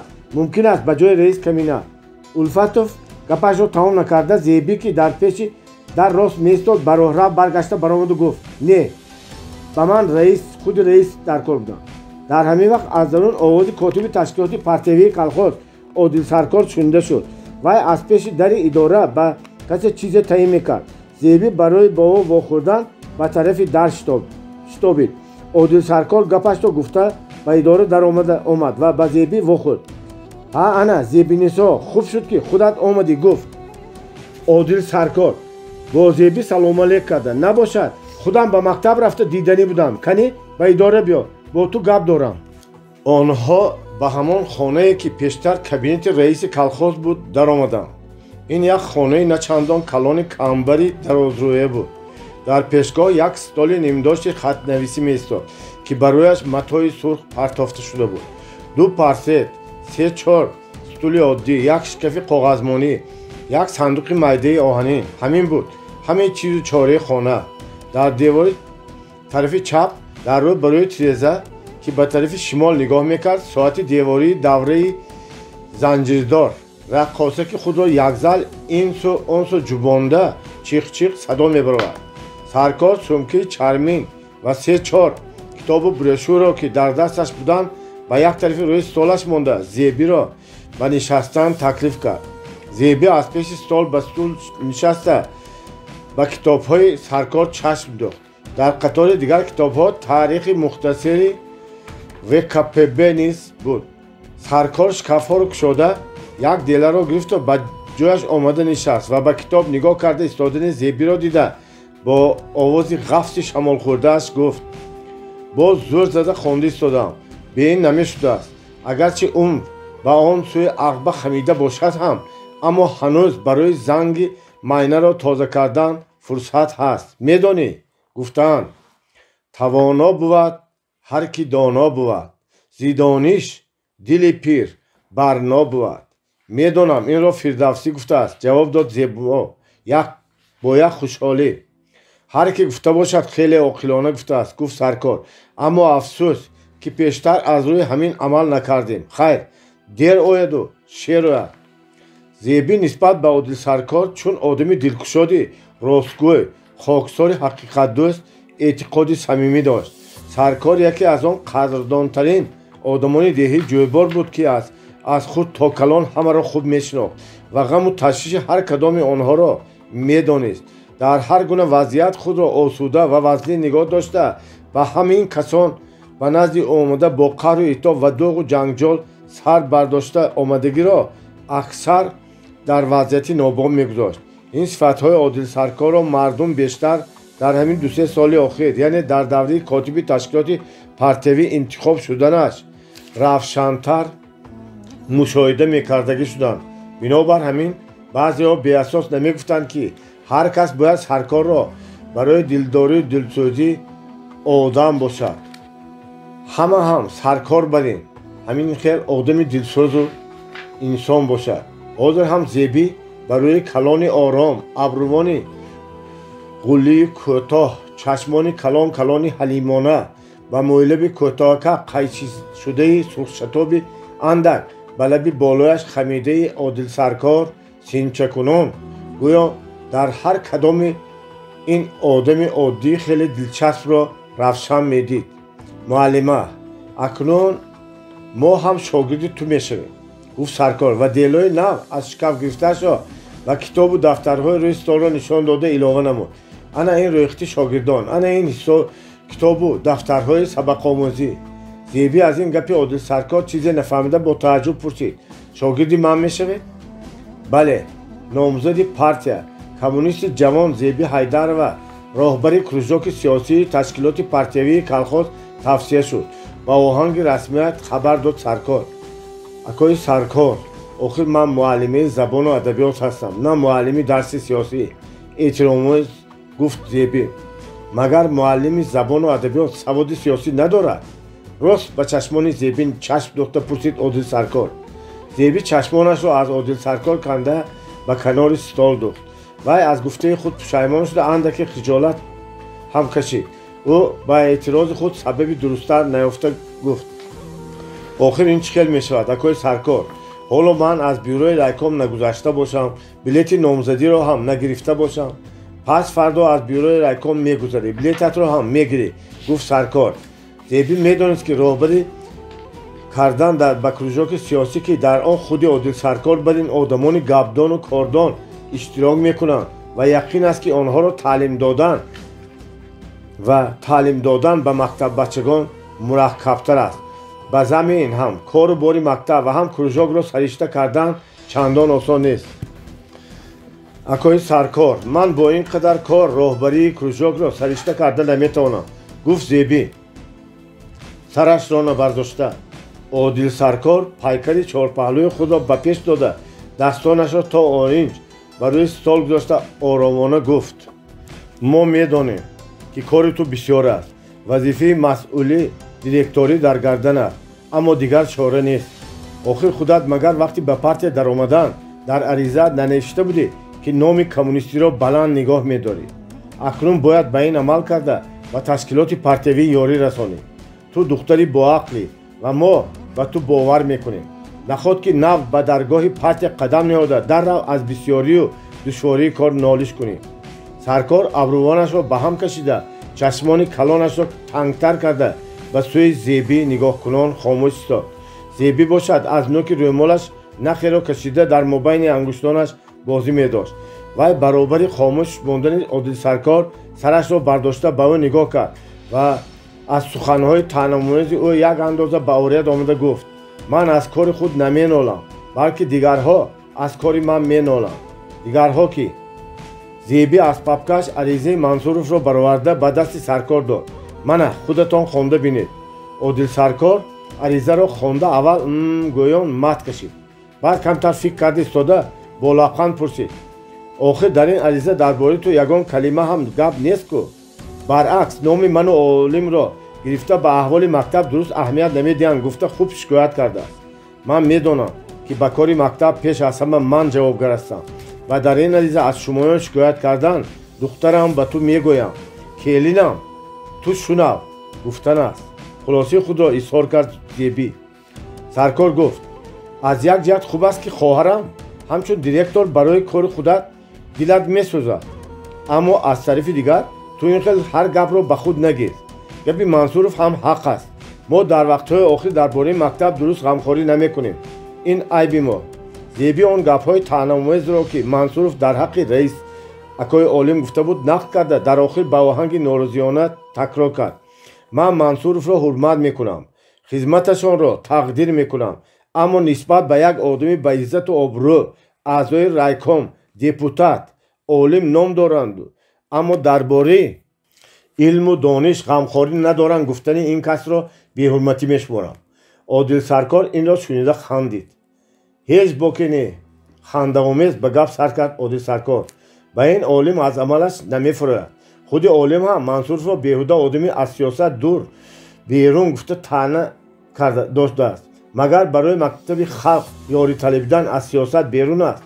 ту Зебунисо барои иззати нафси худ шуда аз Мансуров наранҷ. хуб кардааст ки ба пеши мо бо ҳамин хел талаб омадааст. афсӯс ки дирӯз ман дар ин ҷо набудам, набошад худам тарафи Мансуровро мегирифтам. худи олими мо намедонад аз чӣ сабаб бошад ки рӯз аз рӯз дигар шуда истодааст, ба якравию дағалӣ одат кардааст. эҳтимол аз кору ташвиши калхоз ҳамин хел дилтанг шуда бошанд. тарафи раисро гирифта гуфт Зеби: ту кори ташвиши калхоз мегӯӣ хоҳарам? ришханд кард Одил Саркор. магар намебинӣ ки аз низ зиёди ин кору ташвишҳоро ноибаш Улфатов ба ӯҳдаи худ гирифтааст. ғайр аз ин ҳамон олиме ки қариб шабу рӯз дар саҳро буду ҳеҷ гоҳ ягон соҳаи кори калхозро аз назари эътибор дур намегузошт, акнун бисёр вақт дар кабина нишаста ба амру фармон кор мебарад. дуруст, олим раиси машҳур, аъзои райком, депутат, бояд ҳамаи мо ӯро иззат кунем, аммо иззату ҳурмат гуфта фукаша ба осмон бардошта мондан ҳам хуб нест. аз замин канда шуда ин қадар осмони шӯҳратро чӯрқ задан ба одами деҳқон намезебад. Зеби зуд маънои гапи Одил Саркорро фаҳмида гуфт: ба фикрам акои олимро хизмати халқу калхоз ҳамин хел машҳур кард, на иззати ҳурмати дигарон. Одил Саркор эътироз кард: ман мегӯям ки пеш аз ҳама вай ба туфайли меҳнати ҳалол ва боварии 800 хонаводаи калхозчӣ ба ин мартаба расид. ба ҳар ҳол ҳамин хел одами ба обрӯи масъулро ба ҳудои беҳуда таънаю маломат задани Мансуров хуб нест. акои Саркор, ман гумон намекунам ки акои олим аз ёрӣ расондан ба мактаб гардан метофта бошад. худи ман ҳам ин гумонро надорам. гапи Зебиро махқул кард Одил Саркор. дар ин ҷо ягон иштибоҳи дигар аст. Ту аризаро ба ман монда рав. бо Олиму Мансуров худам гапзанон мекунам. албатта аҳволи мактабро беҳтар кардан лозим. Зеби гапҳои Гулбибӣ ва вазъияти мактаббачагони сағираро ҳам нақл карда хоҳиш намуд, ки ягон чорае ба онҳо аз калхоз ёрие диҳанд. Одил Саркор ҳал кардани ин масъаларо ҳам ваъда дода гуфт: аз муаллим Мансуров беҳуда гиламанд нашав. вай одами хизматнишондода ҳарчи бошад ҳам дар касби муаллимӣ аз ту дида як-ду курта пештар дарондааст. ба вай маслиҳат карда якҷоя кор кунедтон. худат медонӣ, ки аз як даст садо намебарад. албатта ҳамин тавр куя, ҷавоб дод Зеби сар хам карда. охир ба ман як даҳан гам назада ба раис ҷанҷол бардоштанашон ба нафсам расид. санги вазнинро об намебарад. хоҳарам, вазнину бо тамкин шудан лозим. ба шӯру ғавғо кор буд намешавад, насиҳат кард Одил Саркор. Зеби аз гапҳои вай хеле мамнун шуда сарашро ҷумбонда хуб гуфта монд. Одил Саркор баъд баргашта масъалаи кружокро хотиррасон кард. Зеби камтар фикр карда гуфт, ки то бас фардо ҷавобашро хоҳад дод. ба ҳамин онҳо хайрхуш карда истода буданд, ки дари хона оҳиста кӯфта шуд. ҳодикӯсии хаткашон, дар кис сумки калон, дар тан ҷомаи пахтанок, дар сар телпак, дар по мӯзии аскарӣ даромад омад. вай баъд аз пурсупос аз сумкаш як даста хату газетаро гирифта ба Одил Саркор дод ва ба Зеби нигоҳ карда пурсид: хату газетаҳои шуморо ҳам дар ҳамин ҷо супорам ё ба мактаб барам? майлаш, дар ҳамин ҷо супоред. боз овора шуда ба мактаб рафта мегардедми? гуфт Зеби. ҳа бале, шакар ба даҳонатон отунча. гӯён ҳодикӯса чанд газету журналро ба Зеби дароз кард ва аз ҳама охир мактуберо дода боз хушҳолона гуфт: ана ин номаи мулло Сафарро ҳам қабул кунеду ба ҳаққи ҳоди амакатон спасибо гӯед. чашмони Зеби шӯълавар шуданд. дилаш ба изтироб афтод. чеҳрааш аз шодӣ шукуфт. дар лабонаш табассуми базебе пайдо шуд. вай ба рӯи хати секунҷа нигоҳкунон беихтиёр ба тарафи дар роҳ паймуд. ҳодикӯса аз ин ҳолати Зеби завқида ба Одил Саркор хандаомез нигоҳ карду аз паси Зеби гуфт: хайротунча, спасибаш ба сафари оянда қарз мемондааст я? Зеби шармида аз пеши остона ба қафояш нигоҳ карда ба ҳодикӯса ташаккур хонд ва боз саросема баромада рафт. вай то ба мактаб рафтан тоқат накарда мактубро дар роҳрави идораи калхоз кушода хонданӣ буд, ки ба Улфатов вохӯрд. вай дар дасташ чанд варақ коғаз аз хонаи бухгалтерии калхоз баромада ба кабинети раис медаромад. нав раисро пурсида истода будед: отун, ана омадам, гуфт Улфатов дари кабинетро кушода. Зеби дар рӯ ба рӯи дари кабинет омада ба дарун нигоҳ кард. дар пешгоҳ дар сари стол акои Олим рост дода папирос мекшид. вай Зебиро дида ба даромадан таклиф кард. Зеби мехост аз пеши дар салом алейк кунанду ба кори худ рафтан гирад. чунки баъд аз бо Одил Саркор гуфтугӯ кардан дигар ҳоҷати ба акои Олим вохӯрдане набуд. аммо акои Олим боз такроран таклиф кард, ки ба назди ӯ дарояд. Зеби ноилоҷ даромада аз канори диване, ки дар тарафи рост буд, нишаст. камтар сабр кун, ҳозир ман ҳуҷҷатҳои Улфатовро имзо кунам, баъд ба ту гапзанон мекунем, гуфт акои Олим ва дар стулаш нишаста коғазҳоеро, ки Улфатов ба пеши ӯ гузошта буд, аз назар гузаронда баъзеашонро имзо мекард. дар бораи баъзе дигарашон шарҳу маънидоди Улфатовро мешунед. дар ин мобайн Зеби боз бесабрӣ карда мактуби Сафарро кушод. хондан гирифт. Сафар дар мактуби 4 саҳифагӣ ҳамаи саргузаштҳои охирини худро муфассал навишта ба Москва ба хондан фиристода шудани худро хабар медод. баъд аз ҳикоя кардани саргузаштҳо Сафар менавишт: азизам, то зинда ҳастам, суханҳои меҳрубононии шуморо, ки пас аз вафоти бемаҳали модари мушфиқам ба мани ятим дилдорӣ карда навиштаед, аз хотир фаромӯш нахоҳам кард. бигузор он чароғе, ки пас аз вафоти модарам дар хонаи мо бо дасти шумо фурӯзон гаштааст, мисли дилу дидаи шумо як умр равшану пурнур бошад. мактуб бо сатрҳои зерин хотима меёфт: аз саломатиятон, аз муваффақияти коратон, аз аҳволи мактаб, талабагон, муаллимон нависед. чаро дар ин хусус дар мактубҳоятон қариб ки чизе наменависед ё гумон мекунед, ки ман ба оташи ҷанг афтода меҳру муҳаббати касбу кори худ ва мактабу маорифро дигар фаромӯш кардам نه هرگز این خیل گمان نکنید. نویسید هر چی که هست بد یا نقص البته نویسید. زیبی تمام با مکتوب داده شده بعضی جمله ها را یک دو بار تکرارا میخوند و به گپ‌هایی که در بین اکای عالم و الفتوف میگذشتند چندان دقت نمیداد. بعد از مکتوب را خوانده شدن هم زیبی چشم به آنها هوشش به گپ‌های سفر خیلی وقت خاموش ماند. فقط در آخرترهای گپ رئیس و نایب و به گفتگوی آنها گوش داده چنین سخنها را میشنید. این عکس خراجات مهمانهایی که هفته گذشته از مرکز آمده بودند. خوشمی گفت الفتوف یک صحیفه کاغذ را که در دستش بود به پیش رئیس مانده. اکای عالم اول به طرف زیبی یک نظر افکنده، بعد با جدیت کلمه مهمانها را اصلاح نموده گفت اول اینکه مهمانها نه نمایندگان، دوم اینکه به بغالت دید یک دیده برایت داده بودم. خوشمی جواب داد الفتوف که آهنگ گپی او کیمچقدر ناباورانه میبرمد. رئیس دست مانده از کدام فوند بودنش را نشان دهم میگویند. همین بغالتر مردم هم خوب خوردگی مخلوق میشد است گذراندن گیرد. ما این چیزها را به خانهمان نمیکشانیم که به نمایندگانی با آبرو که به سفارش مسئولیتناک به کلخاز آمدن خرج کردیم. روزی همانها خیریت که به بغالترها نمیماند نباشد گشنه و تشنه پاهاشان را کشاله کرده نتوانسته میخوابیدند. گفت اکای عالم. الفتوف گپ‌های رئیس را تصدیق کرده علاوه نمود ای اصلا نگوید. خوشمی رئیس خودی از کیسه خودشان میدادگی برین در بالای یک تیم راست میستند. خوش اکنون این را به کدام فوند میگذرانیم؟ سرش را خورده قدر فکر کرده مان اکای عالم. همش فوند مقرری ده رئیس جواب داد الفتوف و همین که اکای عالم کدام فوند بودنش این را صرفم نرفته به او سوال‌آمیز نگاه کرد. الفتوف به منه و نزدیکتر خم شده آهسته دمغرومه گفت فوند یاری به فرانک. رئیس یک بار قطعی را کرد نه این خیلی نمیشود. های حالی حاضر من حجت‌هایتان را گرفته برید بعد یگان علاج بی غلبش را می‌یابیم.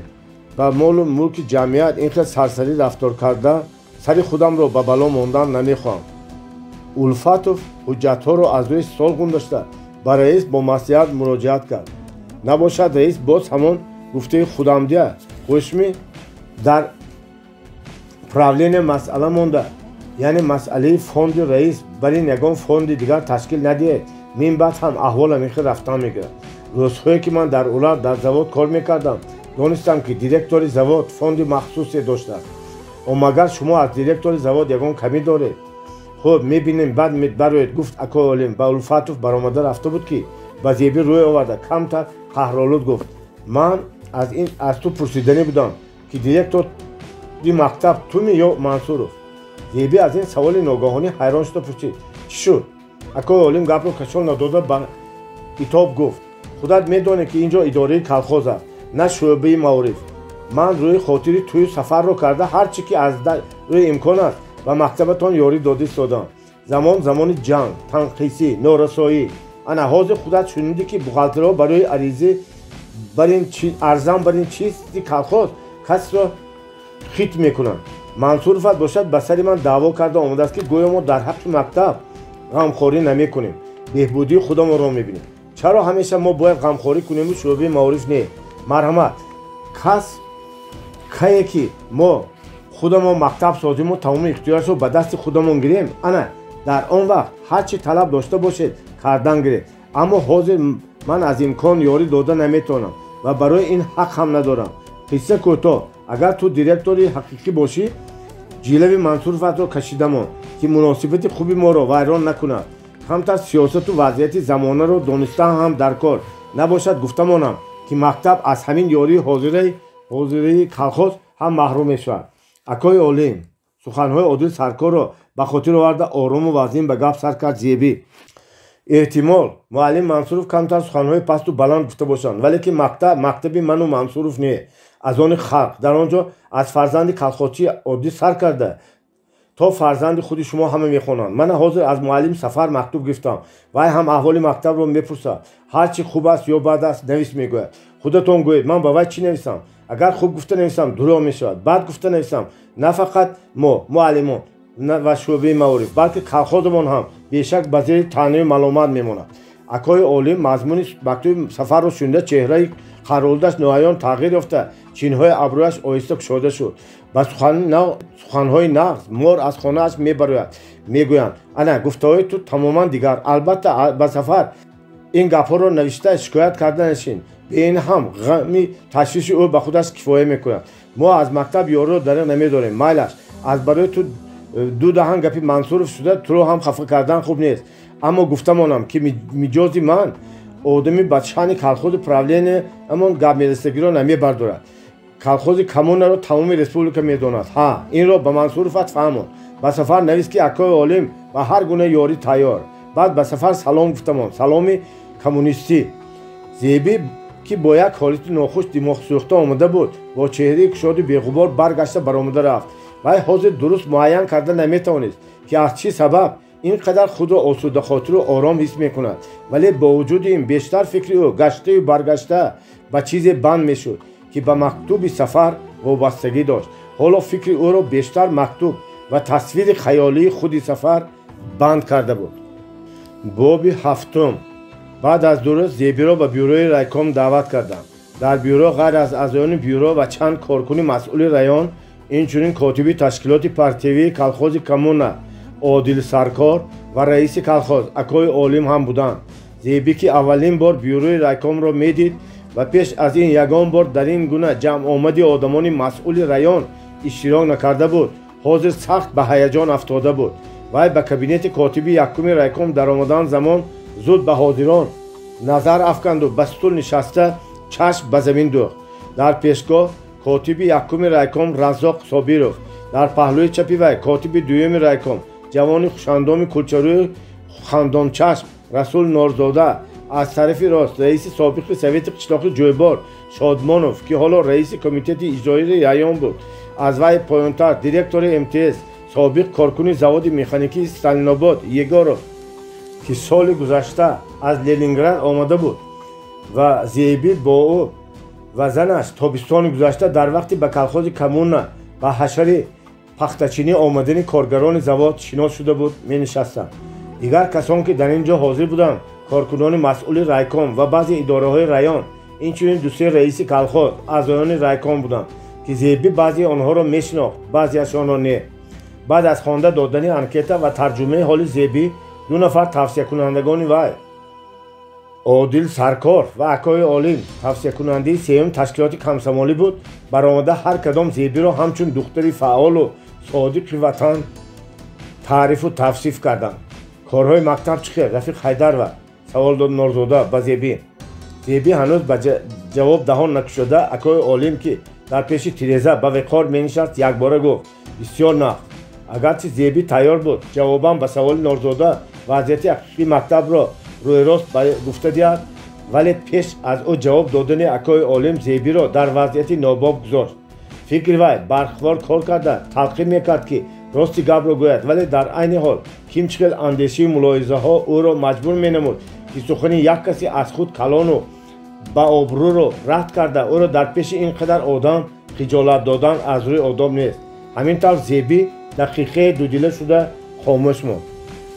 гапи Акои Олим ва хомӯш ҳайрон мондани Зеби Одил Саркор ҳам дар ҳолати ногувор монанд. Саркор фурсате ба тарафи Зеби ки дар рӯи вай чашм ба поён духта хомӯш меистод, изтиробомез нигоҳ карда охир худдорӣ карда натавонисту ба Норзода гуфт: росташро гӯем Рафиқ Норзода, вазъияти мактаб чандон ҳам хуб нест. Одил Саркор инро гуфта чашмаш ба Акои Олим афтод. Акои Олим ба Саркор як теғ кашида нигоҳ карда ва ҳамон замон аз ӯ рӯ гардонда ба тарафи котиби якуми райком Собиров чашм дохт. дигарон ҳам зоҳиран ин нигоҳи онҳоро пай бурда буданд ки дар лабони онҳо табассуме пайдо шуд. Собиров аз ин ҷавоби ихтилофноки онҳо қаҳраш омада қавоқҳояшро гирифта ба Зеби муроҷиат кард: бинем канӣ худи директор чӣ мегӯяд. тамоми аъзои бадани Зеби тасвида дар ноки бинӣ ду чакка ва дар атрофи лабонаш донаҳои арақ пайдо шуданд. вай бо як азоб ҳаяҷони худро пахш карда лаб ба сухан во кард: албатта барои таъриф кардани мактаби мо асос нест, хусусан аз ҷиҳати шароити хондан камбудиамон бисёр, сӯзишворӣ намерасад, биноямон боз шикасту рех металабад, синфҳоямон хунук. ин камбудиҳои умумии замони ҷанг дар ҳама ҷо ҳастанд. аз ҷои нишастааш гап партофт Акои Олим. магар правлени колхоз ёрӣ намерасонад? пурсид Егоров аз Акои Олим. ёрӣ медиҳем, ҷавоб дод Акои Олим. аммо директор که در این وظیفه کم تجربه است در وقتش آماده عرض نمی کند. به نزدیکی مدیر علمی منصورов آمده یاری طلب کرده بوده است که کنجکاوانه پرسید نورزاده. اکای عالم نوتین شده در جایش جنبیده ماند و اول به طرف عادل سرکار نگاه کرده او را سرخم دید و بعد به نورزاده روی آورده گپش را خایده نایلاج گفت. ها آمده بود. بعد خودی زیبینیسا هم آمده وعده دادیم که یارمندی میکنیم. در این وقت نورزاده به طرف صابیروف و یگاروف خم شده آهسته چیزی گفت. یگاروف سر جنبانده خندید. صابیروف عصبی شده ابروانش را بالا کشیده زیر لب کیمچی گفته ماند. دیگر سوال و جواب قطع شد. زیبی را با یک آواز به اعضای پارتیا نامزد قبول کردند. وی از بیرو برآمده رفته بود که کاتب رایکوم صابیروف قهرآلود به اکای عالم و عادل سرکار نگاه کرده گفت من این را از شما امید نمی کردم رئیس. نخود از گفتن حقیقت حال می ترسید. نخود که به جای کمبودی را اعتراف کردن تعریف خشک و خالی خوب است. اکای عالم تنها به تعریف عادت کرده گیده کنایه کرده گفت نورزاده. بله برای این خیلی کارها نغز که کنبه دادن لازم میاد. عالمکه گفت شادمانوف. این چی گپ که دو راهبر مسئول یک کلخوز دو خیلی گپ میزنن. رئیس شما آدمی با تجربه هستید. من بعد اول هر یک کار را نقص سنجید بینید بعد تعریفش را کنید. نباشد مثل امروزه خودتان را در وضعیت ناقلای میگذارید. گفت باز صابیروف. این گپ ها به عزت نفس اکای عالم سخت رسید. ممکن است گفت وی که این خیلی سرزنش را در این گونه جمع آمد کلام اولین بار میشنوی. از خجالت سرش را نبرداشت و کتفانش را بار زیر کردگی برای نجنبانده می نشست و در دلش از منصورов و عادل سرکار دامنگیر می شد. خصوصا به گوش نورزاده رسیدن جنجال بین منصورов و وی به او خیلی علم کرد. نخواست که عادل سرکار برای این دوستی نزدیک طرف یک معلم عادی را گرفته از من غیبت کرده باشد. گمانبر می شد وی از دست این معلمان هم به بلا مانده مکنون. خلاصه برآورد خود به خود و از خجالت و علم به آب و عرق غوطیده تا آخر بیورو سرخم و قهرآلود به زور نشسته برابر تمام شدن مجلس بیورو از همه پیش بیرون برآمد و به همراهش عادل سرکار هم نگاه نکرده تنها به سوی دهه جویبار روانه شد. همین که اسب سمند یورغه به حدود دهه جویبار رسید گردن خود را بالا کرده گوشتش را سیخ کنان شیشه میکشید. باز دم به دم بینی افشانده سلوخ لجام را در مابین دندانهایش خایده به پیش می‌دوید. نعل‌هایش گاه به سنگ برخورده شراره می‌برآوردند گاه به ریگ و لای نرم غوطیده از خود قوچه‌های خمود شکل می‌گذاشتند. در بالای سمن در زین ملایم مردی نشسته بود که قامت بلند چکمنی باسمه در تن تلپک چرمینی زیهش قراقلی در سر پاهای وی که موزه خرامی پاشنه پست داشتند و به اوزنگی برنجی تکیه داده شده بودند. کتف او کمی به پیش برآمده کتف راستش خفاتر خمیده می‌ایستاد و به مرامی پامانی است هر دو کتفش یک زیر مثل گهواره جنبان به پیش و قفا می‌جنبیدند. مردک نوک لجام را با دست چپش که در درون آستین کدای مانند چکمن پنهان بود محکم داشته دست راست قمچیندارش را به بالای رانش مانده کله پر از فکر و خیالش را پایان انداخته می‌رفت. روز بیگاه شده بود. از شرق ماهی شام خورده سر می‌برداشت. از دور سلسله کوه‌های محتشم کوتل و تپه‌های کوزه‌پوش از آنها پایین‌تر زمین‌های تخت کمی و جنوب نشیب شده رفته کارم که از برف دیروزه فربه شده بودند آرام می‌خوابیدند. از پرتو سرد ماه کله و تپه‌های برفپوش نقره‌وار تابش می‌دادند. در بالای دهه جویبار از موری خانه‌ها دود سیمابیرنگ پهن می‌گشت. آب جویچه‌ها بر روی خود طور کشیدگی برین تنک یخ بسته بودند. این یک لوحه فصل زمستان جویبار از افتش به حالت روحی سواری ما موافق نبود که نه کوهساران برفپوش دقت او را به خود می‌کشیدند و نه ده و صحراها که در زیر مهتاب شب راحت داشتند. مردک به دهه درآمده اسب را از کوچه کلان به طرف راست برای کمبر عرابه‌گرد که از مابین زمین نهالزار می‌گذشت گرداند. سمند اول به امر صاحب خود اطاعت نکرده خواست که از راه کلان رفتن گیرد. савора бо қаҳр омада якбора лаҷамро бо қаҳр сахт тоб доду бо пимчхел дашномҳо ба шиками асп бо зарб се-чор қамчин фаровард. Саман аз зарби ногаҳонии қамчинҳо ҷаҳида бо тамоми қувваташ ба пеш давиданӣ буд, ки мардак лаҷамро боз тарангтар кашида сари аспро ба кӯчаи тарафи рост гардонд. Асп итоаткорона ба ҳамон сӯ рӯ оварда нафаси чуқуре кашида ба резаи тез роҳ пеш гирифт. Савора қад-қади ниҳолзор қариб ним чақрим роҳ паймуда ба майдончае баромад, ки се атрофаш девори пасти похта дошту як тарафаш кушодагӣ буд. аз ҳамин тарафи бедевор дар 50-60 қадам дарунтар дарвозаи дутабақае менамуд, ки болохонача ҳам дошт. Савора ба пеши дарвоза омада аспро нигаҳ дошт ва бо дастаи қамчин дарро кӯфта соҳиби ҳавлиро фарёд кард: улфатов, улфатов. аз дарун ҷавоби лаббай шунда шуд ва ҳамон дам дарвоза кушода шуда улфатов баромад. ассалому алайкум раис, кани марҳамат марҳамат, фуроянд, гуфт улфатов тамаллуқкорона аз лаҷоми асп гирифта. не, фуромада намешидам, ҷавоб дод акои олим. ба шумо як-ду даҳан гапи зарур дорам. ба идора меомадед? улфатов боз илтиҷоомез ба фуромадан таклиф кард. хайр, раис, чӣ тавр шуда то пеши дари кулбаи камина омадед? акнун як сари қадам фуромада як пиёла чойи моро нанӯшида меравед. хуб намешавад. хизмат гурехта намеравад. хушми, худам ҳам нав аз идора омадам. ҳама ҷо хотирҷамӣ, об задагӣ барин.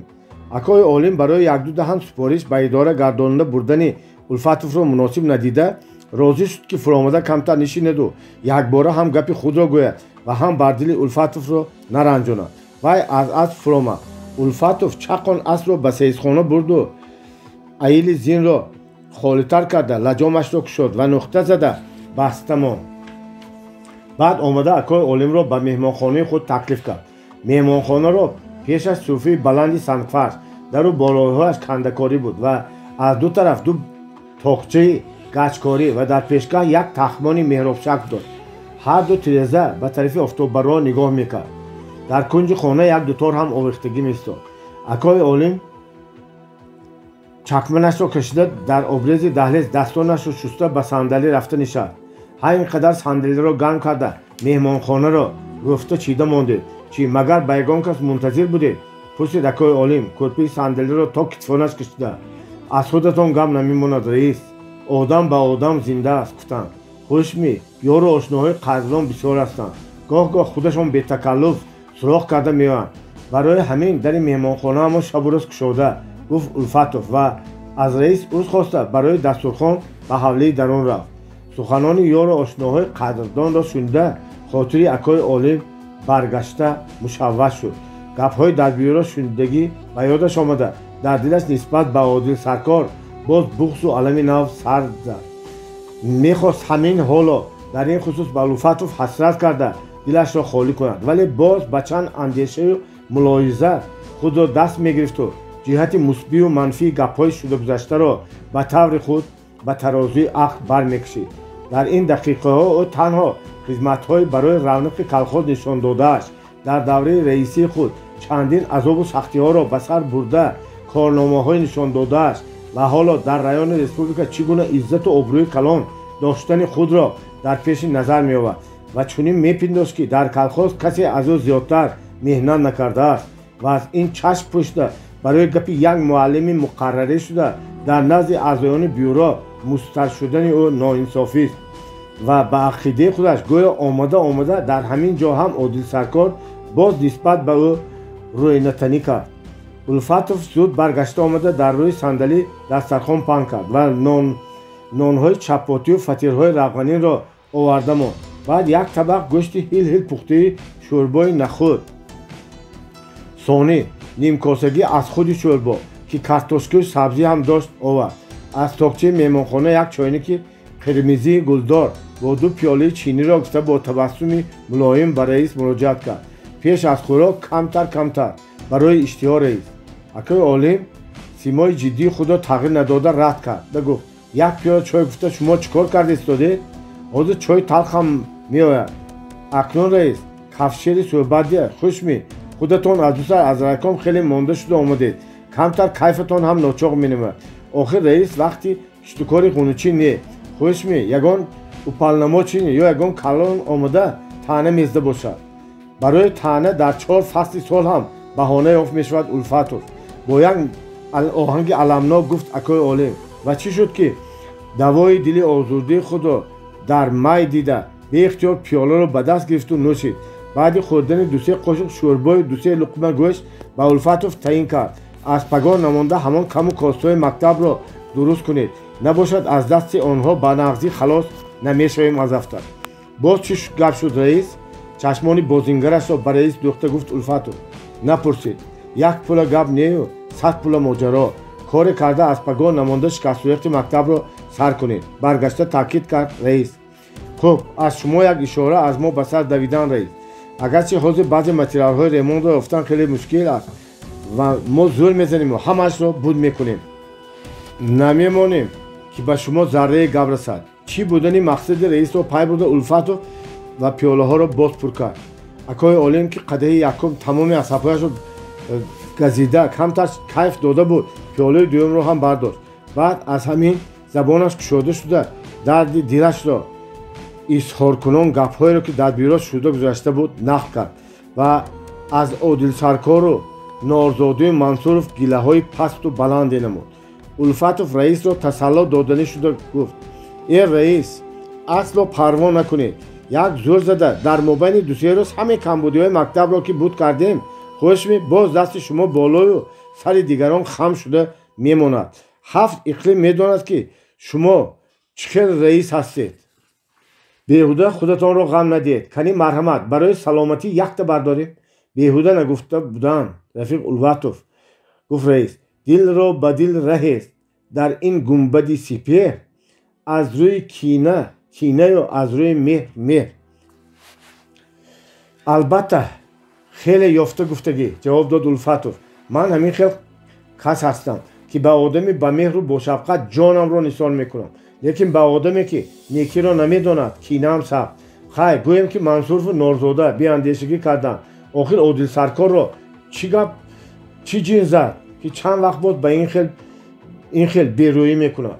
Улфатов давоми сухани раисро гирифта бо тасдиқи фикриҳо чунин байтро хонд: ман аз бегонагон ҳаргиз надолам ки бо ман ҳар чӣ кард он ошно кард. раис болида таҳсиномез гуфт: ҳа бале Улфатов, ки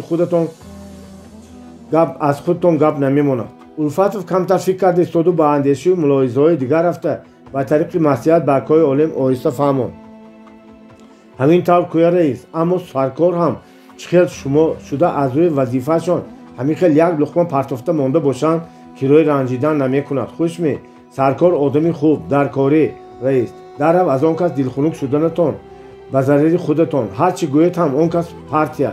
хушми инро ба эътибор нагирифтан нағз не. шумо як кор кунед ки ҳам лал ба даст ояду ҳам ёр наранҷад. ҳа хушми акои олим бо хаёл ба як нуқтаи номаълум нигоҳ карда монд. гапҳои ба мулоҳизаи Улфатовро худ ба худ таҳлил намуд ва аз дилаш гузронд ки ин мардак аҷоиб гурги борон-дида аст, ҳам ба нал мезанаду ҳам ба мех. хай биёед ин гапҳоро ба як сӯй монем Улфатов, кани дуторро гирифта 4 нохун занед, гуфт акои олим папирос кишта. хуб, ба ҷону дил аз ҷояш хеста дуторро гирифт Улфатов ва онро ҷӯр кард истода аз раис пурсид: аввал яктагӣ рехта монам а раис? не, ба ман дигар лозим нест, ба худатон резед. рехта мондам, нахӯред ҳам. зеби дастархон шуда меистад. Улфатов созро яккатор ҷӯр карда мувофиқи аҳволи рӯҳии акои олим оҳанги муҳайярро навохт. торҳои дутор дар зери ангуштони чусту чолок ва часпони Улфатов ларзида нолаи маҳзуне мебарварданд. акои олим сарашро поён андохта баъзан дар айни авҷи оҳанг нолишомез нафаси чуқур кашида мемонд ва гӯё садои дили озурдаи ӯ буд ки ба вай ғусса сахт ҷанг зада буд. Улфатов муҳайярро навохта шуда акнун уфарашро сар карда буд ки дарвоза тақ-тақ шуд. агар ягон кас маро кофта омада бошад, дар ин ҷо нестам гӯед, таъин кард акои олим. Улфатов хубгӯён давида берун рафт ва аз мобайн якчанд дақиқа нагузашта ҳамроҳи як мардаки қоқу лоғару камришу каммӯйлаб буд ва чашмони тангаш ба косахонааш чӯкида буданд даромад омад. Ана раис, ин кас яктои ёру ошноҳои наздику қадрдонамон Рафиқ Кароматов дар амбори тоҷикматлубот кор мекунад. Аз райони боло баргашта истода буданд. Дар сари роҳ маро як диданӣ шуда омаданд. Мардакро шиносонд Улфатов ва аз ӯ пурсид: раисро мешиносида Кароматов? Кароматов бо акои олим хушҳолона ва бо иззату икром вохӯрдӣ карда болобардорона гуфт: акои олимро каси намешинохтагӣ ҳастми Улфатов? ҳар се нишастанд. Улфатов ба Кароматов хуш омадед гуфта боз аз ҷояш хисту барои шӯрбои гарм овардан ба ҳавлии дарун рафт. Чанд вақт боз шумо дар ин ҷо кор? Пурсид акои олим аз Кароматов, ки аз ин пеш ӯро надида буд ва наметшинохт. Ман ба ин амбор ба қарибӣ таъин шуда омадам, ҷавоб дод Кароматов. То ин вақт дар худи марказ кор мекардам. мудири амбор бо сад ҷанҷолу хархаша ба назди худаш талаб карда гирифт. замони ҷанг мол намерасад, аз чор тараф ин нест он нест ёфта диҳед гӯён ба ҳоли кас намемонанд. мудирамон одами фақиракак, таҷрибааш ҳам чандон калон не. лозим меояд ки бисёри корҳои ҷанҷолиро худам ҳал кунам. акои олим боз пурсид: хайр ҳозир кирои амбор гуфтан ягон моли дуруст ҳастми охир? Кароматов зуд ҷавоб дод: ёфт мешавад. чӣ ягон чиз лозим буд? лозим бошад Улфатовро фиристодан гиред. албатта сухани шумо бар ин раисро ба замин намемонед. Улфатов барои Кароматов як коса шӯрбои гарм овард ва бо талаби акои олим танҳо ба худи вай як пиёла пур карда арақ рехт. таклифи раис дуруст, гуфт Улфатов ба Кароматов муроҷиат карда. аввал худатон алоҳида якта бардошта мизробатонро ба мо баробар мекунед ошноҷон. ҳамин тавр аз нав суҳбати сегона сар шуд. гоҳ чахчаху гоҳ дутоннавозию сурудхонӣ то бевақтии шаб кашол ёфт. дар мобайни суҳбат Кароматов аз вохӯрӣ ба акои олим хеле хурсанд шудани худро бо як мамнуният изҳор карда мегуфт: раис, одам кирои суҳбат кардан бо шумо бар ин мардони майдон суҳбат кунад ҳам чақчақи ба маънӣ мешавад, ҳам кайфи олиҷаноб. раисамон чӣ тавр шуда имрӯз ба бахти мо вақти холӣ ёфта дар ин ҷо нишастаанд, гуфт Улфатов. набошад ҳоло соли 12 моҳ аз кору бори колхоз халосӣ надоранд. гоҳ нағмаю усул, гоҳ худою расул, гуфтаанд раис. илова кард Кароматов. баъзан ҳамин хел бо ёру дӯст нишаста чорта чахчаху суҳбат накунед, кор мазан. ҳар чӣ тавр одамро маззаи ҳар чӣ тавр одамро ҳам меравонад. акои олим ба ин гапҳо чандон эътибор надода ба Улфатов гуфт: Улфатов, ошнотон Кароматов ваъда доданд ки баъзе чизҳои лозим шуда монад ёфта медиҳанд. ана нав шумо асбоби шикастурехти мактабро ёфтан мушкил гуфта истода будед. медонам ин ошномон одами валамат, ҷавоб гардонд Улфатов Кароматовро таъриф карда. аммо калонашон наряд биёрад, аз план зиёд дода наметавонам гуфта одамро хит мекунанд. я коратон набошад Улфатов, каттагӣ кард Кароматов. шумо яктами дутами коре карда нарядро гирифта биёред, дигараш тани мо. акои олим таъкид кард: лекин боз оқибати кор ҷанҷолӣ нашавад. Кароматов мағрурона ханда раисро таъна зад. раис, ба ҳамин обрӯи мартаба тарсончанки шуморо бинидам. аввал ин ки магар ягон кас ҳад дорад ки ба шаъни шумо осебе расонад. дуюм ин ки мо ҳам гӯсолаи бофанда не. ҳа. акои олим аз ин таъна хиҷолат кашиду аз гапи худ пушаймон шуд ва ботинан худро коҳиш карда ба калонигариҳои Кароматов қоил мемонд. Улфатов акои олимро аз ин вазъият халос карданӣ шуда ба гапи Кароматов эътироз баён кард. Кароматов: гапи раис ҳам ҳақ, эҳтиёт шарт. илоҳи одамро аз чашми бад худо нигаҳ дорад. магар ҳасади иззату обрӯи ин касро хӯрдагаштагиҳо кам ҳастанд. ин гапро шунида таби акои олим боз хира шуд. вай дигар ба хотир овардани гапҳои гузаштаро нахоста ба Улфатов таклиф кард ки дуторро гирифта камтар замзама кунаду بعد او را جواب دهد. الفاتوف خواهش او را به جا آورد. بعد از سرود اکای عالم از جایش خیست. در هوای سرد صاف مستی او باز زیادتر شده. پایهایش به زور راست می‌ایستادند. وی کلویده تا پیش دروازه خانه برآمده بود که الفاتوف و کراماتوف از دو پهلویش گرفته او را راضی نمودند که پیاده تا خانه‌اش گسیلانند. وی خیلی وقت حرفی نزده سرخم وسط کوچه سربسته فکر و خیال در آمده می‌برآمد. گاه از این حال خود خجالت می‌کشید، گاه خود را نرشیر گرفته قامتش را راست کردن می‌خواست. وی هرچند خودداری کرده نکلویده راه رفتنی میشد اما نمیتوانست. باب هشتم. شب از بیرو برآمده در کجا غایب شدی عالم؟ پرسید عادل سرکار پگاهی به کابینت رئیس درآمده. اکای عالم اول چشمان مخموری قواقعشان ورم کرده خود را به سوی عادل سرکار ناریازیانه دوخته کمتر خاموش ایستاد و بعد پپیراسش را آتش داده به جای جواب به کجای غایب شدن مرا دانستن تو ضرور می گویان دغلی کرد. عادل سرکار به هفت اکای عالم راست نگاه کرده باز پرسید ها چی شد؟ اوضاعت بیجا، خلطه چشمانت آویزان، آوازت ناخوش، ناتاب کنستی. باز یک دو بار دیگر سینگار شما یارو جوره ها همین خیل کس را برای دو پول چیز در زیر باری طعنه و ملامت میمانانه آدم نه فقط ناتاب میشود پاچه دراز کردن هم ممکن. گفت اکای عالم چقدر طعنه و ملامت در فراموش شد. آخر دیروز در بیرو خودت را راستگوی نشان دادم مرا دروغگوی کردی کو. خوب نازک طبیعت شدی دی عالم. خوش انا تو نادرست گفتی من درستش رو گفتم چی شده؟ آسمان آمده به زمین نچسبیده است کو.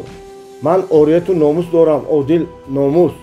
اگر دروغ گفته عاریت و ناموس خود را نشان میداده باشی مصلحت دوستانه من همین که از بحر این خیل عاریت برا. اکای عالم با تیزه ستولی خود را قفاق تیله داده از جایش خیست و از پس استال برآمده روی بر روی عادل سرکار آمده راست ایستاد و قهرآلود گفت عادل در دلت یگان نیت دیگر باشد شف نگفته شفتالوی گپ را گویمان من طاقت این خیل پیچینگ و کنایه ها ندارم. عادل سرکار از آن که رئیس خود را کلان گرفته دو دست کیسه شیم به بالای سری او راست می‌ایستاد قهرش آمد. سرش را نبرداشته با آهنگ آرام و قطعی گفت اول در جایت شین بعد من به تو گپ میزنم. اکای عالم در جایش برگشت نشسته عصبانی پپیراس کشیدن گرفت. عادل سرکار به گپ سر کرد.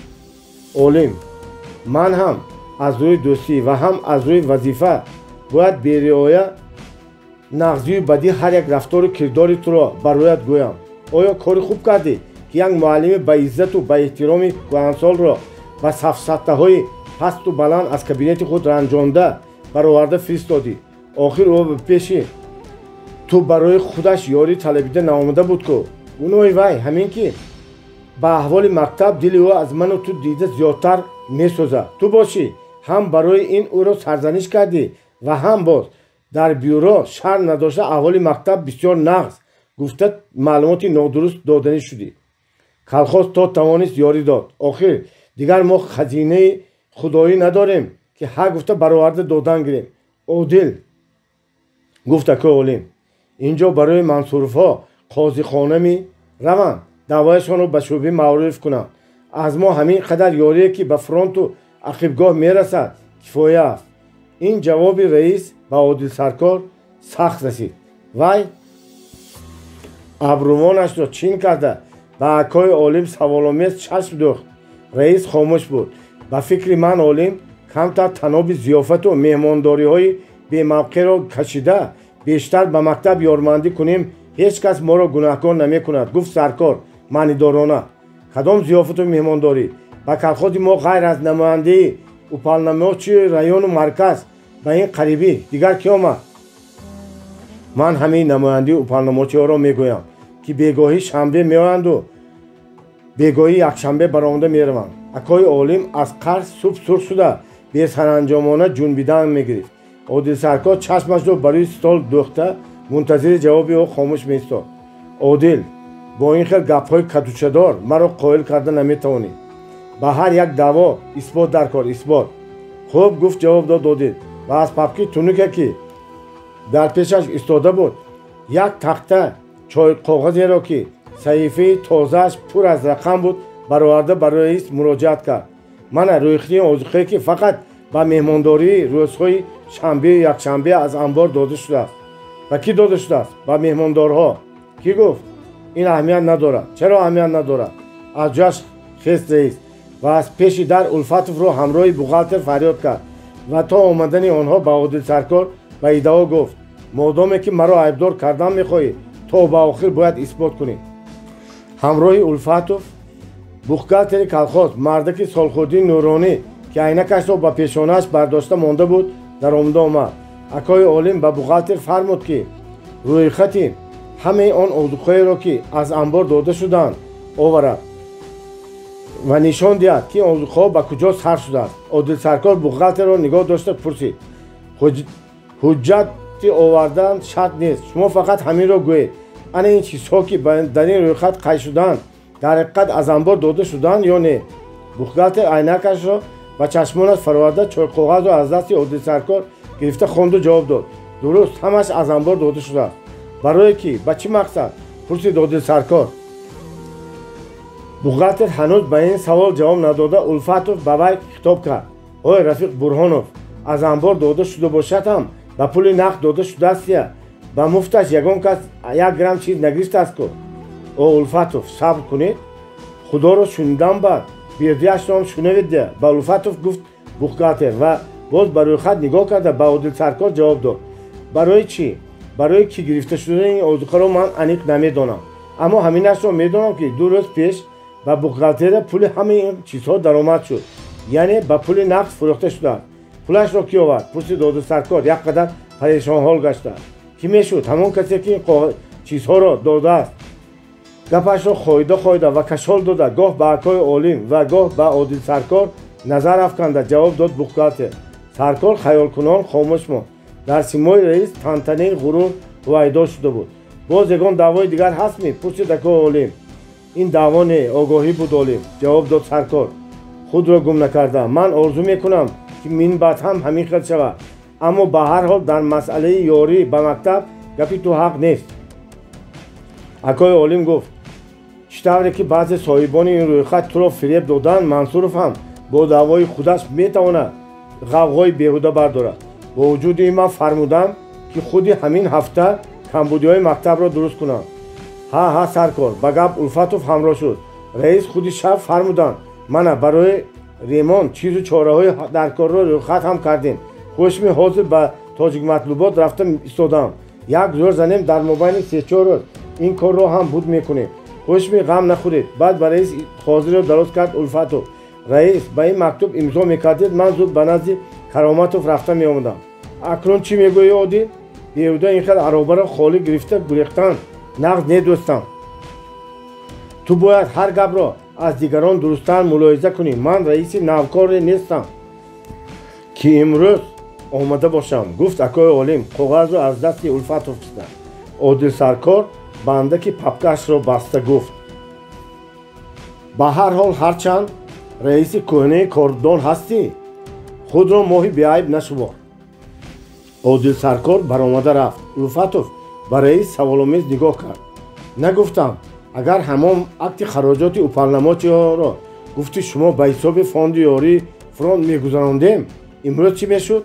کاغذ را امضا کرده گفت اکای عالم شما 2 چشم داشته باشید، آدمان 100 چشم دارم. الفاتوف این را محکم به گوش گرفته مانید. نه رئیس، من به پختگی شما تن دادم. جواب گردان الفاتوف. اما گفتمانم رئیس، به فکرم ریشه همین خطچینی و گپکشانی ها هم همان معلم منصورف و هم بوغالتر موسفید است. خوشمی پیش از همه از همین ها احتیاط شدن لازم. رئیس با غضب و عتاب گفت بار دیگر همین خیل کنید، از بحرش گذشتن دشوار نیست. روان کنی در همین زمانی قیمتی نانش رو از کجا افته میخورده باشد. برای احتیاط یگان تا بوغالتر نغز باورناک را زیر چشم کرده مانید. الفاتوف منصورف باشد اکنون از ما بیند. خوب، از جان و دل دست به سینه برده جواب داد الفاتوف و ممنونانه تبسم کرده برآمده رفت. боби нӯҳум.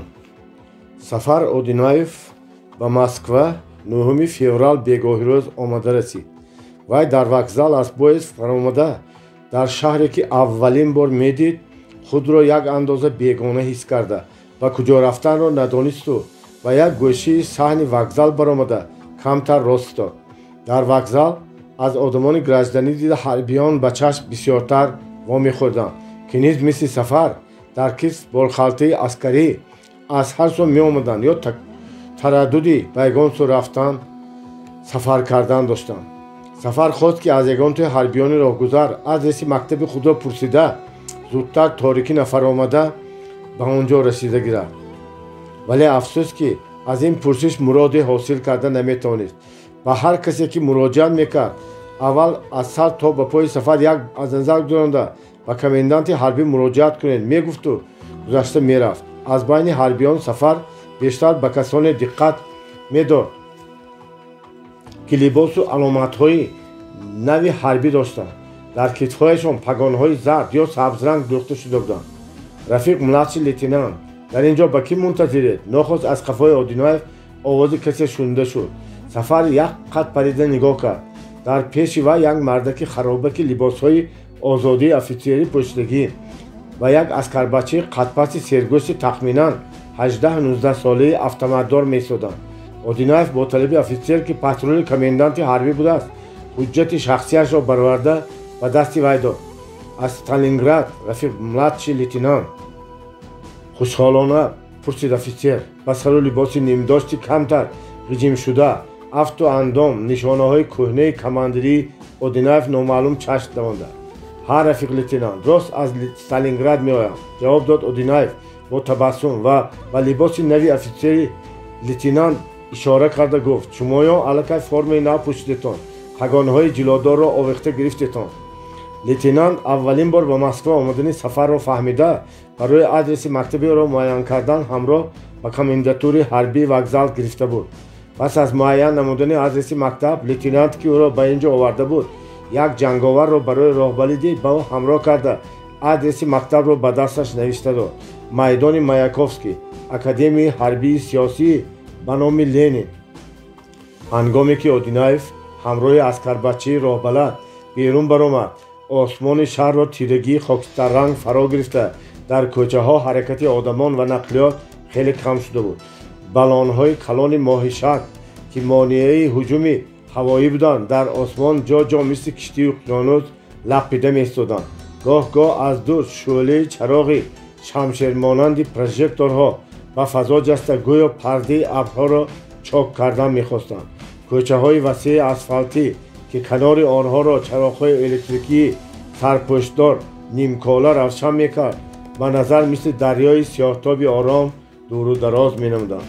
суроби биноҳои калони бисёрошёна ки аз дару тирезаҳои онҳо ба қадди сӯзан ҳам рӯшноӣ наменамуд, аз дур дар фазои уфуқ мисли кӯҳҳои хуллабаланд сиёҳӣ меафканд.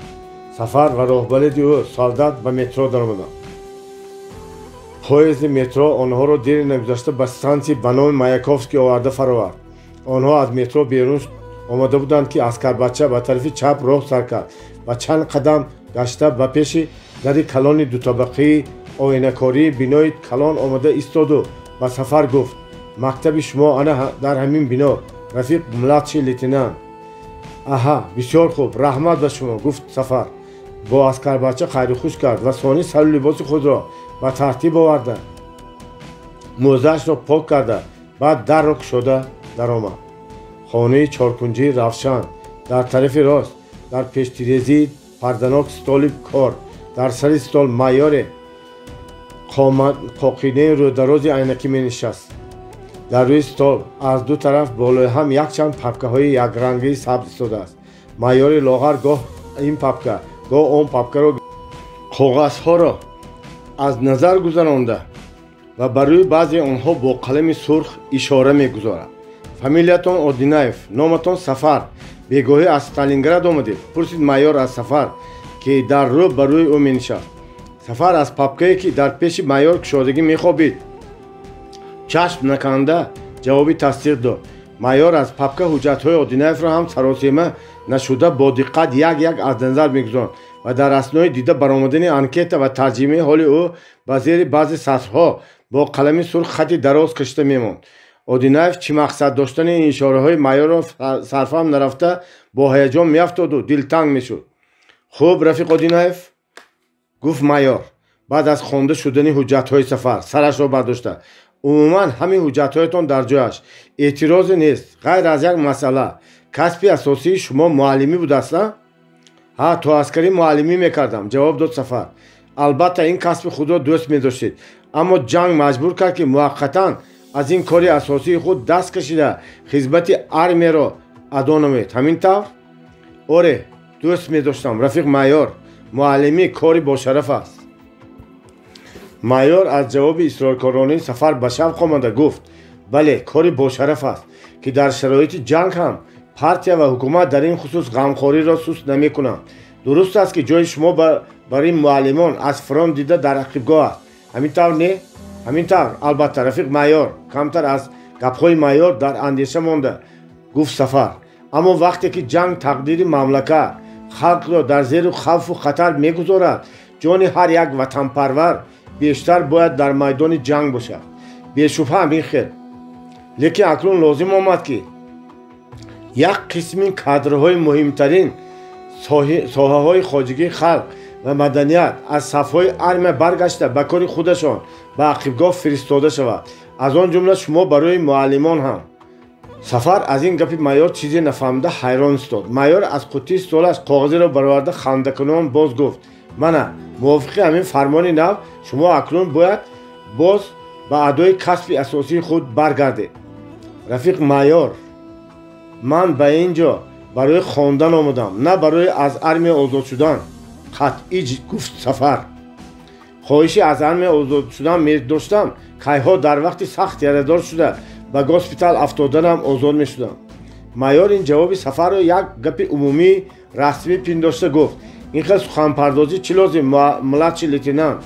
навку худатон аз муҳаббати касб, аз шарифи муаллимӣ бо ифтихор сухан кардед, акнун ин хел мегӯед. ин гапҳои майор ба иззати нафси Сафар хеле сахт расид.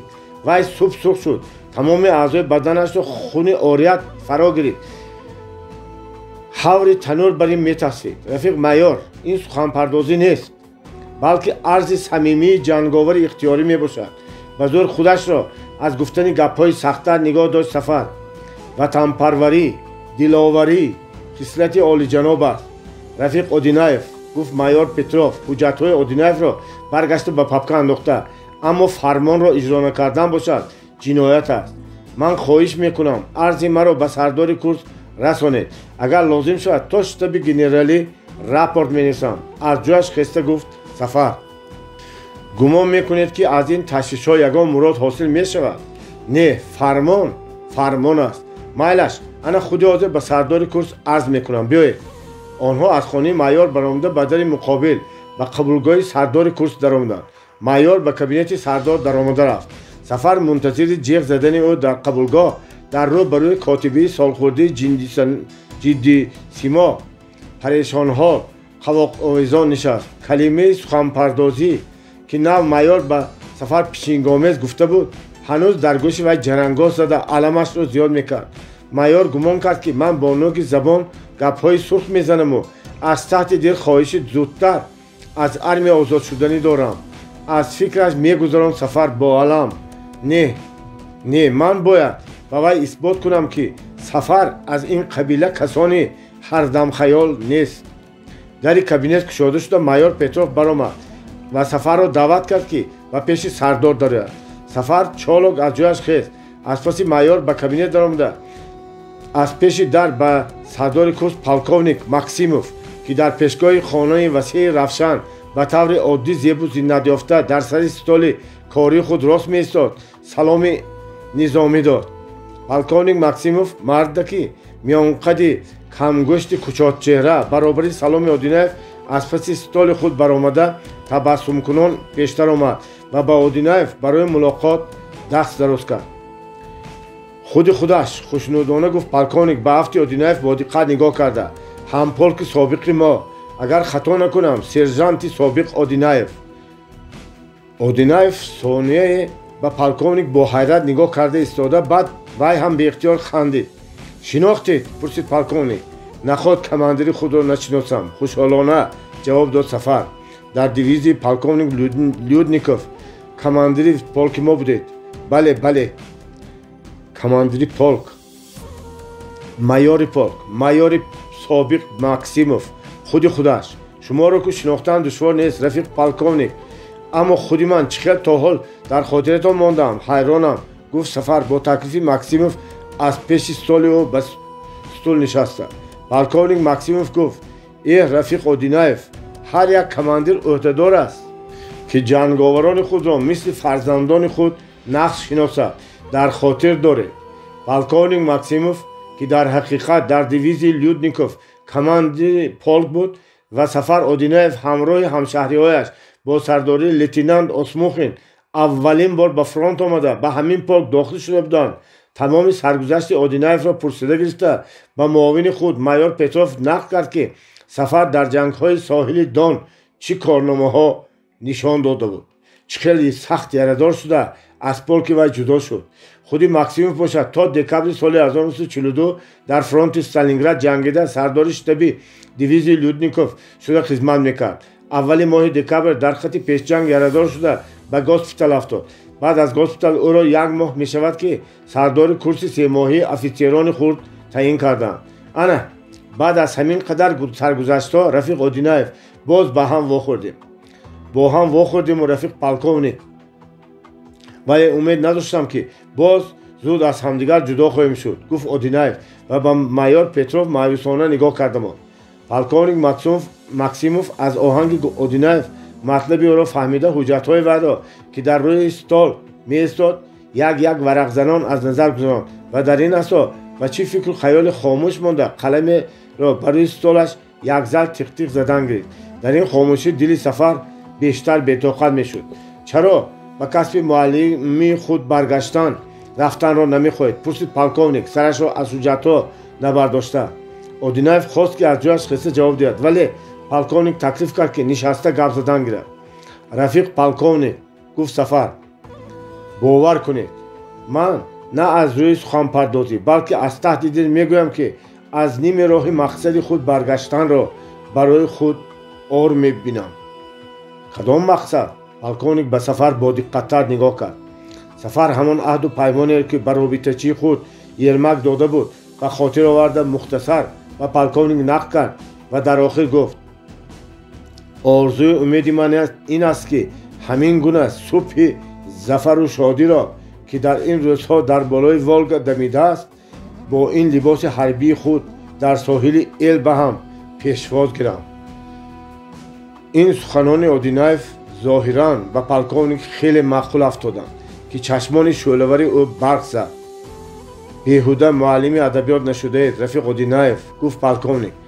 ҷавоби шоирона: албатта рост мегӯед. аз ними роҳи орзуи мақсад баргаштан номардист, аммо ҳозир аз ин роҳ на худи шумо баргаштистоед, балки талабу иродии партия шуморо вазифадор мекунад, ки ба вай барои беҳтар кардани вазъияти мактабу маориф ёрӣ расонед. рафиқ полковник, ман мефаҳмам. рафиқ Одинаев, барои шумо бар ин ҷанговаре, ки дар сахттарин муҳорибаҳо обутоб ёфтаед, дар ними роҳи ғалабаи қатъӣ либоси ҳарбии худро ба либоси гражданӣ иваз кардан кори осон нест.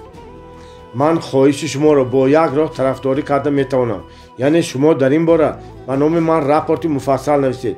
ман рапортро ҳамроҳи ҳуҷҷатҳоятон имрӯз ба саруправленияи кадрҳои армияи сурх мебарам, нишон медиҳам, мебинем канӣ чӣ мешавад. хуб, майлаш, оҳиста ҷавоб дод Сафар. то яктарафа шудани коратон шумо ин формаҳои кӯҳнаи худро партофта аз сардори таъминоти курси мо либоси нав гиред, ду-се рӯз Москваро сайругашт кунед. ин барои шумо хеле фоиданок аст. дуруст? дуруст, рафиқ полковник. Сафар аз ҷояш хеста ба рафтан ҳозир шуд. полковник дасти Одинаевро самимона фишурда ӯро то назди дар гусел кард.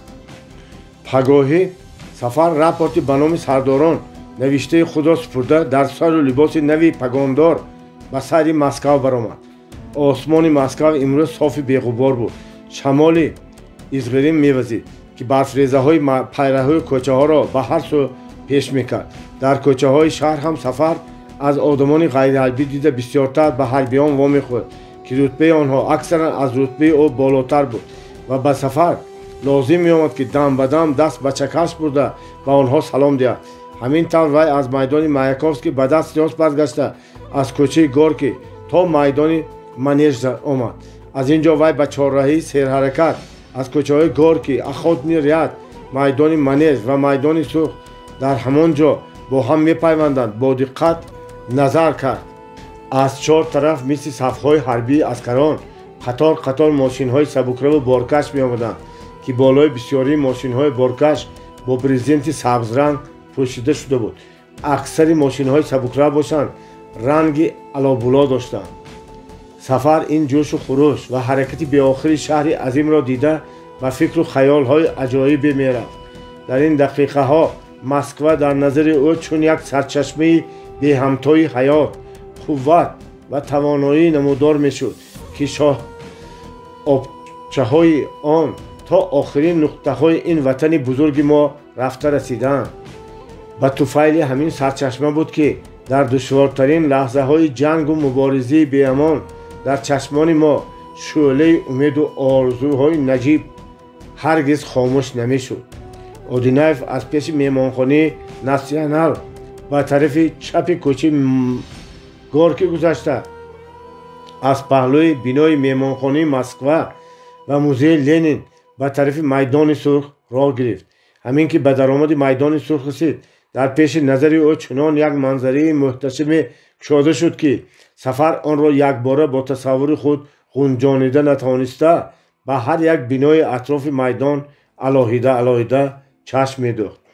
ҳайкали Минин ва Пожарский, манораи Спассик бо соати калони хушоҳангаш, гунбаду тирезаҳои бинои Президиуми Совети Олии СССР, ки аз паси деворҳои баланди сурхи дандонадон ором намуда меистод, мақбараи мармарини Владимир Илич Ленин, ки офтоб акси шӯълаи худро дар он медид, бинои қадимии Музеи Таърих, бинои кунгуракории гилмоиранги Гум, майдони Сурхи фарши васеъ, ҳамаи онҳо бо ранги хокӣ маскировка карда шуда бошанд ҳам як як ба ҳам пайваста гӯё доираи биниши Сафарро ончунон васеъ мекарданд, ки вай акнун на танҳо зоҳири ин манзараро медид, балки ҳар ҷузви он дар назари ӯ як маънии ботинӣ пайдо мекард. Москва, Кремл беихтиёр ва бо як майли табиӣ зери лаб такрор мекард Сафар. вай ин ду калимаро ҳанӯз аз айёми наврасӣ маҳкам ба хотир гирифта орзу мекард, ки рӯзе ба ин ҷо омада симои эҷодкори ин ҷаҳони нав Владимир Илич Ленинро бо чашми худ бинад. чашмони Сафар ба мақбараи Ленин нигоҳ мекард. диққати вай чунон ба ҳамон со кашида шуд буд, ки худро фаромӯш ҳам карда буд. дар ҳамин асно ногоҳ касе ӯро фарёд кард: рафиқ младший лейтенант. Сафар як хат парида бо паҳлӯи росташ нигоҳ кард. ду-се қадам дуртар аз ӯ дар канори пайраҳа марди ҷавони сиёҳчеҳраи шаҳлочашм меистод, ки либосҳои ҳарбии оҳарии ӯ бо қадду қомати мавзунаш хеле шинам афтода буданд ва мӯйлабчаи борики кӯтоҳаш тарҳи рӯи ӯро ба кавказиҳо монанд мекард. ҳамин ки Сафар ба талаби ӯ ба назарш рафт, чашмонашро аз пагонаҳои вай наканда бо тамоми қоида саломи ҳарбӣ дод. ҷавон, ки рутбаи ҳарбияш капитан буд, ба вай дуғ зада гуфт: чаро ҳушатонро ба ҳар тараф парешон карда ба офитсери калон салом намедиҳед? Сафар бо вазъияти нобоб монда, бо қиёфаи гунаҳкорона ва узрхоҳӣ афтода буд, ки капитан худдорӣ карда натавониста хандида фиристод: Латиф, туӣ? Сафар бо овози баланд ӯро ном гирифт. ҳарду чунон сахт дастфишорию ҳолпурсӣ карданд, ки роҳгузарон ба онҳо ҳайрон шуда чашм дӯхта мегузаштанд. Сафар Одинаев ин ҳаммактаби худ Латиф Воҳидовро, که همراه 5 سال در یک اینستیتوت خوانده، 5 سال در یک خوابگاه زیسته، در یک پرده نشسته میخستند. 4 سال باز ندیده بود. لطیف واحدوف پس از تمام کردن اینستیتوت اول در یکی از رایونهای وادی وخش معلمی کرد. بعد از این 1-2 سال او را به دیرکتوری مکتب، بعدی وی به مدیر شعبه رایونی معارف برداشته بودند. اودینوف به او پیش از جنگ 2-3 بار در مجلس‌های ریسپوبلیکوی خادمان معارف واخورده، دیگر از او خبری نداشت. در این جاها سلنگ چیکار کرده گشتی؟ پرسید واحدوف. میبینی مسکو را زیارت میکنم، جواب داد سفر. مگر از این پیش مسکو را ندیده بودی؟ نه، ندیده بودم. برای همین هم قشلاقی ها برین هوشت رفته مانده بوده است. این سخن به سفر سخت رسید. آتش قهر اعضای بدنش را تصفاند. وی هم پس نآمد و خود واحدوف رسانده با اوریت گفت قشلاقی گاها به چشم به چیزی نو دیدهش خوشش رود هم. اما بعضی این خیل آلوفته های هوابلند شهری بر این سفسطه فروختن نمیگیرد. کاپیتان واحدوف به سفر با زهرخنده نگاه کرده گپ را به شوخی گرداندنی شد. های من شوخی کنم، تو جدی گپ زده ایستادی. هر سخن جایی و هر نقطه مقامی دارد، جواب داد سفر. تو همان سفری یکرو که بودی هستی، گفت واحدوف و رنجش او را برهم زدنی شده با نرمی الهه کرد. جورگی و قدردانی این خیل نمیشود. بیا این گپ ها را به یک سو مانیم و از دیده شنیدهمان 4 تا چخ کنیم. واقعا تو از فرمان نو خبر داری؟ چه فرمان؟ پرسید سفر و همراه واحدوف و سوی موزه لنین آهسته قدم را زده رفتن گرفت. واحدوف دهانش را به پیش گوش سفر آورده پیچراست زد. معلمان بعضی ریسپوبلیکا را از عسکری آزاد میکنند، نخواد؟ خود را به نادانی انداخته ساختکارانه حیران شد سفر. ها، گفت واحدوف، دیروز در پولک رزروی ما خبر دادن نام مرا نوشته گرفتند. مگر تو را نپرسیدند؟ نه، گفت با سفر. نباشد امروز پگاه البته میگویند کارت نباشد. بعد از یک چند روز با تنتنه به خانه‌مان برمیگردیم جوره. سفر از این خوشحالانه گپ زدن واحدوف به خیال افتاد و خاموش ماند و چیزی نگفته راه رفتن گرفت. واحدوف گمان میکرد که سفر به گپ‌های او باور نکرده ایستاده است. این گپی شوخی نه برادر، گفت وی به سفر. اگر دروغ باشد کمونیست نباشم. در رفت برای شادیانش نیمتر را تیار کن و زود بار و بونت را بستن گیر. اودینوف با چی فکر و ملاحظه زیر لب میخندید و در مابین گپزنی های جوری خود به افت و اندام مغرورانه او آزمایشکارانه نظر افکنده میماند. هر دو از پیش موزه لنین گذشته به طرف میدان سوردلوف رفتند و از آنجا به مترو در آمده در یک خرنگ نشسته خیلی وقت سرگذشت‌های خود را به یکدیگرشان حکایه کردند. در همین جا سفر به واحدوف از استالینگراد برای چی آمدن خود را گفت، ولی به اندیشه آنکه هنوز نتیجه رپورتش معلوم نیست درباره خواهش در صفهای ارم ماندن خود حرفی نزد. از عسکری آزاد شدن تو از من هم آسانتر است آشنا، گفت واحدوف. سفر را باز زیادتر خرسند کردن شده. تو چی میدانی؟ مگر فالبینی؟ با اضطراب پرسید سفر. فالبین بودن شرط نیست جوره، خودش معلوم. اول اینکه از حساب قسمی جنگی برآمده به اختیار رزرو گذاشتی، دومی که رتبه حربیت هم خودش مایدکک اکنون ملاتچی لیتینان شدی، سومی که فرمان امکت نه، فرمان خوجینی کلان است برادر. ها، هزین نه گویم واحدوف اگرچه خود در این خصوص هنوز یگان معلومات مفصلی نداشت از محمدانوی و کلانگیری خود نمیماند. سفر با گپ‌های واحدوف یک قدر باور کرده دم پریشان حال خاموش ماند و ولی سیر نداده او را از هر خصوص به گپ وادار کردن گرفت. خود با چه گپ‌های تازه و عجایب داری؟ تو که در گپ بافی استخوان نداری، گپ زدن گیر.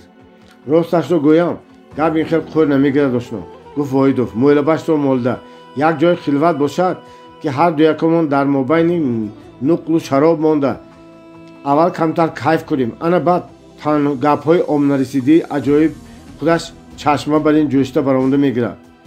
من در این شهر آدمی نه باشم و تو جای خلوت رو از کجا بیافته میتونم، جواب داد سفر. واحدوف کمی فکر کرده بعد یک باره به زانوی سفر شرط زده گفت مالش امروز کنی پگاه من خودم در یک جا تشکیل میکنم، میایی пеш аз рафтан як суҳбати аҷоиб карда ғубори дилҳоро барорем. Чӣ гуфтӣ?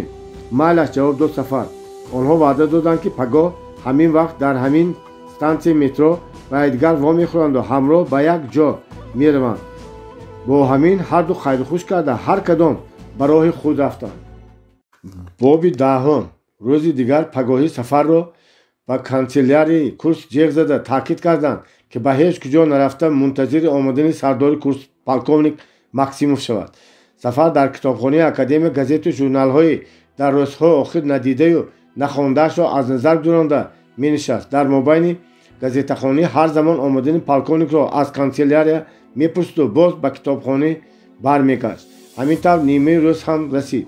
Сафар газету журналҳои дар кориро хонда шуда дигар боз ба чӣ кор машғул шуданашро надонисту ба хобгоҳаш омада дар каташ дароз кашида пойҳояшро ба пол овезон кард. дар ин ҳангом Сафар хаёлан худро ба дардеҳӣ ҷӯйбор медид. аз ҳама аввал дар пеши назари ӯ қомати мавзун, чеҳраи гарми дилнишин, хандон ва чашмони ҷозибадори зебо муҷассам мегашт, ки Сафарро дида аз шодӣ ба куртааш намеғунҷид.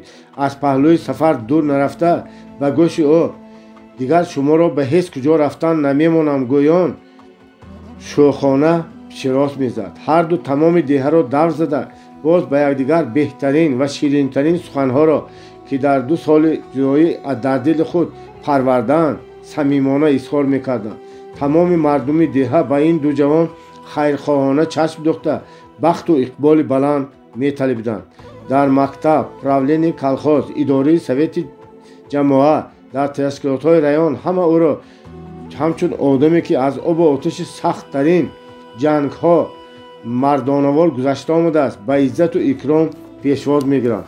боз касбу кори муаллима, боз иҷрои корҳои маданӣ равшаннамоӣ дар байни мардумони ҷӯйбор сар мешавад. аммо сад дарех ки вай дар қатори ин қадар одамони наздику азизаш танҳо як каси меҳрубонтарину ғамхортарини худашро ба оғӯш гирифта нарм бӯсида навозиш карда наметавонист. модари азиз аст. гулӯи Сафарро чизе фишор дод омад. аз чашмонаш ба рӯи болин 2 қатра ашк рехт. младший лейтенант Одинаев аз пеши дар фарёд кард лейтенанти навбатчии курс. дар ҳамон ҷо риштаи хаёли Сафар канда шуд. вай саросема чашмони тари худро ба кафи дасташ пок карду ҷаҳида аз ҷояш хист. ман, гуфт вай ба лейтенант, зуд ба назди полковник Максимов ҳозир шавед. Одинаев аз зари кабинет даромадан замон полковник Максимов табассумкунон аз ҷояш хист. аз паси столи худ пештар баромада ба вай даст дод.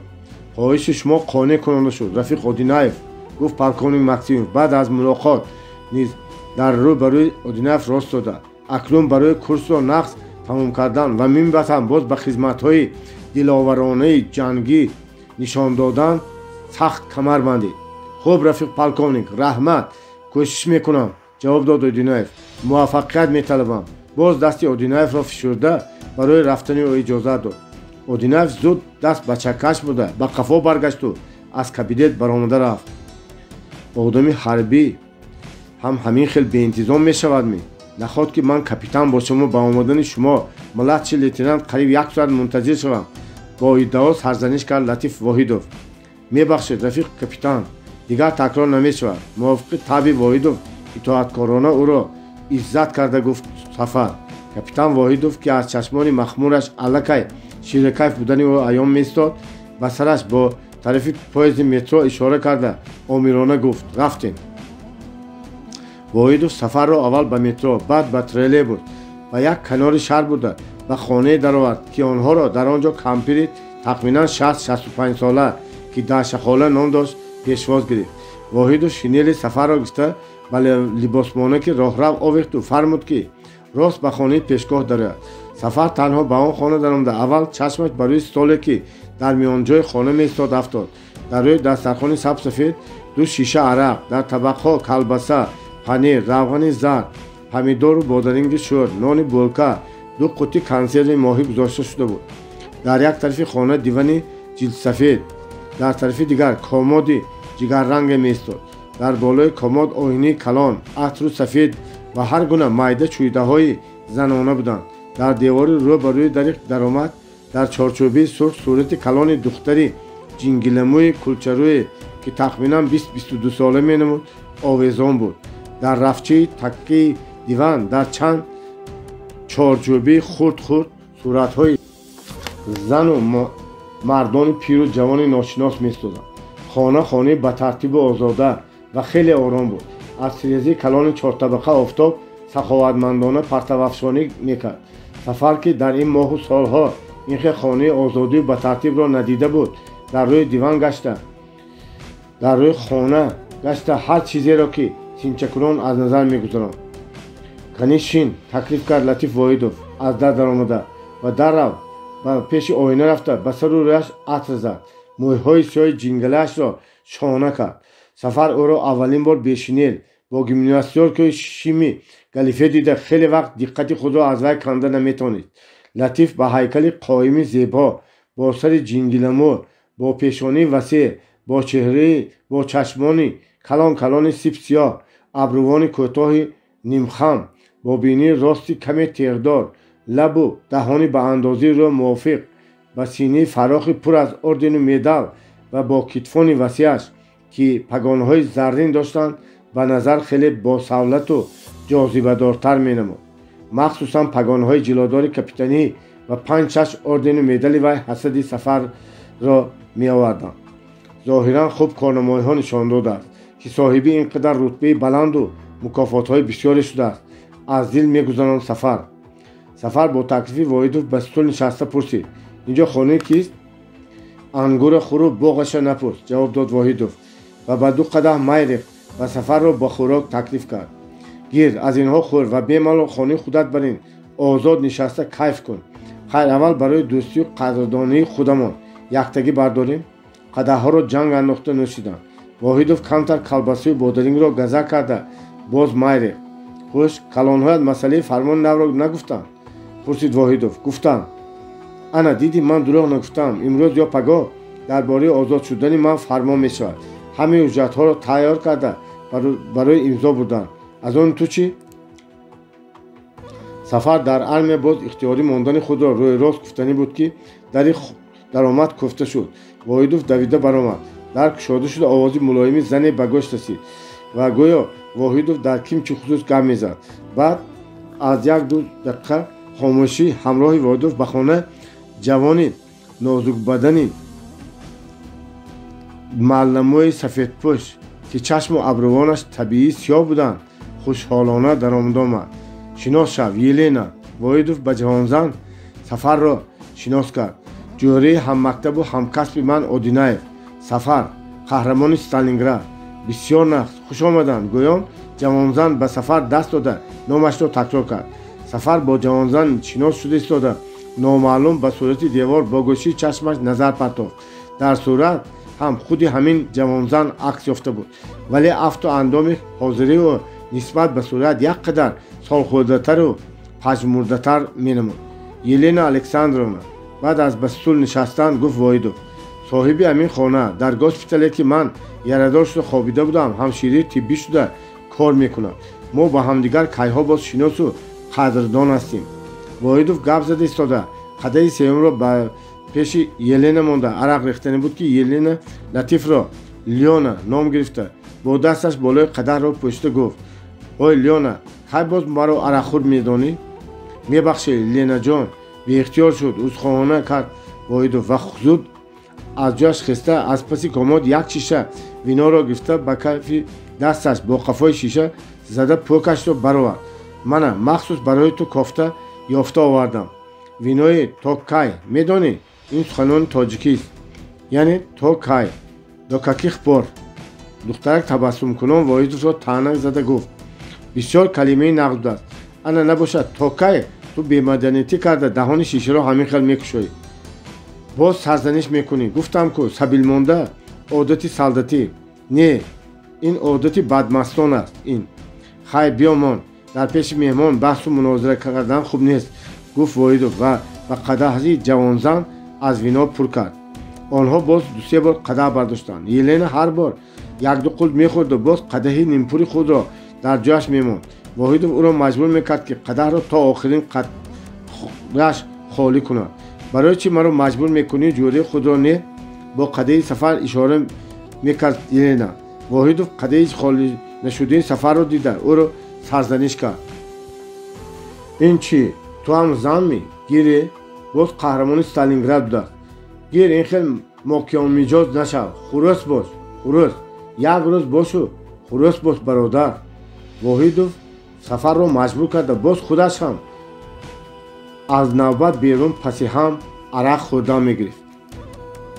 мехоҳед ки ба мақту алас баргардам? Сафар дигар нӯшидан нахоста ба Воҳидов гуфт. хоҳ нохоҳ пагоҳ фардо озод мешавем, гуфт Воҳидов. дигар роҳи мо кушода, парво накун. Еленаро модараш Даша хола ҷиғ зад. Сафар аз набудани ӯ истифода бурда гуфт. роҳи ту ба Сталинобод, роҳи ман баъд аз курс ҳам боз ба фронт Латиф. чӣ хел ба фронт?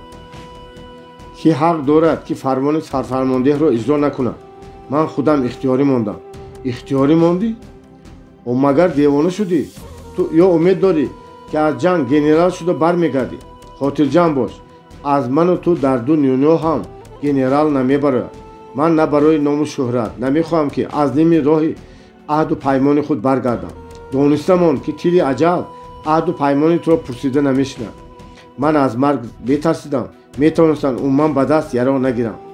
Елена як табақча тухмиҷон, як табақча гӯшти гарм кардашудаи консерваро оварда монд. Воҳидов ба вай гапҳои сафарро ришхандкунон гуфта дод. Елена бо нигоҳи мамнунона диққати худро аз сафар намекард. хай бисёр нақс кардааст. рафтори сафарро маъқул дониста гуфт Елена. маълум мешавад ки вай хеле сахт ирода будааст. Воҳидов абрувони худро боло кашида чашмони махмурашро ба зур ба сӯи сафар дӯхта исроркорона гуфт. ана ман гуфтам, ту маҳкам дар хотират нигоҳ доштамон ки кори бемулоҳиза кардӣ. дар охир пушаймоният суд намекунад. Елена аз сафар пурсид. номи шумо ба русӣ чӣ мешавад? Саша ё Серёжа? на Саша, на Серёжа, ҳам ту Сафар, ҷавоб дод Сафар. ва рухсораҳои зарифи Елена андаке сурхӣ дамиду. вай аз ҷавоби Сафар каме хиҷолат кашид, вале дар айни замон мамнун шуд. Лёна, агар ман аз Сафар як гапро пурсам, ту намеранҷӣ? ба Сафар нигоҳ карда аз Воҳидов пурсид Елена. марҳамат пурсидан гир. ҳӯро хӯрда истода ҷавоб дод Воҳидов ва худаш пешакӣ чӣ гуфтани ӯро фаҳмида гуфт. медонам чиро пурсидани ҳастӣ. зан дорам ё не? ҳамин тавр? Елена ба Сафар саволомез рӯ овард. Воҳидов бо вуҷуди он ки Сафар зан доштанашу надоштани ӯро тамоман бехабар буд, аз Елена рӯстӣ ба ӯ чашмак зада монд. Сафар ба ин ишораи эътиборе надода гуфт. холисона ва росташро мегӯям ки ман намедонам. Воҳидов аз ҷавоби Сафар мамнун шуда Еленаро таъна зад. шумо зан мардум худатон ки дурӯғгӯй нобовар ҳастед, мо мардонро ҳам мисли худ гумон мекунед. онҳо ҳамин тавр гоҳ нӯшидаю гоҳ чахчах карда менишастанд. Сафар ки дар ин хел хонаи зани бемардина ва дар ин гуна суҳбати зани ношинос аввалин бор менишаст, худро ноҳинҷору нотинҷу бегона ҳис мекард. симои ҷиддиаш ҳеҷ тағйир намеёфт ва таъсири шаробро низ чандон ҳис намекард. ва як ба Воҳидов ки нисбат ба зан гоҳ ҳокимонаю гоҳ хушомадкорона муомила мекард, як ба зан ки дар чеҳраи ӯ аз шодӣ самимӣ дида маъюсии ботинӣ бештар соя афканда буд, нигоҳ карда ва кимчихе хаёлҳои ногувор меафтод. чӣ магар дар хонаи мо зиқ шудед ки ин қадар хомӯшу ботакаллуф нишастед? Сафар вазъияти Сафарро зиракона пай бурд Елена. не чаро? эҳтиромомез изҳор кард Сафар. ин эҳтимол аломати мастӣ будагист. ман бовар мекунам ки шумо ҳеҷ гоҳ маст намешавед. биёед барои муваффақиятҳои ҷангии гузашта ва ояндаи шумо нӯшем. Елена қадаҳи худро бардошта аввал ба Сафар, баъд бо Воҳидов ҷанг андохт. ҳар се нӯшиданд. Воҳидов қадақашро ба рӯи стол монда пичинг зад. дидӣ Сафар, хоним ба ту чӣ хел изҳори ихлос карда истодааст. Сафар ҳам аз қаҳру ҳам аз хиҷолат сух шуда рафт. вай аз ҷавоб додан худдорӣ намуда ба соаташ нигоҳ карду иҷозати рафтан пурсид. барои меҳмондорӣ ташаккур. Акнун ба ман иҷозат. Бевақт бонам хуб намешавад. Аз куҷо ту дар кори ҳарбӣ ин қадар дил бастӣ? Урунгоҳ зада гуфт Воҳидов. Магар намедонӣ ки зарбулмасали тоҷик мегӯяд осон гардад ба он чизе ки ҳиммат бастӣ, гуфт Сафар аз ҷояш хиста. Воҳидов Сафарро рафтан на монданӣ шуда бошад ҳам Сафар чандин сабабҳои дигарро пеш оварда охир иҷозат гирифт. Елена ӯро то роҳрав гуселонда меҳмоннавозона боз ба омадан таклиф кард. Воҳидову Сафар ҳамроҳ ба кӯча баромаданд. Шамоли сахт мевазид. Абрҳои ғафс осмонро фаро мегирифтанд. аз ҳаво бӯи барф меомад. чаро Елена зан доштану надоштани туро аз ман пурсид Латиф? дар роҳ савол дод Сафар. парво накун. мард ки маъқул шуд ҳар як хоним ҳамин хел кунҷковӣ мекунад, ҷавоб дод Воҳидов. воқеан худат дар ҳақиқат зан дорӣ ё не? як вақтҳо доштам. ҳозир чӣ? муҷарради қоқ. мумкин аст Еленаро дӯст медорӣ.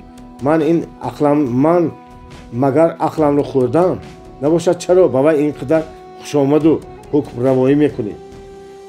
нодон. ман гуфтам ку як рӯз бошу хурус бош. дар ҳамин вақт ҳамин хел бо оимчаҳо дилхушию шӯхӣ накунӣ. кай мекунӣ? Воҳидов боз зуд қафои гапро гирифта Сафарро ба гумонҳои дигар роҳ доданӣ шуда гуфт. ин вақтҳушиҳо ҳамаш муваққатӣ. паго фардо болхалтаро бардошта ба Тоҷикистон ки омадӣ, боз кор, боз даводавӣ, ана дар ҳамон вақт ҳамаш аз бинияд мебарояд. дар роҳ онҳо ваъда карданд ки то рафтани Воҳидов боз ҳамдигарро мебинанд. Воҳидов Сафарро то истгоҳи троллейбус оварда худаш баргашт. Сафар то ба хобгоҳаш омаданд як олам хаёлу андешаҳоро аз фикраш гузаронда корҳои рафиқи худро гоҳ маломат мекард ва гоҳ ба гуфти худи Воҳидов шӯхию вақтхушии ҷавонӣ гӯён ба эътибор намегирифт. дар хобгоҳ ҳам Сафар хеле вақт бо ҳамин хаёл банд шуд. охир ин фикрҳо ба дилаш зада худро ба кори дигар овора кард. коғазу қалам гирифта ба ҷойбор ба Зебӣ мактуб навишт. аз байн ду-се рӯз нагузашта буд ки капитан Латиф Воҳидов аз армия озод шуда ба Тоҷикистон равона шуд. Сафар Одинаев рӯзи сеюм бегоҳӣ барои гусел кардани ӯ ба вокзал баромада бо Елена Александровна вохӯрд. Елена шинони ҳарбӣ ва телпаки хокистарранги солдатӣ ва мӯза пӯшида буд. аз шиддати хунук ҳар ду рухсораи вай мисли лахча субсурх шукуфта буданд, аммо чашмони сиёҳаш, афту андоми дилкашаш маҳзун менамуд. кани Воҳидов? пурсид Сафар. билетгирӣ рафт, гуфт Елена. ҳозир меояд. ҳар ду дар зали пассажирҳо дар сари чизҳои Воҳидов рост меистоданд. Сафар барои ба гап гирифтани Елена ягон баҳонае наёфта хомӯш ба ин сӯи он сӯ нигоҳ мекард. Елена ҳам чӣ гуфтанашро надониста хеле вақт гап назада истод. шумо аз коратон намонед? дигар гап наёфта пурсид Сафаров. не, ҳозир бояд ба кор мерафтам, ҷавоб дод Елена. аммо барои гуселондани Латиф Леона пешакӣ ҷавоб гирифта омада будам. аз афтатон мебинам ки аз рафтани ӯ хеле маъюсед. напурсед, гуфт Елена ва рӯяшро ба дигар тараф гардонда оби чашмашро пок карду худ аз Сафар пурсид. худи шумо афсӯс намехӯред? Сафар ҷавоб дод. ману шумо чӣ қадар афсӯс хӯрем ҳам худи Латиф аз ин сафари худ хеле хурсанд аст. набошад чӣ, гуфт Елена нӯги рӯймолчаашро боздида. баъди ин қадар азобу уқубати мусофират ба ватани хун баргаштан барои ҳар кас ҳам шодиовар мешавад.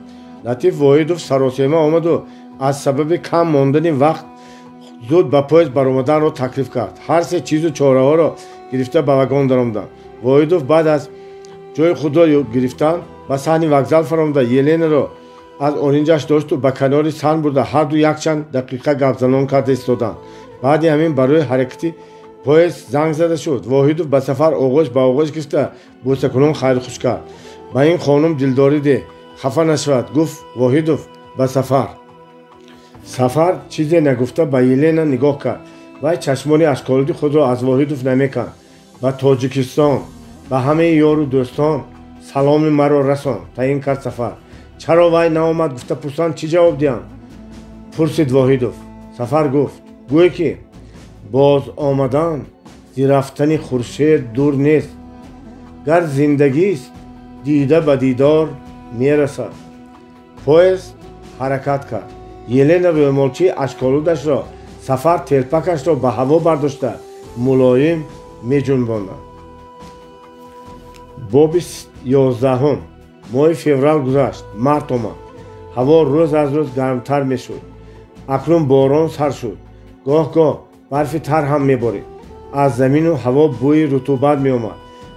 боду шамоли сахт мевазид. абрҳои ғафси хокистарранг то камари кӯҳҳо паст фуромада гӯё аз таъқиби шамол ба худ паноҳгоҳе меҷустанд. латиф воҳидов ки дар ҳамин рӯзҳо ба салнобод омада буд, аз як идора ба идораи дигар даромада ёру ошноҳои худро зиёрат мекард. ба хонаи дӯстони наздикаш ба меҳмонӣ рафта ба қавли худаш чорта дили беғам мезад. дар ҳама ҷо ӯ чун офитсери фронтавӣ ки хизмат нишон дода иззату икроми зиёдеро медид. дар вохӯрии суҳбатҳо мардум ба либосҳои нави пагонҳои вай ба ордену медалҳое ки дар сари синаи ӯ барқ мезаданд таҳсиномез чашм дӯхта нисбат ба худи вай ҳусни таваҷҷӯҳи самимӣ изҳор мекарданд. худи воҳидов низ инро пай мебурд ва аз омаданаш ин тараф қариб 15 рӯз гузашта бошад ҳам либосҳои ҳарбиро аз танаш накашида ҳар пагоҳӣ пагонҳо тугмаю орденҳояшро ба хокии дандоншӯяк тоза карда мӯъизаи хиромияшро ялаққос занонда боз ба дидани шиносҳои худаш ва ё ба меҳмонии ягон рафиқаш баромада мерафт. рӯзе дар кӯча ӯро як ходими управленияи кадрҳои комиссарияти маориф дида монд ки воҳидовро дер боз мешинохт. баъд аз аҳволпурсии он кас чаро то ба ҳол ба кор надаромадани воҳидовро пурсид.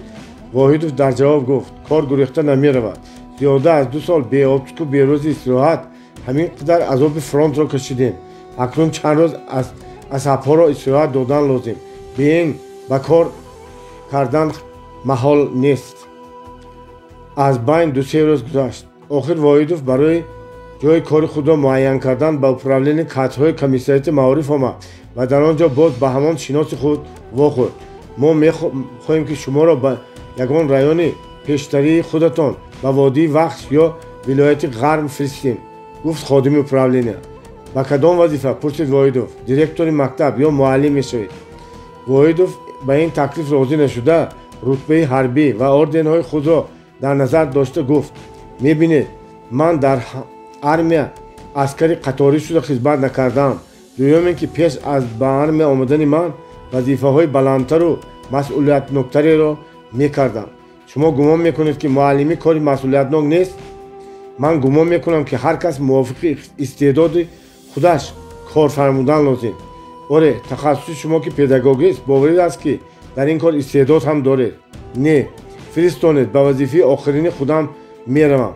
набошад. барои мо ҳозир аз ҳама аввал муаллим лозим аст. рафиқ воҳидов муаллим.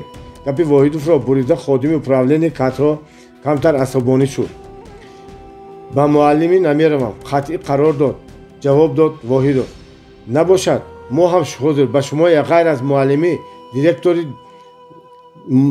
ягон кори амали калонтарро тавсия карда наметавонем, гуфт ходими управленияи кадрҳо. шумо тавсия накунед. касони дигар ҳастанд ки тавсия мекунанд. гӯём бо воҳидов аз управленияи кадрҳо ба ситеза хеста рафт. вай ба кӯча баромад. борони майда меборид. таги по лой буд. воҳидов ду бари шинелашро бо ду дасташ дошта аз ҷойҳои камлою тозатари пайраҳаҳо ба эҳтиёт пой монда мерафт. вай на ба самти даркорӣ ба симои дар ин солҳои ҷанг тираю ҷиддигаштии мардумон ки ҳар кадомашон ба қадри ҳоли худ азобу сахтиҳои ин рӯзҳоро ба ӯҳда гирифта бо дили пур аз умеди ояндаи нек аз паси кору зиндагии худ медавиданд диққат медод. на ба қиёфаи шаҳр ки ба ҳар кӯчаи майдон, на ба ҳар бинои хона ҳам ки ҷанг сояи худро афканда буд. тамоми ҳушу хаёли ӯ танҳо ба худаш, ба ҳаёту зиндагии гузаштаю имрӯзаю ояндаи худаш банд буд. вай муомилаи ҳозираи ходими комиссарияти маорифро нисбат ба худ таҳқир мешуморид. чунин мепиндошт ки ӯ воҳидов 2 сол боз дар фронт гашта ба ин рутбаи мукофотҳо на барои ба он соҳиб шудааст ки бозгашта ходими муқаррарии маориф шавад ва мутеи ягон касе бошад ки бо рӯзро надида бехатар дар ақибгоҳ нишаста буд. Не, ман ба ин хела нописандӣ роҳ намедиҳам. ғазабашро омода ба худ мегуфт вай. ба онҳо кию чӣ будани фронтавикро бояд чунон боб карда фаҳмонам, ки худашон қоил гарданд. вай ба ҳамин мулоҳизаҳои худписандона боз зудтар роҳ рафта ҷойҳои кӯлмаку селои пайраҳоро эҳтиёткорона давр зада гузашта ва пеши бинои комитети вилоятии партия омад. ба назди шумо ба шикояте омадам, гуфт Латиф. ҳамон шиносашро ёфта ва бо таклифи он шахс аз рӯ ба рӯяш ба стул нишаста симои худро боло карда синаи чапи худро бо орденҳо, ки дар он ҷо нисбат ба пеш хамон. ман ҳеҷ гоҳ умед надоштам, ки дар ин ҷо нисбат ба мо фронтавикҳо ҳамин хел нописандона муомила мекунанд. гӯён Воҳидов гуфтугӯи нав дар комиссарияти муориф шударо нақл кард. яъне намехоҳед, ки шуморо муаллим таъин кунам? пурсид ходими комитаи вилоятӣ бо табассуми маънодор. медонед дӯстам, гап дар хостану нахостани ман нест, зуд ҷавоб дод Латиф. дар ин солҳои фронт ман аз ин касб хеле дур шудам. ҳоло якбора боз муаллимӣ кардан бароям душвор аст. ходими комитети вилоятӣ аз афти ҷиддии каме асабинамои Латиф Воҳидов чашм дӯхт ва қадре фикр карда баъд ба гап сар кард. албатта ин хел бошад, гапи шумо ҳақ аст, гуфт ходими комитети вилоятӣ ва ба самимӣ будани арзу шикояти Воҳидов шубҳае накарда аз ӯ пурсид. агар ягон вазифаи мудирии маорифи ягон раён фиристонем, розӣ мешавед? ба кадом раён? пурсид Латиф Воҳидов ва аз таклифи ҳамсӯҳбати худ ба шубҳа афтод, ки ба ягон раёни дурдаст хоҳад фиристод. дар ҳамин атроф раёни ҳисорак. гӯён гумони Латифро пай бурда зери лаб хандида ҷавоб дод ҳамсӯҳбати ӯ. котиби райкомашам одами хуб, боварӣ дорам, ки ба коратон ёрмандӣ мекунад. котиби райкомаш кист? Собиров номи як рафиқ пагоҳӣ дар ҳамин ҷо буд. шикоят кард, ки барои мудири маориф ягон коркуни хуб нафтистодааст. Собиров? кадом Собиров? боз ҳамон Собирове, ки то ҷанг дар водии Вахш кор мекард набошад? бале, худи ҳамон кас. медонам, мешиносам. майлаш, дар раёни он кас аз дилу ҷон кор мекунад. баъд аз чанд рӯз Латиф Воҳидов дар даст ҳуҷҷат ба раёни ҳисорак мудири маориф таъин шуда омад. хуш рафиқ капитан, хуш омадед. ҳисорак? пешкаш.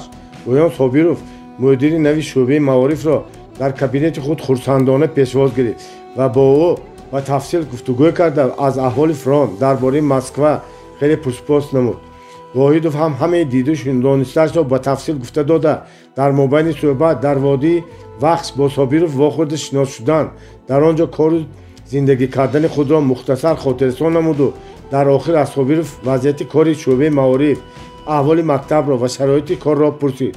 вазъияти кори шӯъбаи маориф, аҳволи мактабҳо чӣ хеле ки худтон медонед, дар ин замони ҷанг чандон ҷои таъриф кардан надорад, гуфт Собиров папирос кашида. ана ҳоло ки шумо омадед, мин баъд умед мекунем, ки ҳамроҳ барои беҳтар кардани наш кӯшиш менамоем. оилатон дар куҷо? вайро кӯчида овардани ҳастед? авзои Воҳидов беҷо гашта чӣ гуфтанашро надониста манд ва боз худро ба даст гирифта ҷавоб дод.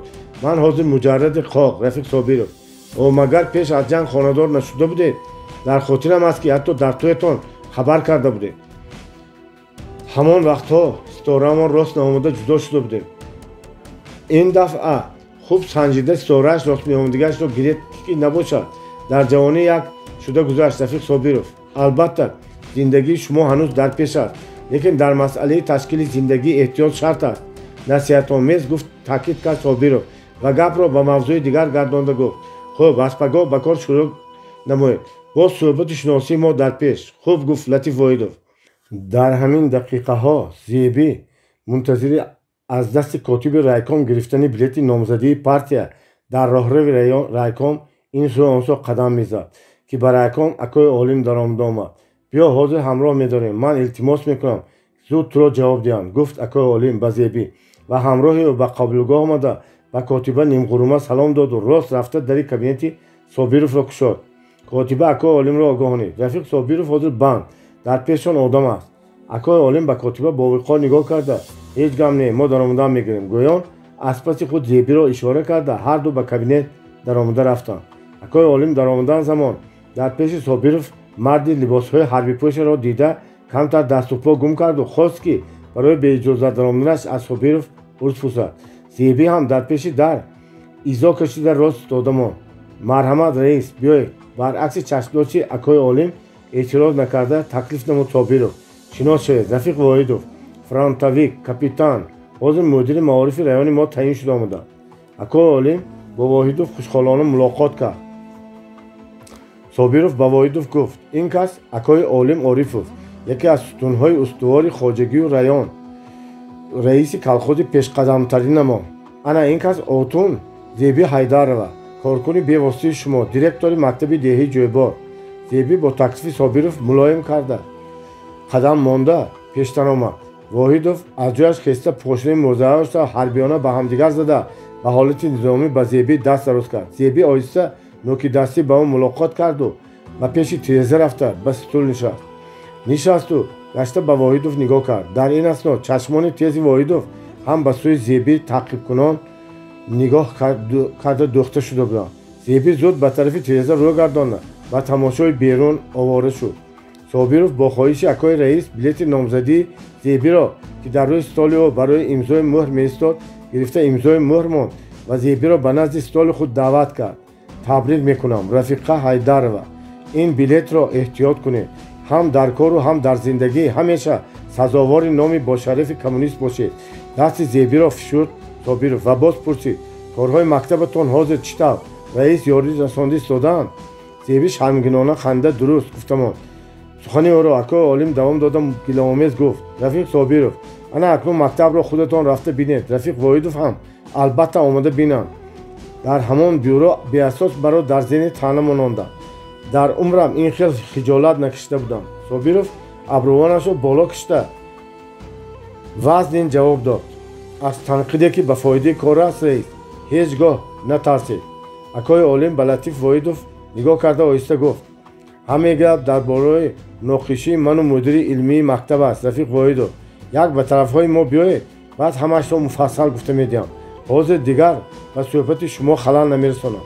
واحدوف این تکلیف را قبول کرد و پس از خیر و خوش زیبی را که از رئیس پیشتر به سوی در میشتابید با گوشه چشم گسیلانید. ما همین خیر دو سه تا رئیس کاردان داریم. رفیق واحدوف دقت واحدوف را به سوی خود کشید صابیروف که اساساً آبروی رایون را همینها برداشته ایستادند. نازشان را هم میبرداریم نازمان را هم میغنجد. مکتبی جویبار میانه یا میانه ناپوره پرسید واحدوف. صابیروف پیشانه‌اش را خورده بعد کمتر توقف کرده چنین جواب داد دیگر کارها چنان معنا را بند کرده است که حاضر نقص در خاطرم نیست. به فکرم یا 7 ساله بود یا 10 ساله. این را کاتب دومی ما نورزاده نقد می‌داند. آن کس هم خودش همین جایی و در هم اساساً بی‌واسطه به کارهای پروپاگاندا و مدنیت مشغول می‌شود. یعنی راهبری بی‌واسطه ما بودند. ولی واحدوف به این گفتنی نیست که کاتب یکم به این مسئله ها مشغول نمی‌شود. با تمام حیات و ممات رایون جوابگری اولین کاتب یکم رفیق واحدوف پیش از همه از من طلب میکنند شما باید این را به اعتبار گیرید. هر زمان آمده مصلحت و مشورت کرده ایستادن لازم. البته رفیق صابیروف باور کرده به اینجا فرستادن سزاوار این باوری خدمت کردن از ما. حرمت صابیروف رو به جا آوردنی شده گفت واحدوف. اکنون نباشه شما حاضر به پیش نورزاده در آمده صحبت کنید. من حاضر به آن کس با تلفن هم تعیین میکنم که شما را بینابت قبول نماید گفت صابیروف و همان زمان به نورزاده تلفن کرد. واحدوف را به کابینت وی فرستاد. باب 12 همان روزهایی که واحدوف با مدیر معارف رایون حصارک تعیین شده بود. در این رایون مثل در رایون‌های دیگر ریسپوبلیکا کارهای مکتب معارف از نرسیدن معلمان و خادمان معارف به احوال تنگ افتاده بود. واحدوف به اداره شعبه معارف آمده حیران ماند. در 3 خانه بنای حجره شعبه معارف 1 نفر کاتب و 2 نفر اینسپکتور می نشستند و تمام دیگر استالها از بی‌صاحبی چنگ زیر کرده خوابیدند. چی باید کرد؟ خود به خود سوال میداد واحدوف. اینجا قسم حربی نیست که به جای از صف برآمدگان در حال آدمان نو طلب کرده آوریم. نخواد که ما به نامش مدیر معارف میشویم و дар амал аз набудани аппарат ман ҳам баробари инспектор ба чор тараф медавам. бояд дар ин ҷо ҳам худро чун сардори ҳақиқии моҳир нишон диҳам. бо ҳамин фикру ақидаҳо Воҳидов ба иҷрои вазифаи худ сар карда пеш аз ҳама шӯъбаи маорифро аз коркун таъмин намуд. вай пас аз якчанд рӯзи дар шӯъбаи маориф нишастан барои бо мактабҳои раён шинос шудан ба сафар баромад ва аз ҳама аввал ба деҳаи ҷӯйбор омад. ҳамон рӯз ҳаво кушода ва нар буд. аз чор тараф бӯи навбаҳор меомад. ҷуфти гов ва тракторҳо ба сафар баромада замин меронданд. дар лаби ҷойчаҳои оби равон сабзаи маҳин дамида буд. гоҳ аз болои сар, гоҳ аз пешу қафо селаи мурғони баҳорӣ шувосзанон парида мегузаштанд ва дар ин ҷою он ҷо нишаста ризқу рӯзӣ мечустанд. аз тарафи кӯҳсори барфпӯш боди сабуки серун мевазид. алқисса табиати дилпазиру навозишкор ба одам рӯҳи тоза ва хушҳолӣ мебахшид. латиф Воҳидов ки ба ҷӯйбор омадан замон барои мулоқот бо раис акои олим ба идораи калхоз даромада буд, баъди суҳбати кӯтоҳ аз он ҷо баромада ба сӯи мактаб роҳ гирифт. дар чеҳраи ӯ як беқарории хуррамона ҳувайдо буд. шинелашро ба китфаш гирифта ду бари ӯро маҳкам ба пеш кашида бо саломи одамони рӯбарӯ омада бо ишораи сар ҷавоб гардонда гузашта мерафт. ба шумо кӣ дар кор? аз сар то пои Воҳидовро чинчакунон аз назар гузаронда пурсид Гулбибӣ, ки дар пеши дари мактаб дар суфачаи зиндапоя менишаст. Воҳидов ба Гулбибӣ ҳавобаландона нигоҳ карда низ пурсид: худи шумо кистед? ман хизматгори ҳамин мактаб. шумо кӣ? ман хоҷаини ҳамаи мактабу маорифи ҳамин раён. аз саволу ҷавоб карда нишастани Гулбибӣ ба қаҳр омада гуфт Воҳидов. Гулбибӣ аз ҷояш хеста ба сӯи Воҳидов бо ҳайрат назар афканд ва бо оҳанги итоаткорона гуфт: марҳамат хоҷаин, лекин ҳозир дар идора ҳеҷ кас нест. ҳама дар синф. директоратон чӣ? олтун ҳам дар синф. Воҳидов ба бино даромада буд, ки аз тарафи рост аз синфи ҳафтум овози Зебӣ ба гӯш расид. вай шеъреро мехонду маънидод мекард. Гулбибӣ оҳиста ба Воҳидов гуфт, ки ана ҳамин аст овози Зебист. Воҳидов рост ба ҳамон синф рафта даромад. талабагон баробар аз ҷойшон хеста ба вай салом доданд. Зебӣ аз ногаҳон омадани мондани Воҳидов як дасту по гум кард. чӣ тавр давом додани дарсро надонистамон. дарсатонро давом додан гиред, таклиф кард Воҳидов ва ба партии қафо рафта нишаст. ҳангоме ки ӯ бари шинелашро ба ду тараф кашида, синаи худро бо орденҳояш намоиш дода аз мобайни партаҳо гузашта мерафт, талабагон ба ордену медалҳои сари синаи вай ҳавасмандона чашм дӯхта хеле вақт ба тарафи муаллимаи худ рӯ наметофтанд. Зебӣ ба зӯр ваҳму ҳаяҷони худро фурӯ нишонда боз дарсро давом дод.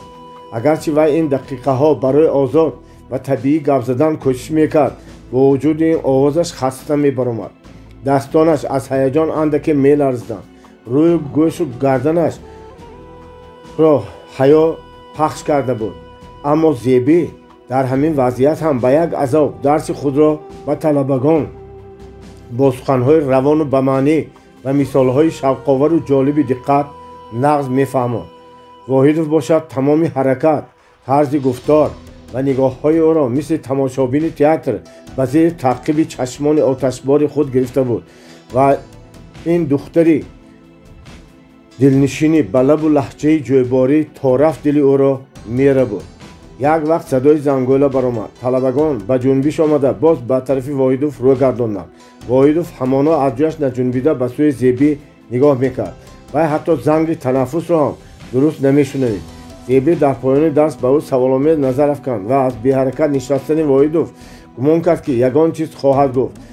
ана дар ҳамин вақт Воҳидов зери лаб бисёр хуб гӯён аз ҷояш хест. ба ишораи Зебӣ ҳамаи бачагон ҳам ба по хестанд ва то ҳамроҳи Зебӣ аз синф баромада рафтани Воҳидов ӯро ҳамин тавр рост истода гуселонданд.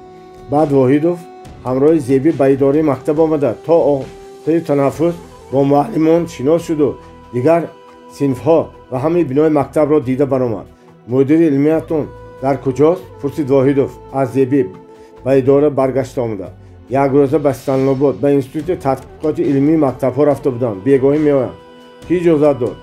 чун муаллими кӯҳни таҷрибанок институт он касро ҳар сари чанд вақт ҳамин хел ба корҳои илмӣ даъват карда меистад. чаро ман аз ин хабар надорам? ё гумон кардед ки шӯъбаи маориф пештара бар ин бекасу бесоҳиб аст? не, чаро шӯъбаи маориф то ҳоло ҳам бекасу бесоҳиб набуд, гуфт Зебӣ бо мулоимати каме эътирозомез. муаллим Мансуров як имрӯз не, 2-3 сол боз ҳамин хел ба институт алоқа доранд. воҳидов бо оҳанги расмии калонгирона ва ҳаракатҳои беҷо таъкид кард. рафиқа ҳайдарова, ман ба интизоми оҳанин одат кардам ва ба ин хел худсарӣ тоб надорам. инро ба рафиқ Мансуров на фақат ба он кас, инчунин ба ҳамин муаллимони худ, ҳатто ба хизматгори мактабатон ҳам фаҳмонда монед. хуб, ҷавоб дод Зебӣ. аз сахтгапии Воҳидов сурх шуда. танаффус ба охир расида, талабагону муаллимон ба синфҳои худ даромаданд. шумо боз дарс доред? пурсид Воҳидов каме мулоим шуда. не, ман як дарс холӣ. мехоҳед ба дарси ягон муаллими дигар дароед? лозим нест. дарси шуморо дидам кифоя. бовар мекунам ки дарси дигар муаллимонро низ худи директори мо бад назорат намекунад. нисбат ба Зебӣ ҳусни таваҷҷӯҳи худро изҳор карданӣ шуда Воҳидов ва бо табассум ба симои ҷиддии Зебӣ нигоҳ карда истод. Зебӣ ба вай нигоҳ накарда ба хоксорӣ гуфт. ҳоло худи ман ҳам дар ин вазифа чандон таҷриба надорам. бисёр хоксорӣ накунед. беҳуда шуморо ба ҷои ошнои мо Одинаев директор таъин накарданд. Одинаев ошнои шумо? якбора чашмонашро калонтар кушода барои Воҳидов дӯхт Зебӣ. бале, дар як институт, дар як факултет мехондем, дар як хобгоҳ зиндагӣ мекардем. ман бо ӯ ба қарибӣ дар Москав ҳам вохӯрда будам, гуфт Воҳидов. пай буд ки ин мужда якбора аз чеҳраи Зебӣ ҷиддиятро рабуда ба ҷояш суруре овард.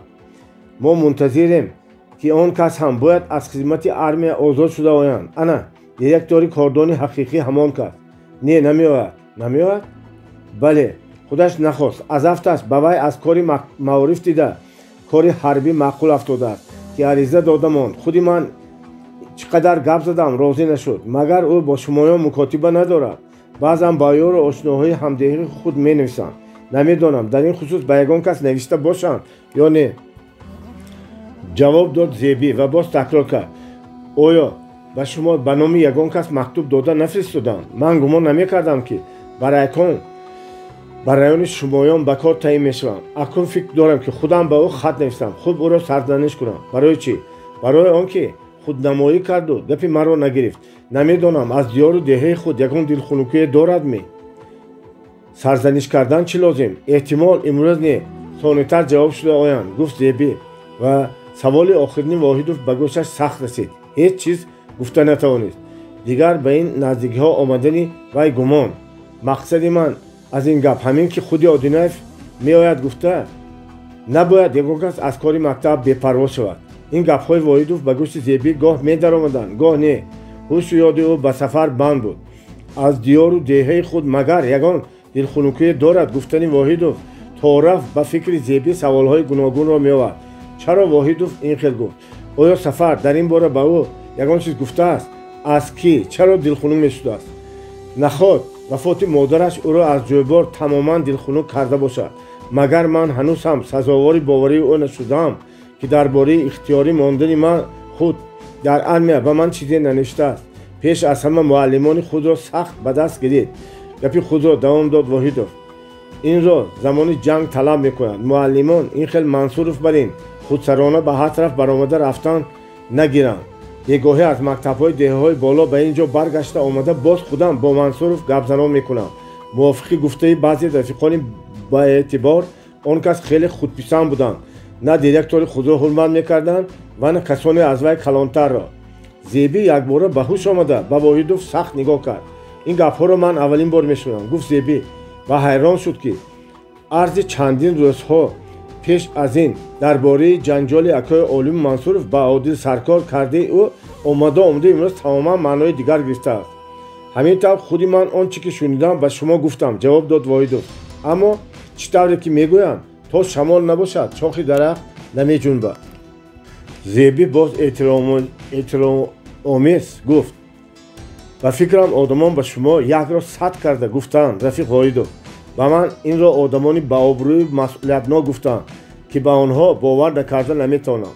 Зебӣ якдам ба андеша афтода сархам хомӯш монд. Воҳидов чашмони худро аз ӯ намеканд.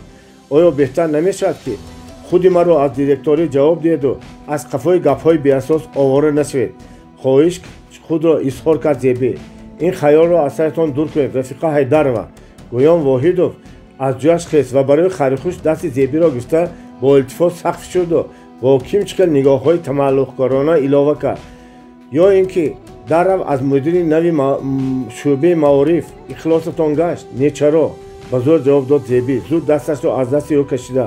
Воҳидов дар вақти рафтан гуфт: сафар шуморо чӣ қадар бовар карда ба директорӣ тавсия дода бошад, мо аз вай дучанд зиёдтар боварӣ изҳор мекунем. муаллимаи муҳтарам, барои Зебӣ ба боварии Сафар сазовор будан ва аз ҳар чиз гаронбаҳотар буд. аммо чӣ шуд, ки дар айни замон ин боварӣ гӯё Зебиро тарк карда ӯро ба ҳоли ногувор мегузошт. боз гумонҳои сари ӯро пур мекарданд, дилашро мефушурданд. симои ӯ, ки қадре пеш аз ин сурур шукуфон буд, баробари ба гӯш расидани гапҳои нохуши Воҳидов боз баргашта тирагун шуд. дили ӯро ғуссаи нав реш мекард. Зебӣ ба рафтани Воҳидов чандон эътибор надода парешонхотир дар ҷояш нишаста монд. бегоҳӣ Воҳидов ба ҷойбор баргашта дар хонаи акои олим меҳмон шуд. акои олим иззату эҳтироми ин меҳмони баландмартабаро хуб ба ҷо оварда барои ӯ аз рӯи одати меҳмоннавозии худ зиёфати калоне дод. Воҳидовро дар пешгоҳи меҳмонхона дар болои кӯрпачии беқасаб шинонда аз ду паҳлӯяш болиштҳои париқӯ гузошт. рӯи мизи пастаки кандакориро, ки бо дастархони адраси оҳарӣ пӯшонда шуда буд, аз анвои хӯрданиҳо пур кард. Улфатовро ҷиғ зада оварда дутор навозонд, суруд хононд.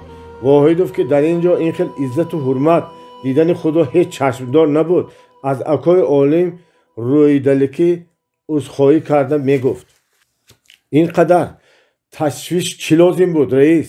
як пиёла чою як даҳан нон бошад бас буд дия. акои олим ҷавоб медод: дар пеши шумо бар ин мардони майдон кас гӯсфанд кушад ҳам кам аст. рафиқ Воҳидов, шумо ғозӣ шуда омадед.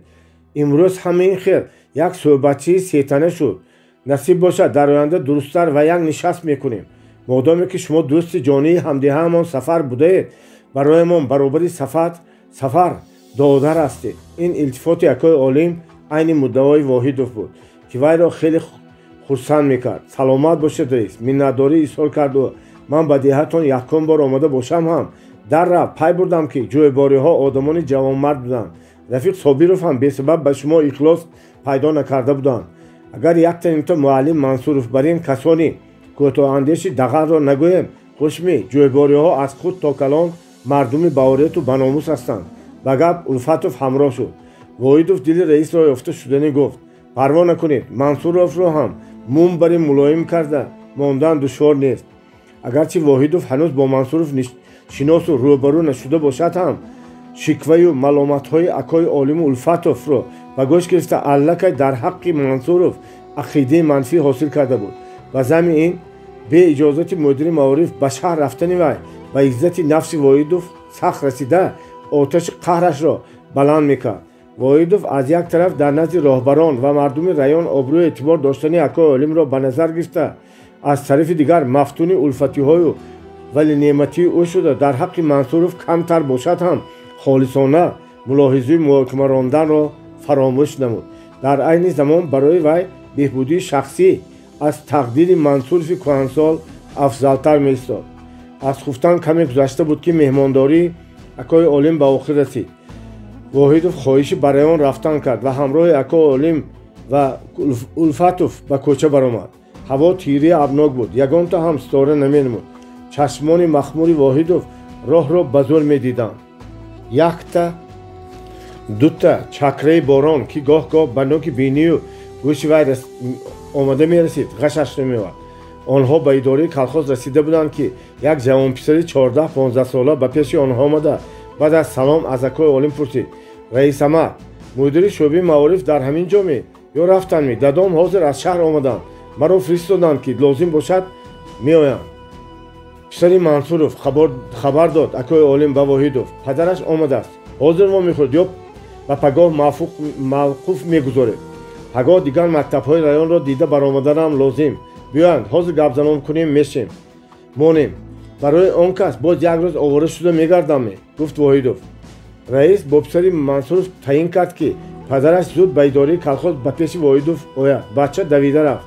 акои олим Воҳидовро ба кабинеташ таклиф кард ва Улфатовро барои чой дам карда овардан ба чойхона фиристод. аз мобайн 10-15 дақиқа нагузашта буд ки дари кабинети раис куфта шуд ва Мансуров даромад. вай ба мудири навим шӯъбаи маориф раён бо чеҳраи кушод ва бо ҳурмат ду даст ба мулоқот дароз кард. Воҳидов бо густохӣ якдаста салом алейк карду аз ҳама пеш ба диван такякунон пойҳояшро болои ҳам монда нишаст. Мансуров ба раис ҳам ҳамин тавр мулоқот карду ба таклифи ӯ аз як гӯши столи дароз ба стул нишаст. мебахшед рафиқ Воҳидов, аз омаданатон хабар надоштам. набошад ба Сталинобод рафтанро ба ягон рӯзи дигар маъқуф мегузоштам. баъд аз пурсупурси табрик узхоҳӣ кард Мансуров. аз омадани мудири шӯъбаи маориф албатта хабардор будани шумо ба фикрам шак нест, таънаомез гуфт Воҳидов. лекин кори мактабро монда ба куҷо рафтани шуморо пешгӣ донистани мо шарт буд. ҳамин тавр албатта ноилоҷ тасдиқ кард Мансуров ва сабаби ба шаҳр рафтани худро баён карданӣ буд ки Воҳидов гапи ӯро бурид. худатон ку аз аҳволи мактаб ба чаҳор тараф шикоят доред. чаро боз кори мактабро партофта ба корҳои берун машғул мешавед? ин гуна муомилаи истиснокунанда ин шахсе ки ҳанӯз ба ӯ дуруст шинос нашудааст ва чунин нишасту нигоҳҳои ӯ Мансуровро дар тааҷҷуб гузошт. Мансуров ки ба мулоқоти сардори нави худ ба умедҳои нек шитобида буд, ин ҳолро дида тарбузаш аз бағал афтод. вай аз фурсати ду чойнак чой оварда ба ҳама як пиёлаги чой кишида додани Улфатов истифода буда роҳу тариқи ба ин ҷавон муомила карданро фикр мекард. марҳамат муаллим, як пиёла чой таклиф кард Улфатов. Мансуров пиёларо гирифта ором дошта наметавонист. дастони лоғари ангуштдарози серрагу пайи ӯ аз асабоният меларзиданд. ягон таи ҳамин шикоятҳо зоҳиран ба дасти шумо ҳам афтодастия? гӯён ба тариқи шӯхӣ ришқандомез гуфт Мансуров. Воҳидов ин гафи Мансуровро мазоқ дониста қавоқаш овезон карда бо қаҳр аз ӯяш хест ва ҳарду дасташро ба кисаи шимаш андохта сари синии пур аз ордену медалҳояшро пеш бароварда дар рӯ ба рӯи Мансуров бо виқор рост истоду итобкорона гуфт. рафиқ Мансуров, ман шуморо ба ин ҷо барои ҳазлу мазоқбозӣ ҷеғ назадам ва худатонро ба нодонӣ ҳам наандозед. арзу шикояте ки шумо ба аз болои колхозу роҳбарони колхоз доред ба тамоми раён маълум аст. Мансуров абрувонашро боло кишида якдам ба Воҳидов бо таваҷҷуб нигоҳ кард истоду баъд бо овози ҳаяҷоннок пурсид. мебахшед рафиқ Воҳидов, агар малоли хотирашон нашавад, мехостам донам ки мудири шӯъбаи маориф ба ин ҷо барои ба корҳои мактаб ошно шудан омаданд ё барои тафтиши ким кадом арзу шикоятҳо. Воҳидов аз ин гуна ҳеҷ ибою рӯи хотир гап задани Мансуров дар пеши акои олим ва Улфатов андаке хиҷолат кишиду сурх шуд ва мехост бо тамоми қаҳру ғазаб ба стол мӯш занад. Мансуровро мисли як аскаре ки барои сардори худ пешқазӣ кардааст интизомро вайрон карда бошад рост монда ба итоб гирад. вале ширакайф будани худро мулоҳиза намуда бо муваффақияти ин гуна рафтори худ чандон боварӣ ҳосил накарда ба зур худдорӣ намуд, вале дандонҳояш гиз мешуд. дар ҳамин мобайн Улфатов вазъияти Воҳидовро пай бурда ба Мансуров таънаомез гуфт. муаллим гуфтани ҳамин хел беандешаю бемулоҳиза мешудааст. Мансуров ҷавоб гардонд. Улфатов, шумо беҳтарин ки ба ҳар ош қатиқ нашуда дар ҷоятон хомӯш нед. аммо Улфатов аз гап намемонд. муаллим, илмамон лотинӣ бошад ҳам ақлу тамизамон расо хушме. раис ба тарафи Улфатов номаълум чашмак зада ӯро ба хомӯш нишастан водор намуд. Воҳидов дар мобайни дивану тирезӣ пеши столи раис дусе бор инсу онсу қадам зуд баъд ба рӯи Мансуров омада рост истоду гуфт. Мансуров, чӣ тавре ки мегӯянд шумо гандапир шудаед.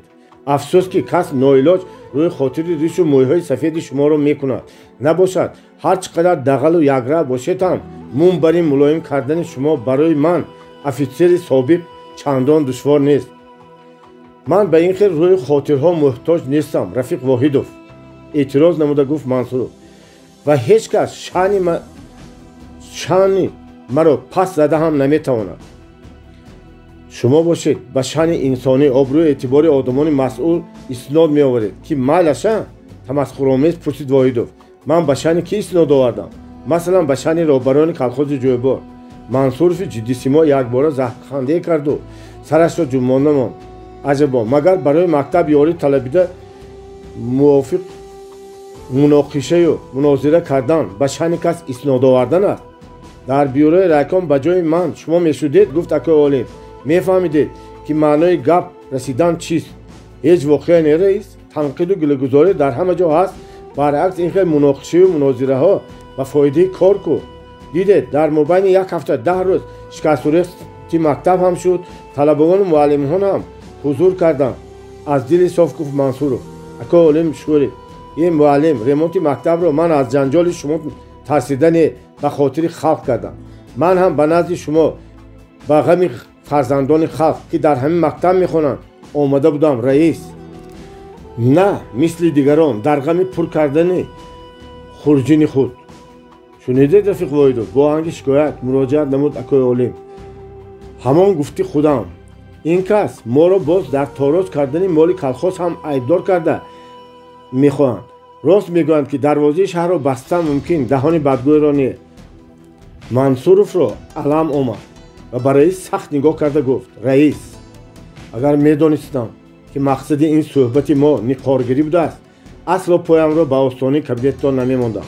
шумо ҳам як мақоли халқро нағз дар хотир дошта бошед ки мегӯянд худписандӣ далели нодонист, охири вай фақат пушаймонист. Мансуров аз ҷояш шитобон хист ва рафтанӣ шуд. куҷо рафта истодед? кори ман ҳоло ба шумо тамом нашудааст. ва рафтан намонд Воҳидов. ба фикрам ҳар коре ки доир ба ин ҷо буд тамом шуд. Рафиқ Воҳидов, гуфт Мансуров, дигар ҳар чӣ коре ки доир ба мактаб дорад, беҳтар ин ки дар худи мактаб ҳал менамоем. Воҳидов қатъӣ хитоб кард. Рафиқ Мансуров, ба ман ёд надиҳед ҳам мешавад. ин ҷо самовархона не, кабинети раис, аъзои райком, депутат аст. ба ки истеҳзо мекунед? худи шумо кистед? ман одами советӣ, ҷавоб дод Мансуров бо як оҳанги ифтихор ва бо асб ба тарафи дар рӯ овард.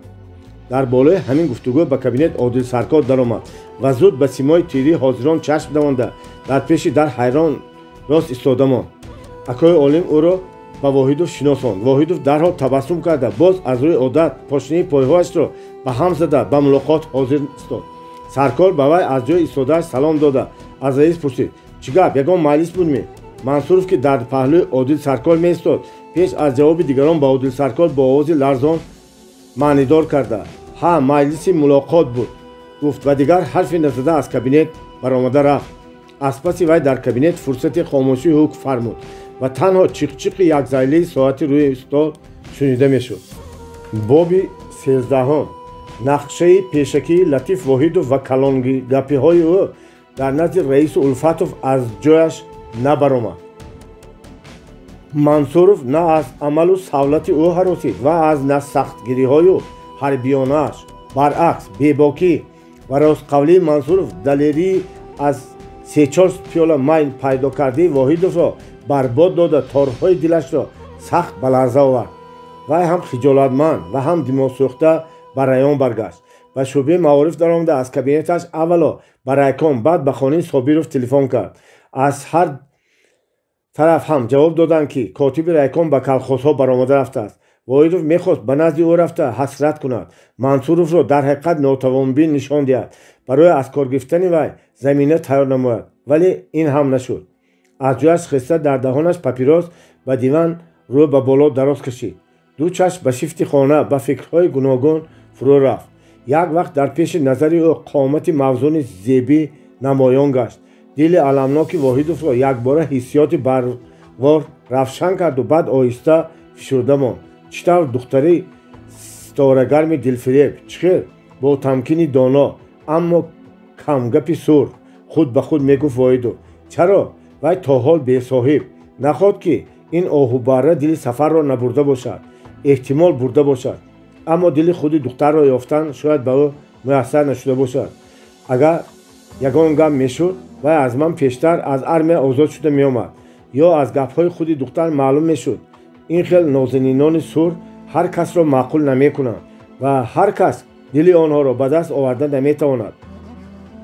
маҳбуба бошад, ана ҳамин хел бояд бошад.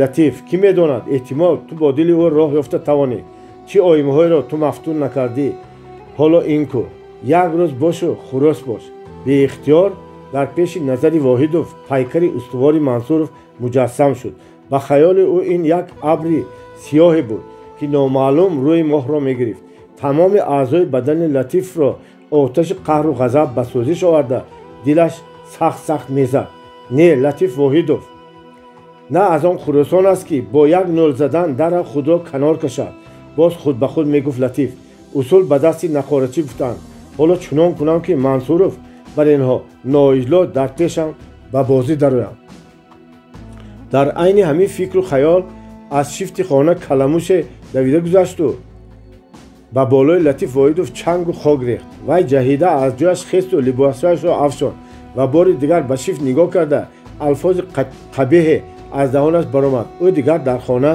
наистода берун шуд аз байн ду-се рӯз гузашта буд ки воҳидов дар шӯъбаи маориф маҷлиси директорон ва мудирони илмии мактабҳои раёнро даъват кард дар маҷлис худи воҳидов дар бораи вазъияти мактабҳо зиёда аз 1 соат маъруза карда дар мобайни маъруза баъзе директорони мудирони илмиро дар миёнаҷои маҷлис рост гузашта барои ин ё он камбудиашон таънию танқид мекард вақте ки гап дар болои мактаби ҷойбор омад зеби ҳам мисли дигарон ноилоҷ аз ҷояш хест шумо шинед гуфт воҳидов ман ба мудири нави шумо гап дорам Мансуров хест воҳидов қариб ним соат ӯро рост монда боз дар бораи беиҷозат ба Sultonobod рафтаниё баробарони колхоз муносибати бад доштаниё ва охир мудири шӯъбаи маорифро писанд накарда аз кабинети раис бо истеҳзо баромада рафтани вай гап зада Мансуровро ба худсарӣ ва беинтизомӣ айбдор кард баъди маъруза Мансуров сухан гирифт ман дар давоми 30 сол муаллимии худ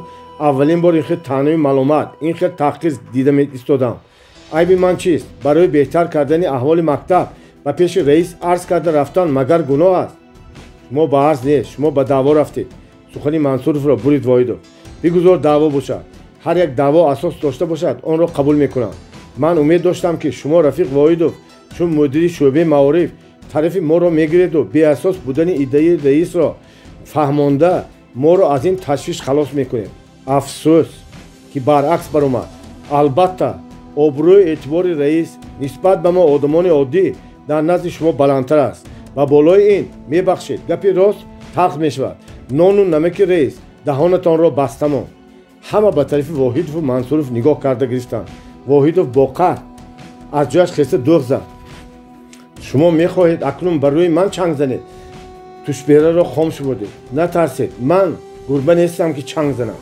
гумон мекунед ки шумо кӯҳ ҳастеду ҳеҷ кас аз ҷоятон ҷунбонда наметавонад марҳамат ҷунбондани ман лозим бошад худам ҷоямро холӣ мекунам ана кайҳо ба директор аризаамро супурда будам зеби ба Мансуров мулоимона гуфт муаллим ҳамин гапҳо чӣ лозим ин кас одами нав кани аризашон пурсид воҳидов ба зеби дар дасти котиби ташкилоти партиявии колхоз Мансуров ба зеби гиламандона гуфт дидедатон кори хайр мекунам гуфта маро боз ба як ногуворӣ водор кардед зеби ранҷид ва худдорӣ карда натавониста гуфт муаллим агар фикри шумо ҳамин бошад боз ихтиёр ба худтон марҳамат бале аз ҷавоби зеби мамнун шуда гуфт воҳидов ва ба Мансуров гуфт аризатонро биёред худи ман ҷавоб медиҳам чор тарафатон қибла ба ҳар куҷое ки хоҳед кургон марш Мансуров асабонӣ роҳи гулӯяшро гуфта ба воҳидов гап зад хотирҷамъ бошед рафиқ вақте меояд ки ин кургон маршро шумо барои худатон такрор мекунед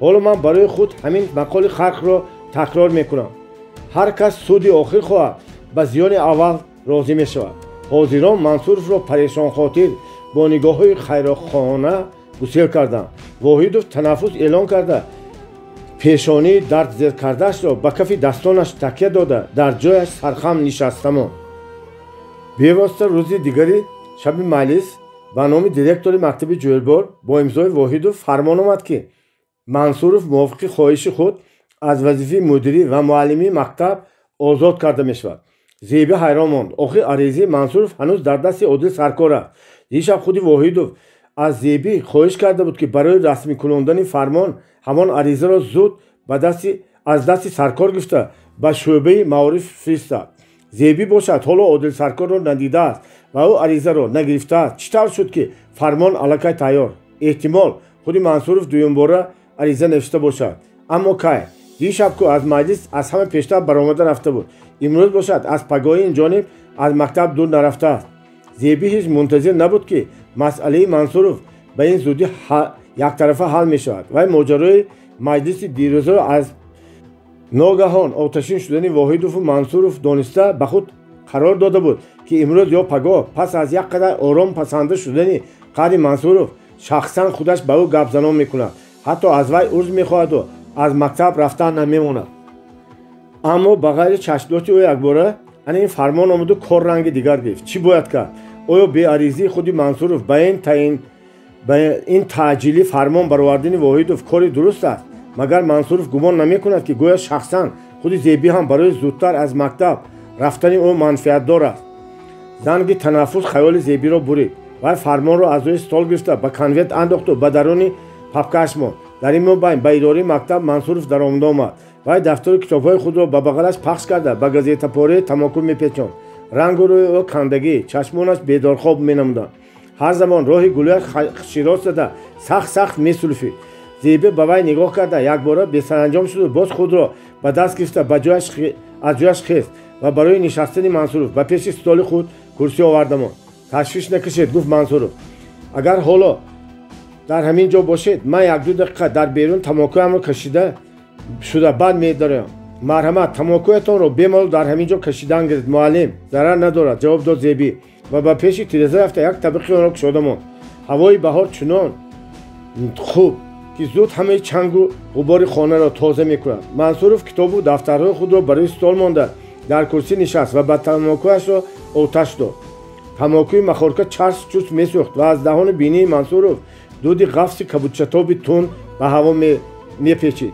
ман омадам ки корҳои худро ба кӣ ва кай бояд супурам. дарси маро кадом муаллим мегирад? пурсид Мансуров хокистари тамокуи худро пуфкунон афшонда. Зеби дарҳол аз дилаш гузаронд ки Мансуров аллакай аз фармони мудири шӯъбаи маориф хабардор шудааст. боз ҳамон дақиқа ба мақсади санҷидани дурустии ин тахмини худ аз Мансуров пурсид. наход муаллим аз мо ҳамин қадар ранҷидаед ки ақаллан 1-2 рӯз сабр карда наметавонед? Мансуров гуфт. гап дар бесабрию ранҷиши ман ҳам не, отун. агар шумо имрӯз аризаи маро ба шӯъбаи маориф фиристода бошед, аз ду сар аз пагоҳ дер намонда фармон меояд.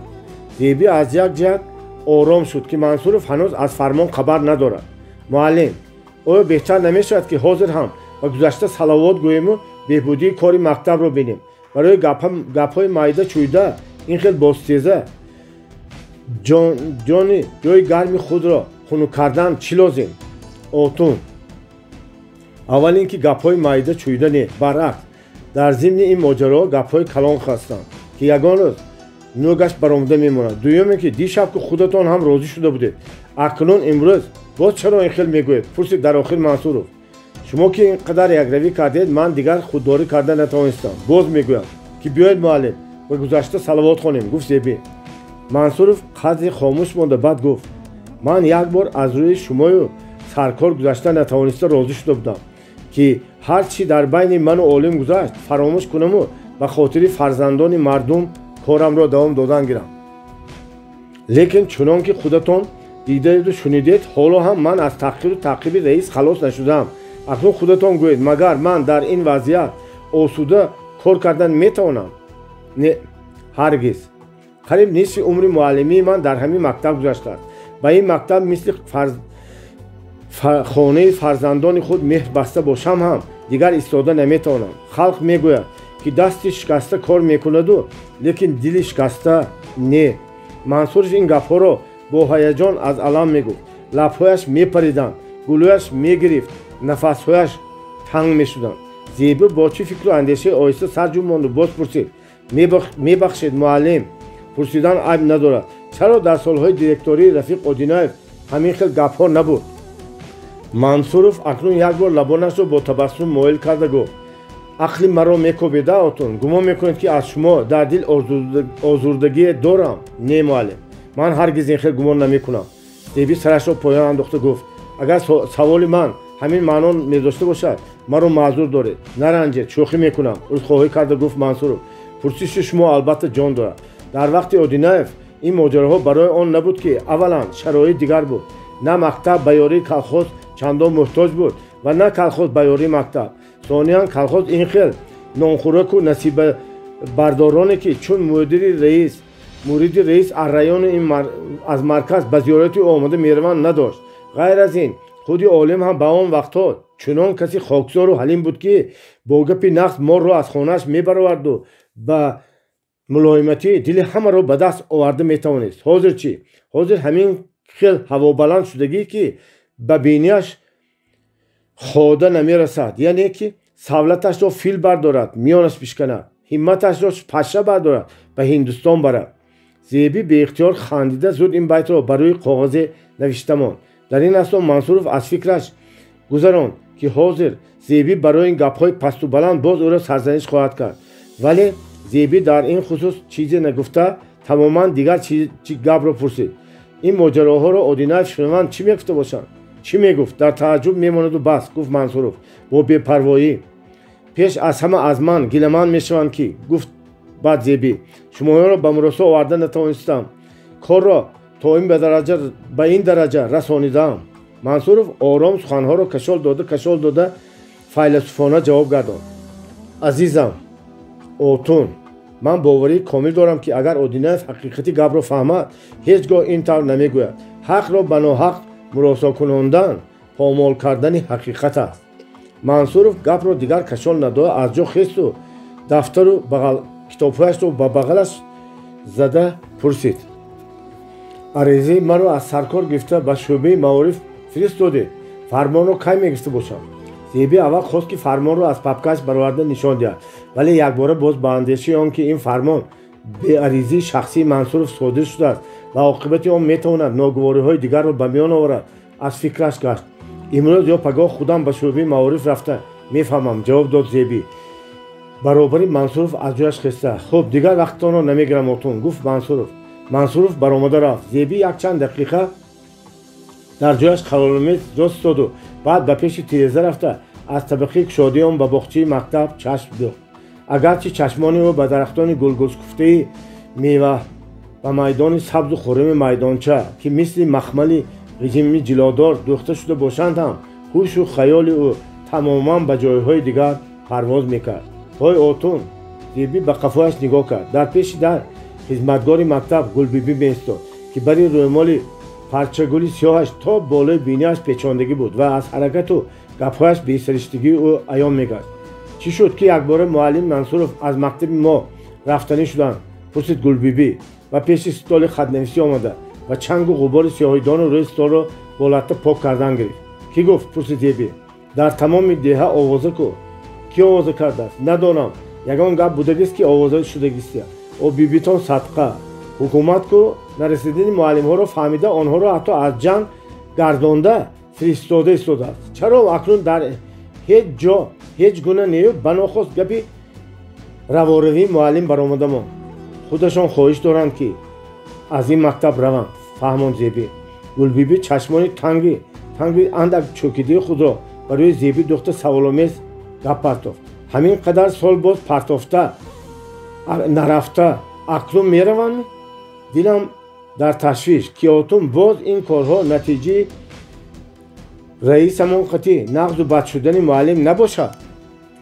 کی میداند؟ ای اتون جانی، گپ بسیار رو ما شما خبر نداریم. به زیبی نزدیکتر رفته با آواز قریب پیچراسی گپ میزد گلبیبی. چیکار گپ؟ یک گپ ها که اتون جان موی کس راست میخیزد. میگویند که گویا منصورov دل مدیر انبار کلخوز را یافته باشد و از وی خراجات مهمانداری های رئیس را روی خط کرده گرفته باشد. بعد همین روی خط را گویا به دست عادل سرکار داده باشد که کردارهای رئیس آشکار شوند. مگرم که رئیس این را فهمیده است و اکنون به قصاصگیری افتاده است. گپ‌های بیهوده قهرش آمده گفت زیبی، ولیکن خودش به شبهه افتاده درباره درستی یا نادرستی این آوازه فکر قطعی برآورده نمیتوانید. فکر و خیال او بدتر مشوش شد. پیش چشمانش را گویا تومن فرا گرفت و امکانی به دور نظر کردن نمیداد. وی دیگر به گپ زدن میل هم نکرده پاپکش را گرفته سراسیمه برآمده رفت. آیا این آوازه درست بود که معلم منصورov مدیر انبار کلخوز را به دست گرفته барои мақсадҳои шахсии худ ба вай ҳуҷҷате раёндааст. Не, нӯги риштаи ин гапҳо дар ҷои дигар буд. яъне дар ҳамон коғази чой ки рӯзи Одилсаркор онро ҳамчун ҳуҷҷати хароҷоти меҳмондории раис дар идора дар ҳузури Улфатов ва бухгалтер Бурҳонов ба раис чун исботи даъвои худ нишон дода буду, аммо бухгалтер ҳам тамоман баробар шудани ҳисобу китоби ин ҳуҷҷатро тасдиқ карда раисро як андоза аз вазъияти ноқулай халос карда буд. магар он ҳуҷҷатро ба Одилсаркор Мансуров оварда дода буд? Не, асли воқеа чунин буд. мудири амбор Орзухул ном мардаки миёнсоли инвалиди ҷанги ватанӣ рӯзе ба назди бухгалтери колхоз омада ҳисобу китоби даромаду баромади амборро баробар карданӣ шуд. дар дасти Орзухул дар қатори дигар ҳуҷҷатҳо як рӯйхати дар чойқоғаз навишташудаи озуқовориҳо низ мавҷуд буд ки ӯ бо амру фармони даҳанакии ноиби раис барои зиёфати меҳмонҳои колхоз аз амбор дода шуда буд. бухгалтер аз рӯи ин коғаз рӯйхати дигар сохта аз Орзухул талаб кард ки ба раис ё Улфатов гапзанон карда ин хароҷотро бо ҳуҷҷатҳои расмӣ қонунӣ кунонад. набошад ин коғази чой эътибор надорад ва ҳамин хароҷот ба гардани мудири амбор меафтад. Орзухул нусхаи бухгалтер навишташудаи ин ҳуҷҷатро ба Улфатов дода хоҳиш кард ки зудтар ҳисобу китоби онро яктарафа кунад. Улфатов бошад аз кадом ҳисоб пур кардани ҷои ин хароҷотро надониста раис медонанд гӯён ҳалли масъаларо ба имрӯзу пагоҳ мемонанду кашол медод. ин кор айнан ҳамон рӯзҳое буд ки Мансуров аввалин бор ба акои олим дар масъалаи ёрӣ ба мактаб сахт ба гап рафта буд. ҳамон рӯзҳо Орзухул дар чойхонаи ҷӯйбор бо Мансуров якҷо нишаста монду дар мобайни гап дар бораи он ҳуҷҷат ҳасрат карда камтар аз раису ноиби вай гилагузорӣ намуд ва аз Мансуров маслиҳат пурсид ки чӣ кор кунад. Мансуров беғаризона ҳатто ҳуҷҷатро ба чашми худ надида маслиҳат дод ки ба котиби ташкилоти партиявии колхоз Одилсаркор муроҷиат кунад. вай одами додрас аст. Орзухул пагоҳии дигар ба пеши Саркор омад ва ҳамон рӯйхати коғазро нишон дода хоҳиш намуд ки барои зудтар баробар кардани ин ҳисоб ёрӣ расонад. Одилсаркор коғази чойро аз дасти ӯ гирифта худаш ҳам аввал аз ин ҳуҷҷатҳои бесару нок ва ғайрирасмӣ дар шубҳа афтод. пас аз хеле фикру мулоҳиза ба Орзухул ҷавоб дод ки тафтиш мекунад, ба раису бухгалтер гапзанон мекунад. пас аз ин ҷавоби Одилсаркор мудири амбор аз рӯи эҳтиёткорӣ илтимос кард. акои Саркор, майлатон, ҳозир ин коғаз дар дасти шумо монаду, аммо хоҳиш мекунам раис нафаҳманд ки инро ба шумо ман овард додам. фаҳмад чӣ? ба ҳар ҳол хуб намешавад. мулоҳизакорона ҷавоб дод Орзухул. худатон нағз медонед ки биринҷи акои олим об намебардорад. албатта ба ман лозим буд ки ин масъалаҳои майда чӯдро ҳеҷ ба хотири он кас нарасонда худам ягон роҳашро ёфта баробар карда фиристонам. аммо ба шумо маълум ки ман ин одами маъюб ҳастам. ҳоло чандон қудрате надорам ки гап назада ин маблағро ба гардани худам гирам монам. агар малоли хотирашон набошад ягон роҳашро меёфтану барои зудтар ва беҷанҷол аз гардани ман соқит кардани ин ҳисоб ёрмандӣ мекардам. Одилсаркор аз ин арзи мухтасари мудири амбор ки аз рӯи мақоли на сих сӯзаду на кабоб гап мезад, гоҳ ришхан мекард, гоҳ асабонӣ гашта безобита мешуд. магар ягон кас аз шумо талаб кард ки ин хароҷотҳоро худатон ягон роҳашро ёфта баробар карда фиристонед. кунҷковона пурсид Саркор ки ҳанӯз сарашро поён андохта аз хату рақамҳои каҷу килиби чойқоғаз чашм намеканд. Орзухул мулоим хандида ҷавоб дод. не, ҳеҷ кас ку талаб накардааст, аммо боз барои ҳамин се-чор сӯма чиз ба хотири раис малол наояд гуфта андеша мекунам. Саркор ҷиддӣ гуфт. дар ин хел мавридҳо андешаи молу мулки ҷамоатро кардан лозим, додар, на андешаи хотири раисро. акнун акои Саркор аз худатон гап намемонад. расму русуми ҷавонмардӣ диҳад, ҷавоб дод мудири амбор дигар сабаб гуфта натавониста. ҷавонмардиро аз ҳисоби амбори колхоз не, аз ҳисоби ҳамёни худ нишон додан лозим, гуфт Одилсаркор бо ангушти шаҳодат коғази чойро нишон дода. мудири амбор дигар мунозира накарда такроран хоҳиш кард ки коре карда дар бораи ин коғаз раис аз ӯ номангир нашавад. Одилсаркор ҳам ӯро хотирҷамъ карда гуселонд ва қарор дод ки то чӣ андоза дуруст будани ин рӯйхатро бори дигар худаш бояд тафтиш кунад, баъд чора бинад. вақте ки Саркор бухгалтери колхозро ҷеғ зада чойқоғазро нишон надода дуруст ё нодуруст будани хароҷотро пурсид, бухгалтер тасдиқ кард ки ин хел хароҷот ҳаст ва ҳанӯз бо ҳуҷҷатҳои расмӣ аз бухгалтерия нагузаштааст. ба ҳамин Одилсаркор қаноат карда хост ки дар ин масъала бо худи раис акои олим гап занад. ҳамон рӯз ва рӯзи дигараш олимро надид. худи пагоҳи дигараш ба раён ба бюрои райком рафта буд. дар ҳамин мобайн Улфатов нусхаи дигари ин ҳуҷҷатҳоро ки дар дасташ буд ба раис нишон надода худаш ҳамин озуқаҳои масрифшударо ба ҳисоби он дӯконҳои калхоз ки дар району дар Сталинобод буданд гузаронду маблағашонро бо воситаи мудирони ҳамон дӯконҳо ва кассаи калхоз даромад кунанд. ҳамин тавр ин масъала тагнокӣ ҳал шуда аз вай Одилсаркор бехабар монда буд. Мансуровро ба ин ҷанҷолҳо гирифторкардагӣ ҳам худи Улфатов шуд. вақте ки Улфатов баъди дар дасти Саркор дидани коғази чойи мудири амборро рафта пурсид, вай низ софтдилона иқрор шуд ки ин коғазро ба Саркор бо маслиҳати Мансуров бурда дод. ҳамин шуда Улфатов бо раис ва одамони дилпури худ овоза паҳн кард ки Мансуров аз пайи раис афтода ҳатто аз мудири амбор ҳуҷҷатҳои қалбакӣ ҷамъ кардааст. мехостаст ки раисро ба толону тороҷ кардани молу мулки ҷамъ калхоз гунаҳгор кунад. акои олим ҳам ин хизмати улфати худрост.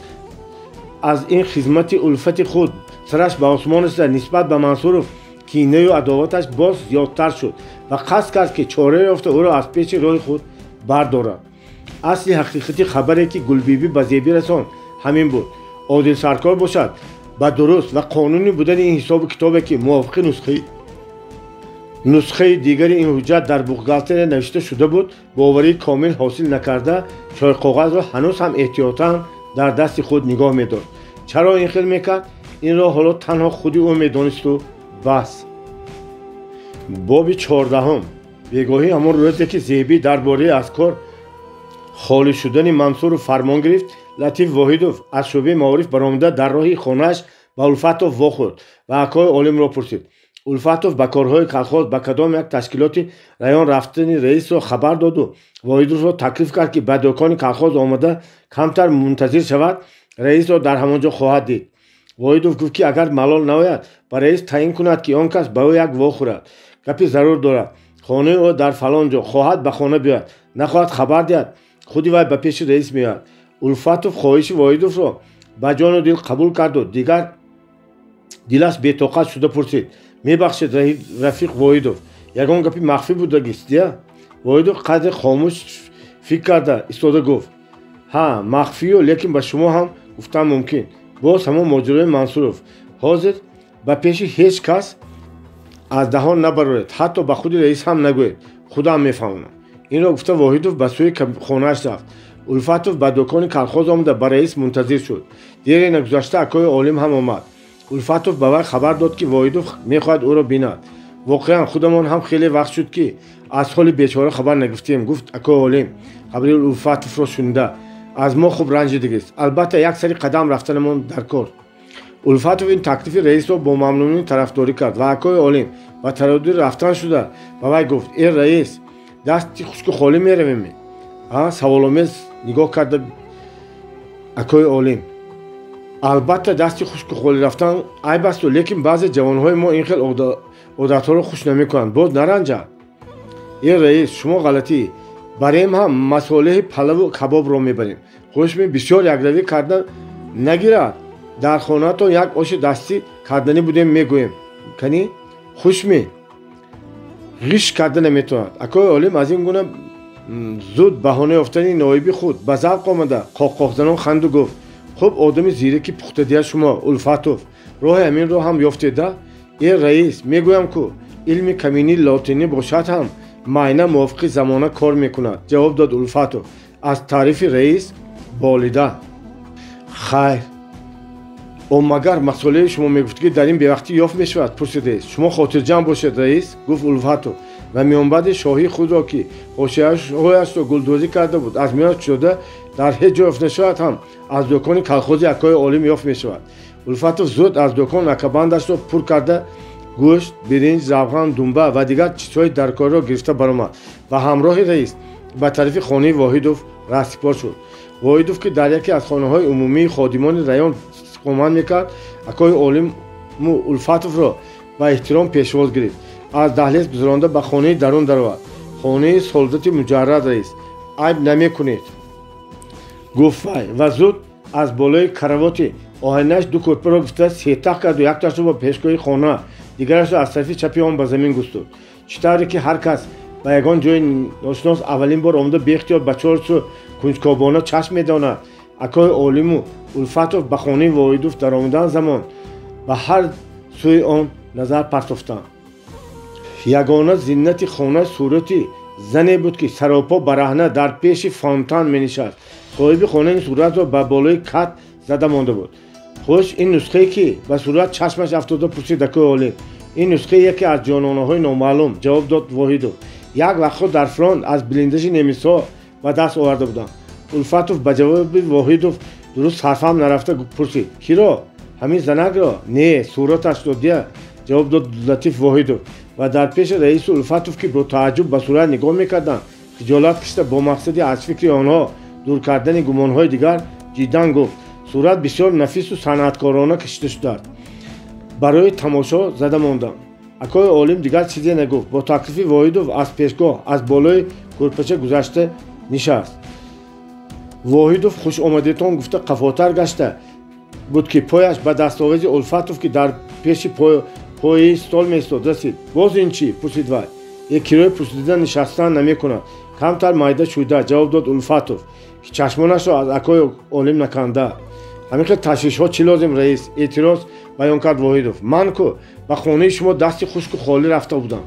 олим ришу мӯйлабҳояшро ба рӯмолча пок карда гуфт ҳеҷ гам не бародари азиз, шумо ҳоло меҳмони мусофир, хизматчии моҳонахӯр, мо бошем мардуми деҳқон.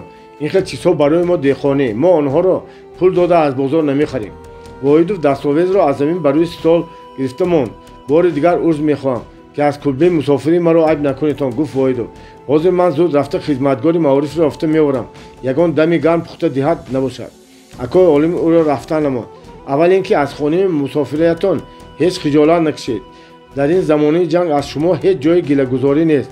сониян хизматгорро овара накунед. як чойник бошад аз чойхона улфатов завида рафта меорам. шинед камтар чахчах кунем рафиқ воҳидов. не раис, аввал таом баъд калом.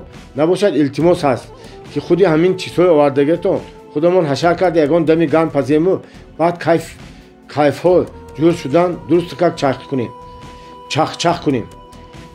ин таклифи латиф воҳидов аввал ба улфатов маъқул афтод ки ба сӯи акои олим қаноатмандона бо табассум сар ҷунбонд.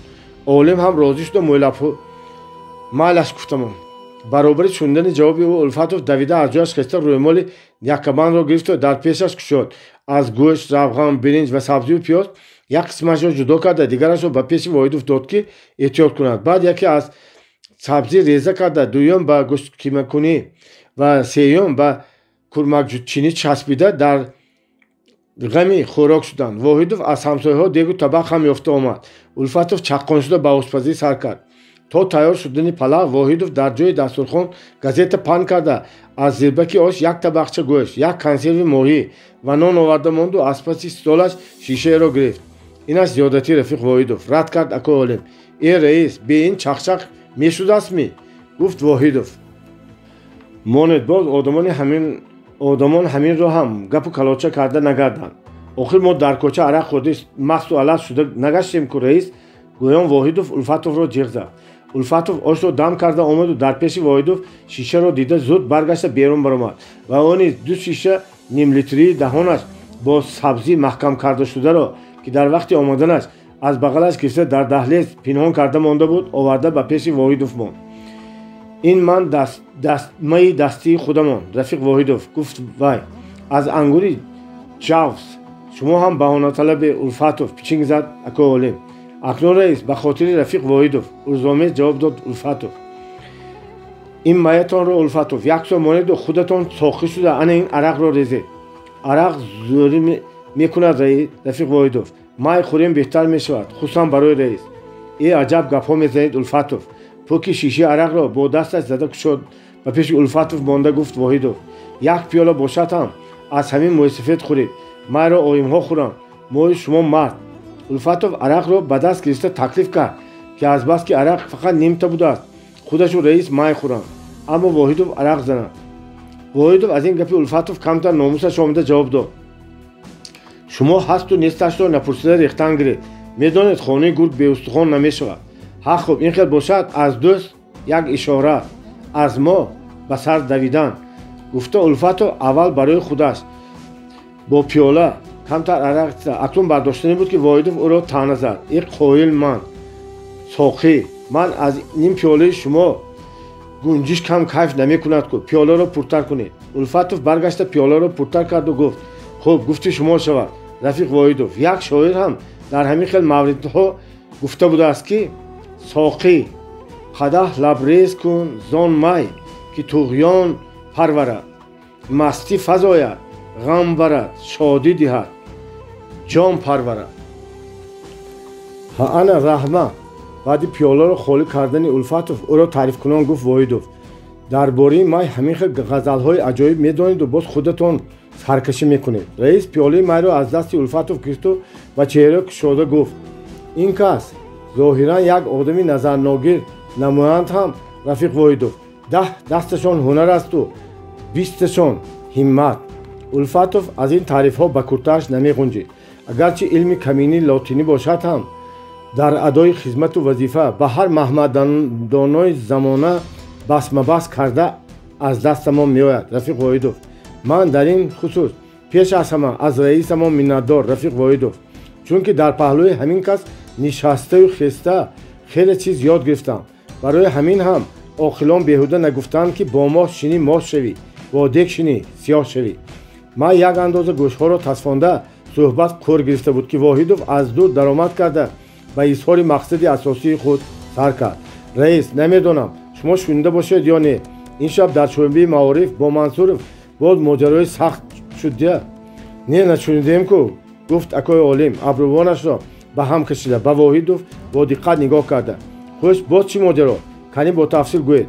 Воҳидов ба гапаш давом кард: тафсилашро гуфта нишастан чӣ ҳоҷат?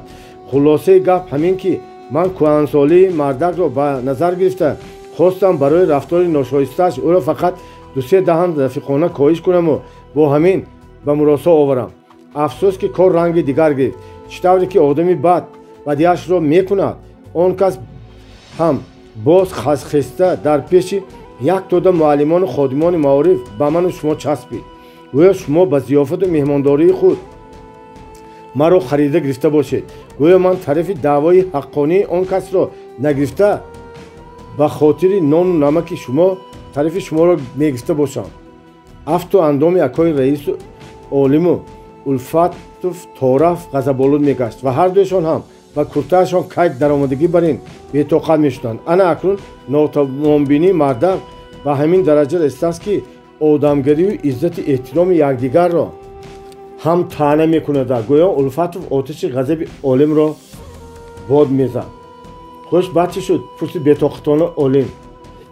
чӣ мешуд? ҷавоб дод Воҳидов. дидам ки аз ин одам некӣ намебарад, аз баҳраш гузаштам. чӣ хел? раис як андоза аз ғазаб фуромада боз савол дод. мувофиқи хоҳиши худаш аз кор озод кардам. бале, боб кардед додар. хас каму ҷавон пок, гуфт якбора Улфатов ва чеҳрааш шукуфта бари ҷомаашро ки аз болои зонуяш лағжида буд зуд чаққон боло кашида боз ба зери зонуяш зер карда дурустар нишаст. акои олим ба Улфатов қавоқомезона норизиёна назар афканд ва бо оҳанги гилаомез ба Воҳидов муроҷиат кард. мувофиқи хоҳиши худаш баъди ҳамин қадар иғвою ҳамин қадар ҳақорату дашнома камтар тарсидед я бачамард? ман ба ҷои шумо мешудам биллоҳи азим ки ин хел одамро як лағат зада пеш мекардам. ин чӣ гап ки дар байни чанд кас бо таънаю бӯҳтон монданамон бас набуд ки акнун дар пеши муаллимону ходимони маориф ҳам номамон ба бадӣ баромад. акои олим тораф оташ мегирифт, аламаш зиёд мешуд ва ҳоло ҳар чӣ ки бадаҳонаш меомад бемуҳокимаю бемулоҳиза гап задан мегирифт ва вай чунин менамуд ки ҳозир кайфи шароб аз сараш тамоман парида.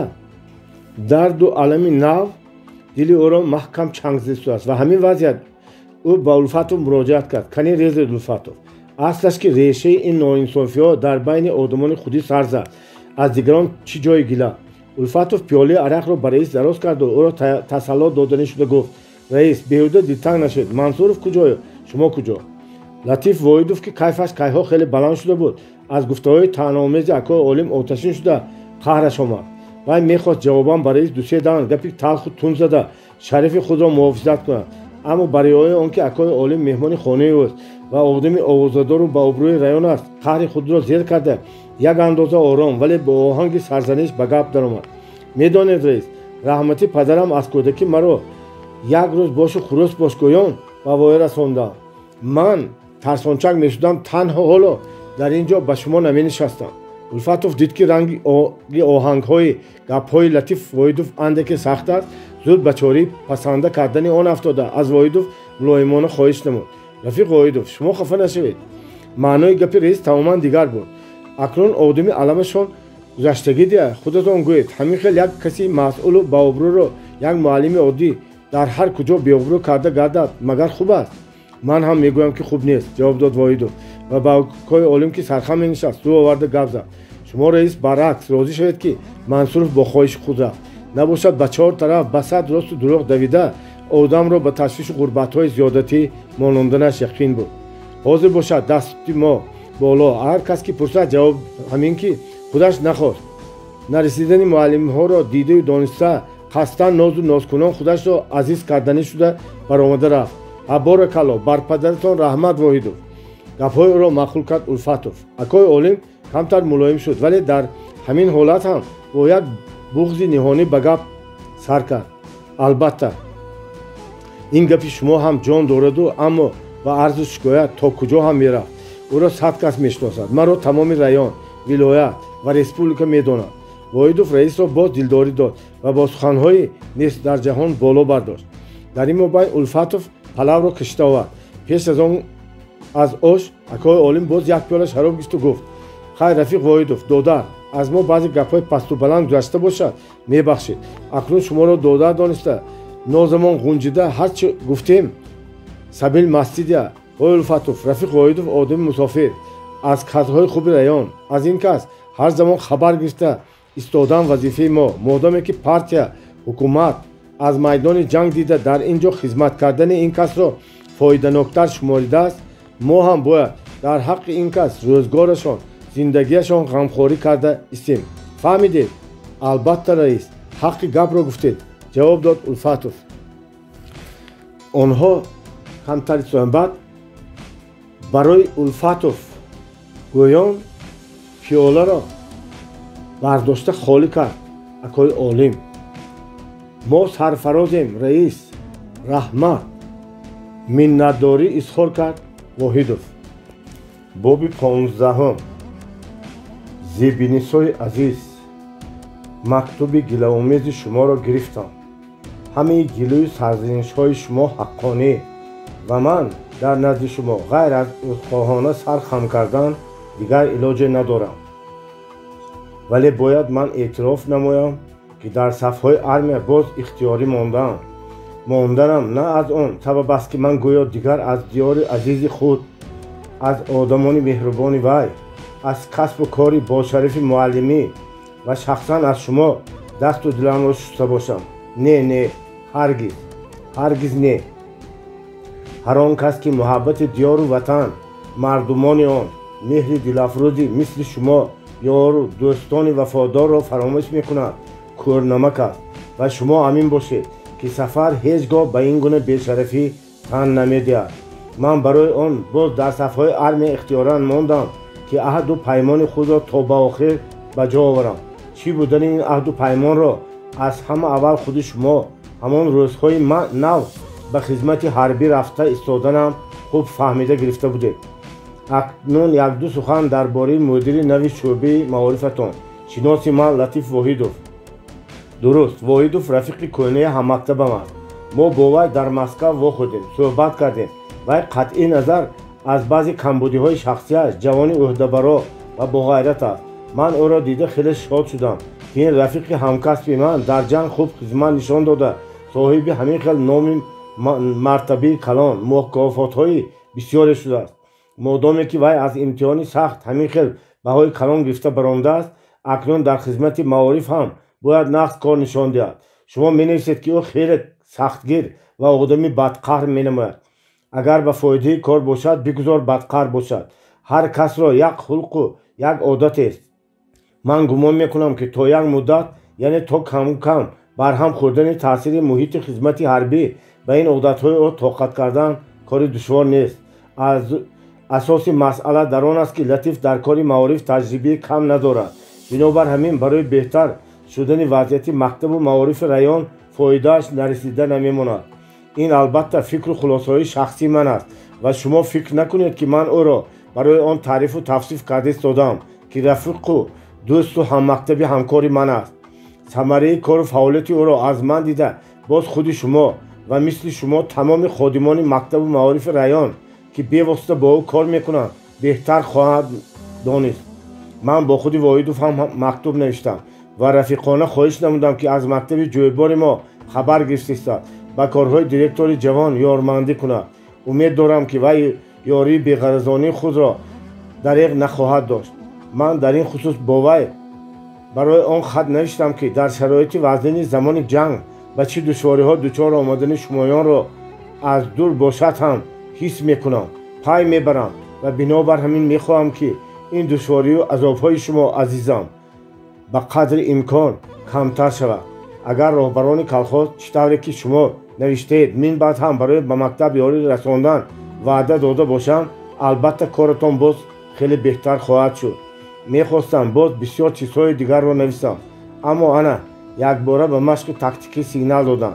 در همین جا مکتوب را قطع کرده به همه اهل دل و معلمان و شاگردانتان سلام جنگاورانه میفرستم و آرزومندم که همیشه سلامت و شاد و خرم باشید. با سلام و احترام صمیمی وفادار شما سفر. اپریل سال 1943 شهر مسکو.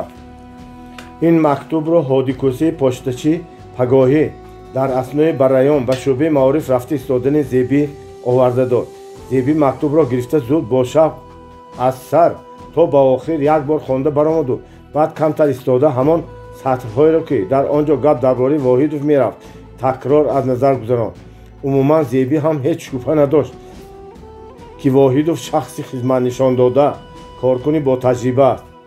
اما با وجود این از کجا و در یک گوشه دل زیبی در روزهای آخر نسبت به واحدوف یک حس و تأثیرات ناگوار پیدا شده بود که سبب اساسی این چیز خودش هم خوب نمیدانست.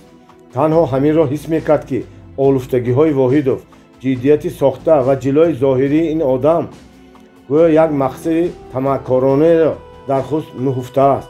گفتن لازم است که آن چیزی که آدمان را بهتر از همه به یکدیگر نزدیک میکنند باوری و اعتماد است.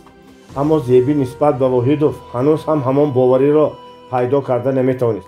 مکتوب سفر او را یک قدر در اندیشه گذاشت. چرا سفر در حق این آدم همیشه گپ‌های بمعنی نویسد و در صافی دل او باوری کس ناید؟ آیا این فکر و ملاحظه‌های زیبی تماما درست بود؟ نه چندان. سفر از مکتوب خود مقصدی نداشت که واحدوف را فرشته تصویر نماید. قطع نظر از آن که رفتار و معامله ها که واحدوف نسبت به سفر و یلنا الکساندرونا روا دیده بود و سفر حالا هم آنها را از قول خود واحدوف صافدلانه شوخی و وقت خوشی جوانی میپنداشت. او میخواست آبروی اعتبار رفیق کهنه هم مکتب و همکار خود را دستگیری کند. نسبت به این دوستی در جنگ ها کارنامه نشان داده تاب و تاب یافته خود مناسبت خیرخواهانه اظهار نمود. خلاصه نه سفر از فکر و اندیشه های شخصی زیبی باخبر بود و نه زیبی از مقصد اصلی مکتوب سفر. در این مابین تنها باوری به یکدیگر وجود داشت و بس. زیبی به شومه معارف آمد. در قبولگاه واحدوف چند کس منتظر قبول می نشستند. زیبی هم در قطار آنها نوبت گرفته نشست. دیر نگذشته در کابینت چاله شد. شخصی از آنجا برآمده به آن کسی که حاضر نوبت قبول او بود برای درآمدن اشاره کرد. در همین وقت از در نیمراغ کابینت چشم واحدوف به زیبی افتاد که سرخم کتابی را مطالعه کرده می نشست. واحدوف آن صاحب نوبت را در پیش در نگاه داشته گفت که حاضر اول دیرکتور مکتب جویبار زیبی حیدرова باید درآید. وی او را مخصوص به کاری مهم جیغ زده. بعد او باز دیگران به نوبت می‌دارند. آن شخص برگشته برآمد و این گپ را به زیبی رساند. زیبی حیران شده مانده کمتر سرخ شد و ناعلاج در کابینت را گشوده به درآمدن اجازت پرسید. واحدوف از روی عادت هر وقته خود در پیش زیبی با وقار از جایش خسته پاشنه‌هایش را حربیانه ба ҳам зич карда салом дод ва ба сӯи Зебӣ ки ба таклифи ӯ аз рӯ ба рӯ ба стол менишаст барои мулоқот даст дароз кард. Зебӣ бо ноки даст вохӯрдӣ намуд. Фармонро гирифтед? Пурсид Воҳидов баъди ҳолпурсӣ. Гирифтам, ҷавоб дод Зебӣ. Ба Мансуров ҳам нишон додед? Не. Чаро? ин фармонатон ҳанӯз асос надорад. Чӣ хел асос надорад? Асос аризаи худи Мансуров. Кадом аризаи Мансуров? агар ҳамо аризае ки ба дасти котиби ташкилоти партияви колхоз буд мегуфта бошед вайро акои Одил ба дело духта мондааст ва баргашта надод. Латиф Воҳидов китвонашро боло кишида дастонашро ба ҳарду тараф ёзонда тааҷҷубомез гуфт: намефаҳмам. аризаи муаллим ба котиби ташкилоти партияви колхоз чӣ дахл дорад? барои ман ҳам нофаҳмом аст ки ҳанӯз аризаро ба даст нагирифта ба ин зудӣ фармон баровардан чӣ зарурате дошт, гуфт Зебӣ. мақсади асосии Воҳидовро фаҳмиданӣ шуда. ин гапи Зебӣ ба иззати нафси Воҳидов расид. вай абрувонашро боло кишид. ба тарафи Зебӣ асабонӣ нигоҳкунон гуфт: рафиқ Ҳайдарова, беҳтар ин ки ҳозир дар хусуси зарурат доштан ё надоштани фармон мубоҳисаро ба як сӯ монда истем. зеро чӣ тавре ки бо забони ҳарбӣ мегӯянд фармон фармон аст ва он дигар набояд ба муҳокима гузошта шавад. агар асоси масъаларо гиред, худи Мансуров бо забони худаш дар пеши як гурӯҳ одамон арз кард ки вай дар ин мактаб кор кардан намехоҳад ва баъд худи шумо ҳам бо овози баланд гуфтед ки ба ӯ на дорӣ дореду на зӯрӣ. ана баъд аз ҳамин ғайр аз фармон додан дигар чорае набуд. охир худатон фикр кунед, мои шумо ба кори мактабу маориф машғул шавем ё ин ки ба ҷанҷоли байни Мансурову акои олим. Зебӣ фурсати хомӯш истоду баъд ҷавобан ба гапҳои Воҳидов қатъӣ гуфт: дар ҳар ҳол рафиқ Воҳидов, то аризаи худи Мансуров набошад, ман ин фармонро ба дасти ӯ дода наметавонам. Воҳидов бо чеҳраи мушавваши Зебӣ ҳавасмандона нигоҳ карда ба мулоимати мухамбирона гуфт: аслашро пурсед рафиқ Ҳайдарова, ин фармон ҳеҷ бадӣ надорад. баръакс, мақсади мо ҳамин ки рафиқ Мансуровро аз он ҷо ба нағзӣ озод карда, агар хоҳад ба ягон мактаби дигар гузаронему, бо ҳамин минбаъд баҳс шудани муносибати мактабу колхозро пешгирӣ кунем. фикри шумо ҳамин бошад. беҳтар ин ки рафиқ Воҳидов, ба Мансуров худатон гап мезадеду фармонро ҳам ба дасти вай худтон месупурдед. Воҳидов бо ришханд гуфт: хуб, ӯро ба пеши ман фиристонед, худам месупурам. марҳамат гӯён Зебӣ фармонро аз папкаш бароварда ба пеши Воҳидов монд. аммо ба фикри ман ин кори шумо баръакси он таърифҳое мебошад ки одамон дар бораи шумо мекунанд. хушомадгӯёна гап зад Воҳидов, фармоишро ба даст гирифта. маълум мешавад ки одамон хато карданд, ҷавоб гардон Зебӣ ҳам суст намода. дигарон хато кунанд ҳам бояд ки директори собиқатон сафар хато намекард. якдам барои Зебӣ синчакунон гуфт Воҳидов ва соне аз қуттии столаш конвертро гирифт. мана пагоҳӣ аз ӯ мактуб гирифтам. гӯш кунед чӣ менависад. латиф, ман хурсандам ки ту рафиқи делинаи ман ба раёни ман мудири шӯъбаи маориф таъин шуда омодаӣ.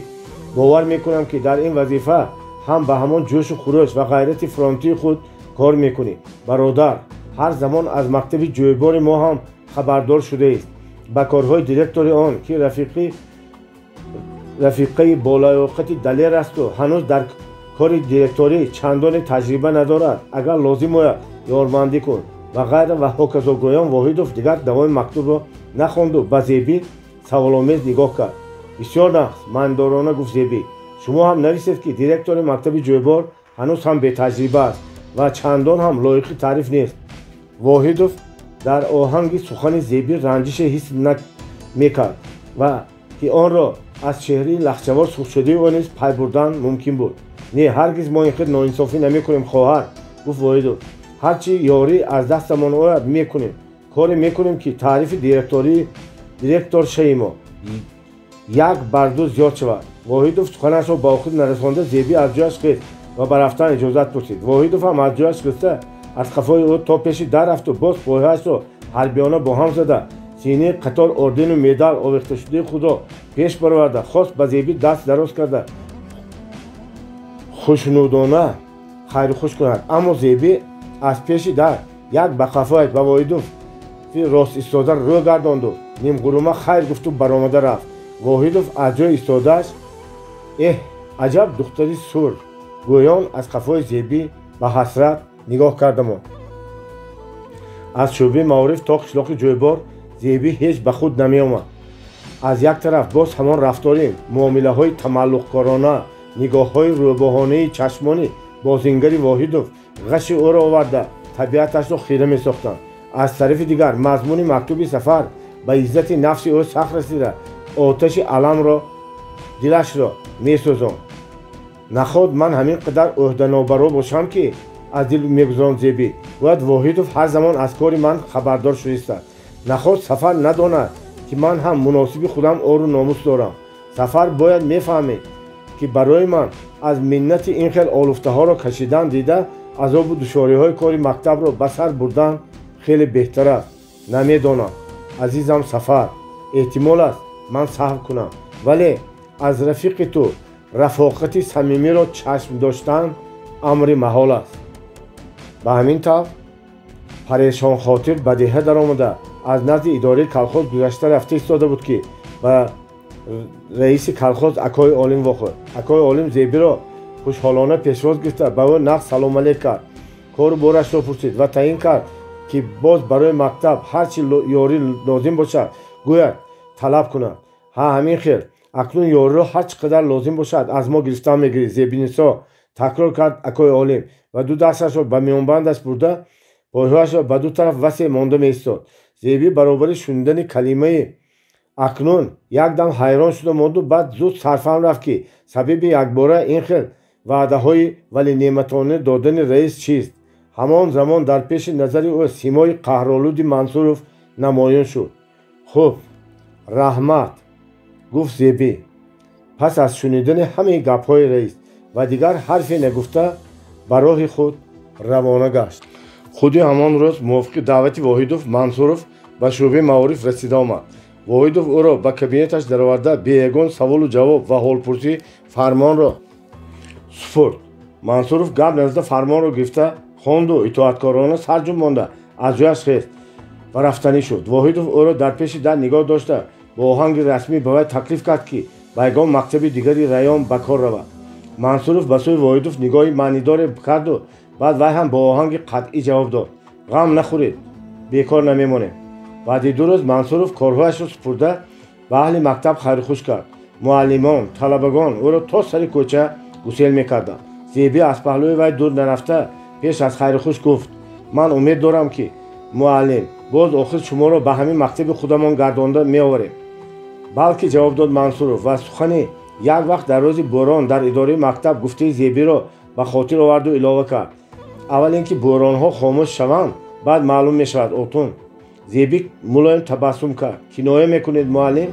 не, баръакс, сухани ҳаққонии шуморо такрор мекунам. дар ҳамин вақт як духтараки ҷингиламӯи ситорагарми хандон саросема аз мобайни ҳозирон пеш гузашта дар ҳолате ки сараш аз шарм мисли лола хам буд, як даста бунафшаҳои тозаро ба Мансуров дароз кард.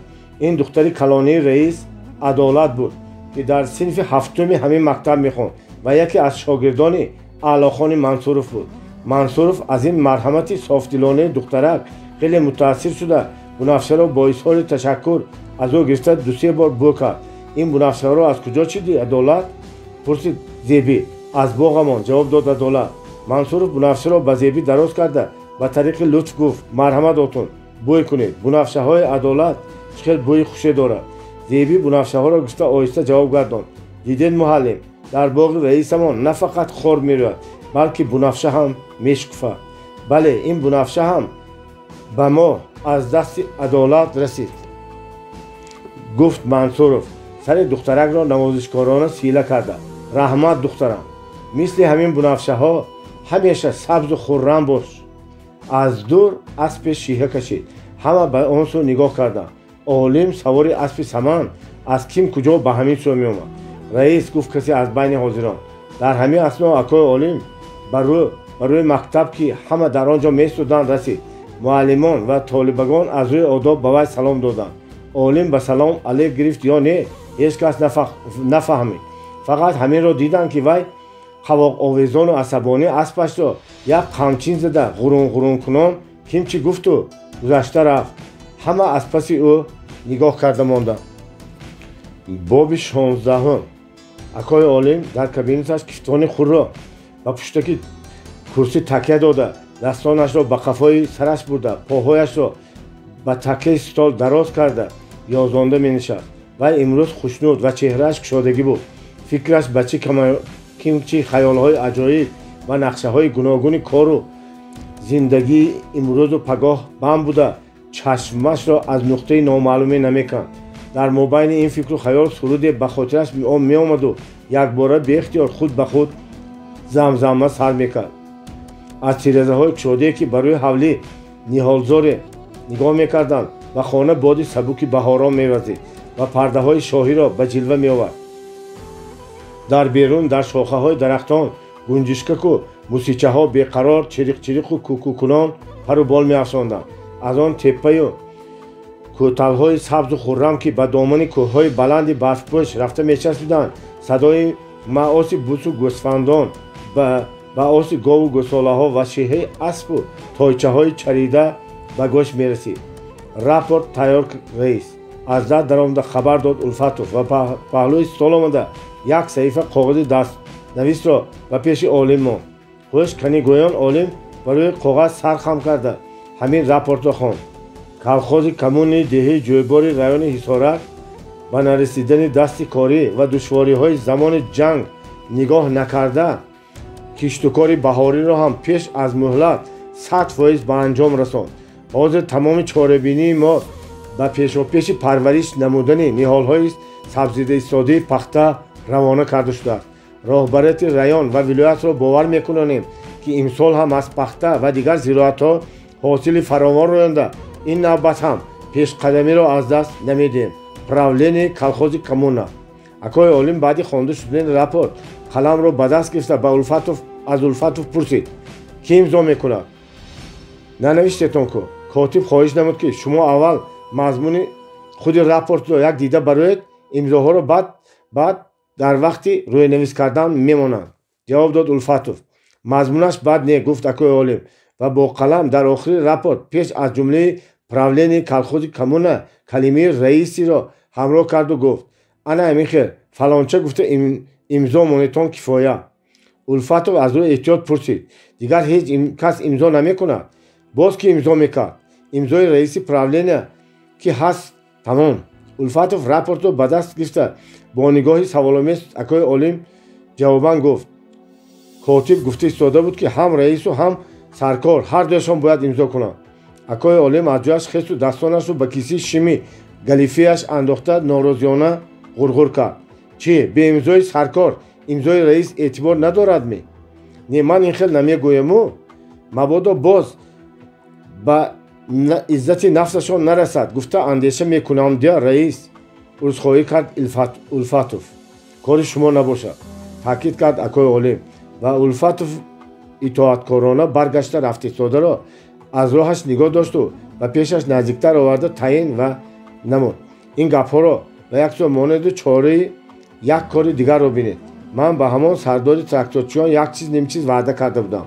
бечора рӯи хотири маро карда, ҳатто ба дигар колхозҳо нарафта аввал кори моро анҷом дод. набошад мо ҳам ҳоло киштро тамом карда наметавонистем, ин рапортро ҳам наменавиштем. ана ҳамон мардак ба пештон ояд, зиндагиашро дуруст карда фиристонед, одами даркорӣ ва боз ба вай корамон бисёр меафтад. баъд як кас аз шӯъбаи зироат ҳам меояд, хоҳиши ҳамонро ҳам иҷро кунед. ғайр аз ин, мудири анбори доруҳои мадании серхоснаб ваъда кард ки дору ҳар чӣ қадар лозим бошад медиҳад. ҳозир дар вақташ ёфт шудани доруҳои маданӣ кори мушкил, ҳар чӣ қадар роят гирифта захира карда мондан хуб аст.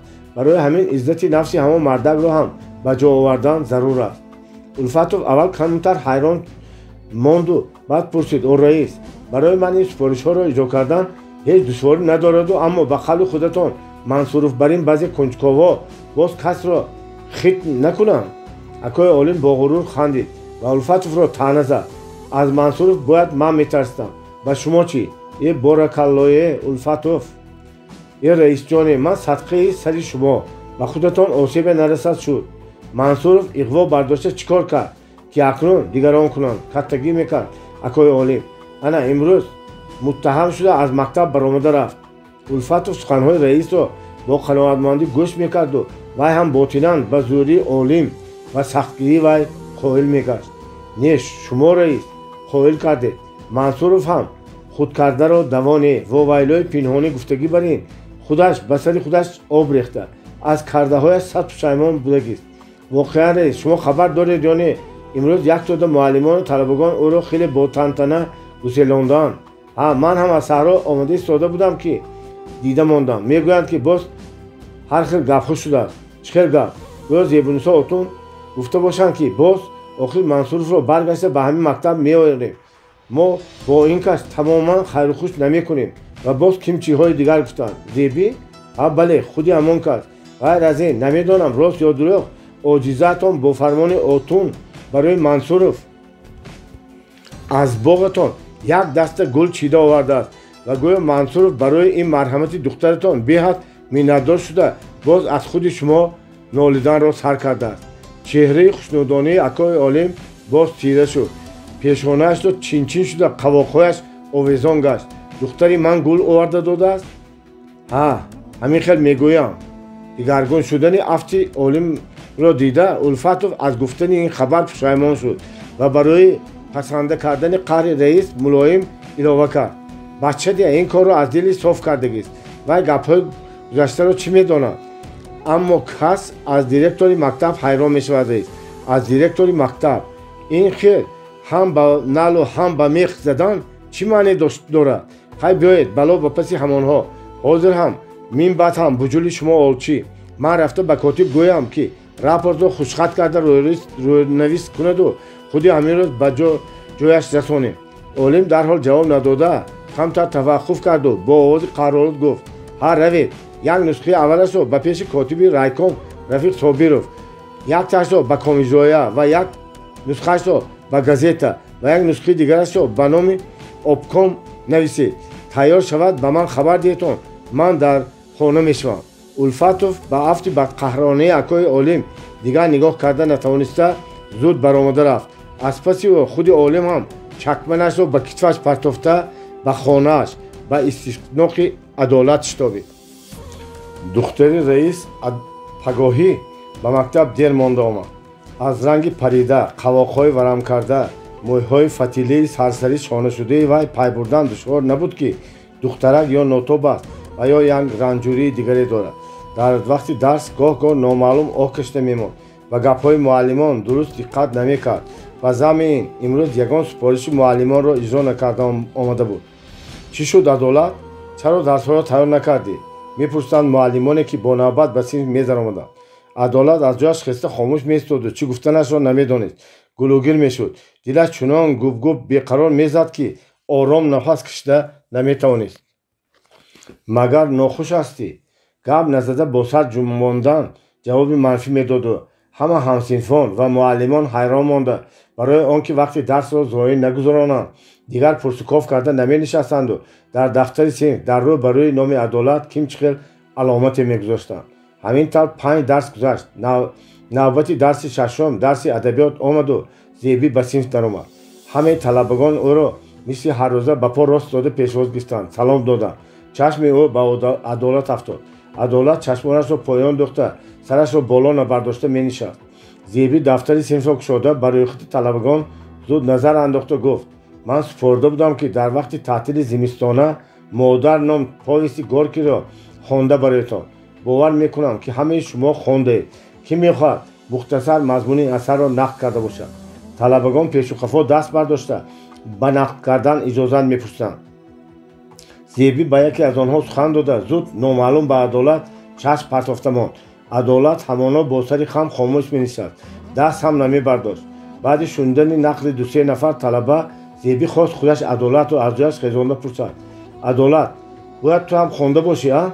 عدالت از جایش خیست و اما به طرف زیبی نگاه نکرده سرخم با آواز خسته در مابین جمله ها گلوگیر شده جواب داد. خوانده بودم. پاویسی مادر اثری برجسته است که حرکت ریولوسیونی مبارزی فداکارانه کارگری ریولوسیونر پاول ولاسوف و مادری وی مادری که عدالت کلمه مادر را یک دو مرتبه با هیجان و آواز پراضطراب لرزان پس هم تکرار کرد و دیگر چیزی گفته نتوانید و رویش را با یک سو گردانده یک قاصدان گرفته فرستاد. زیبی به پهلوی وی آمد. سر او را سیله کرده، مویهایش را به عقبش پرتافته، به جایش شیناند و خودش هم به اضطراب افتاده. سبب گریه او را پرسید. عدالت جواب نداده هیچ میگفت و سرش را نمیبرداشت.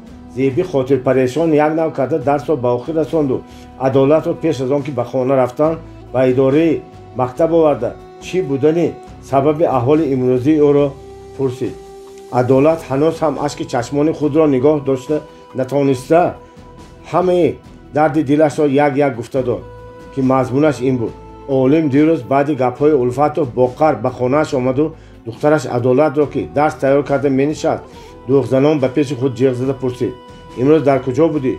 در مکتب. جواب داد عدالت. چیکار کردی؟ هیچ چیز، درس خواندیم. باز چی؟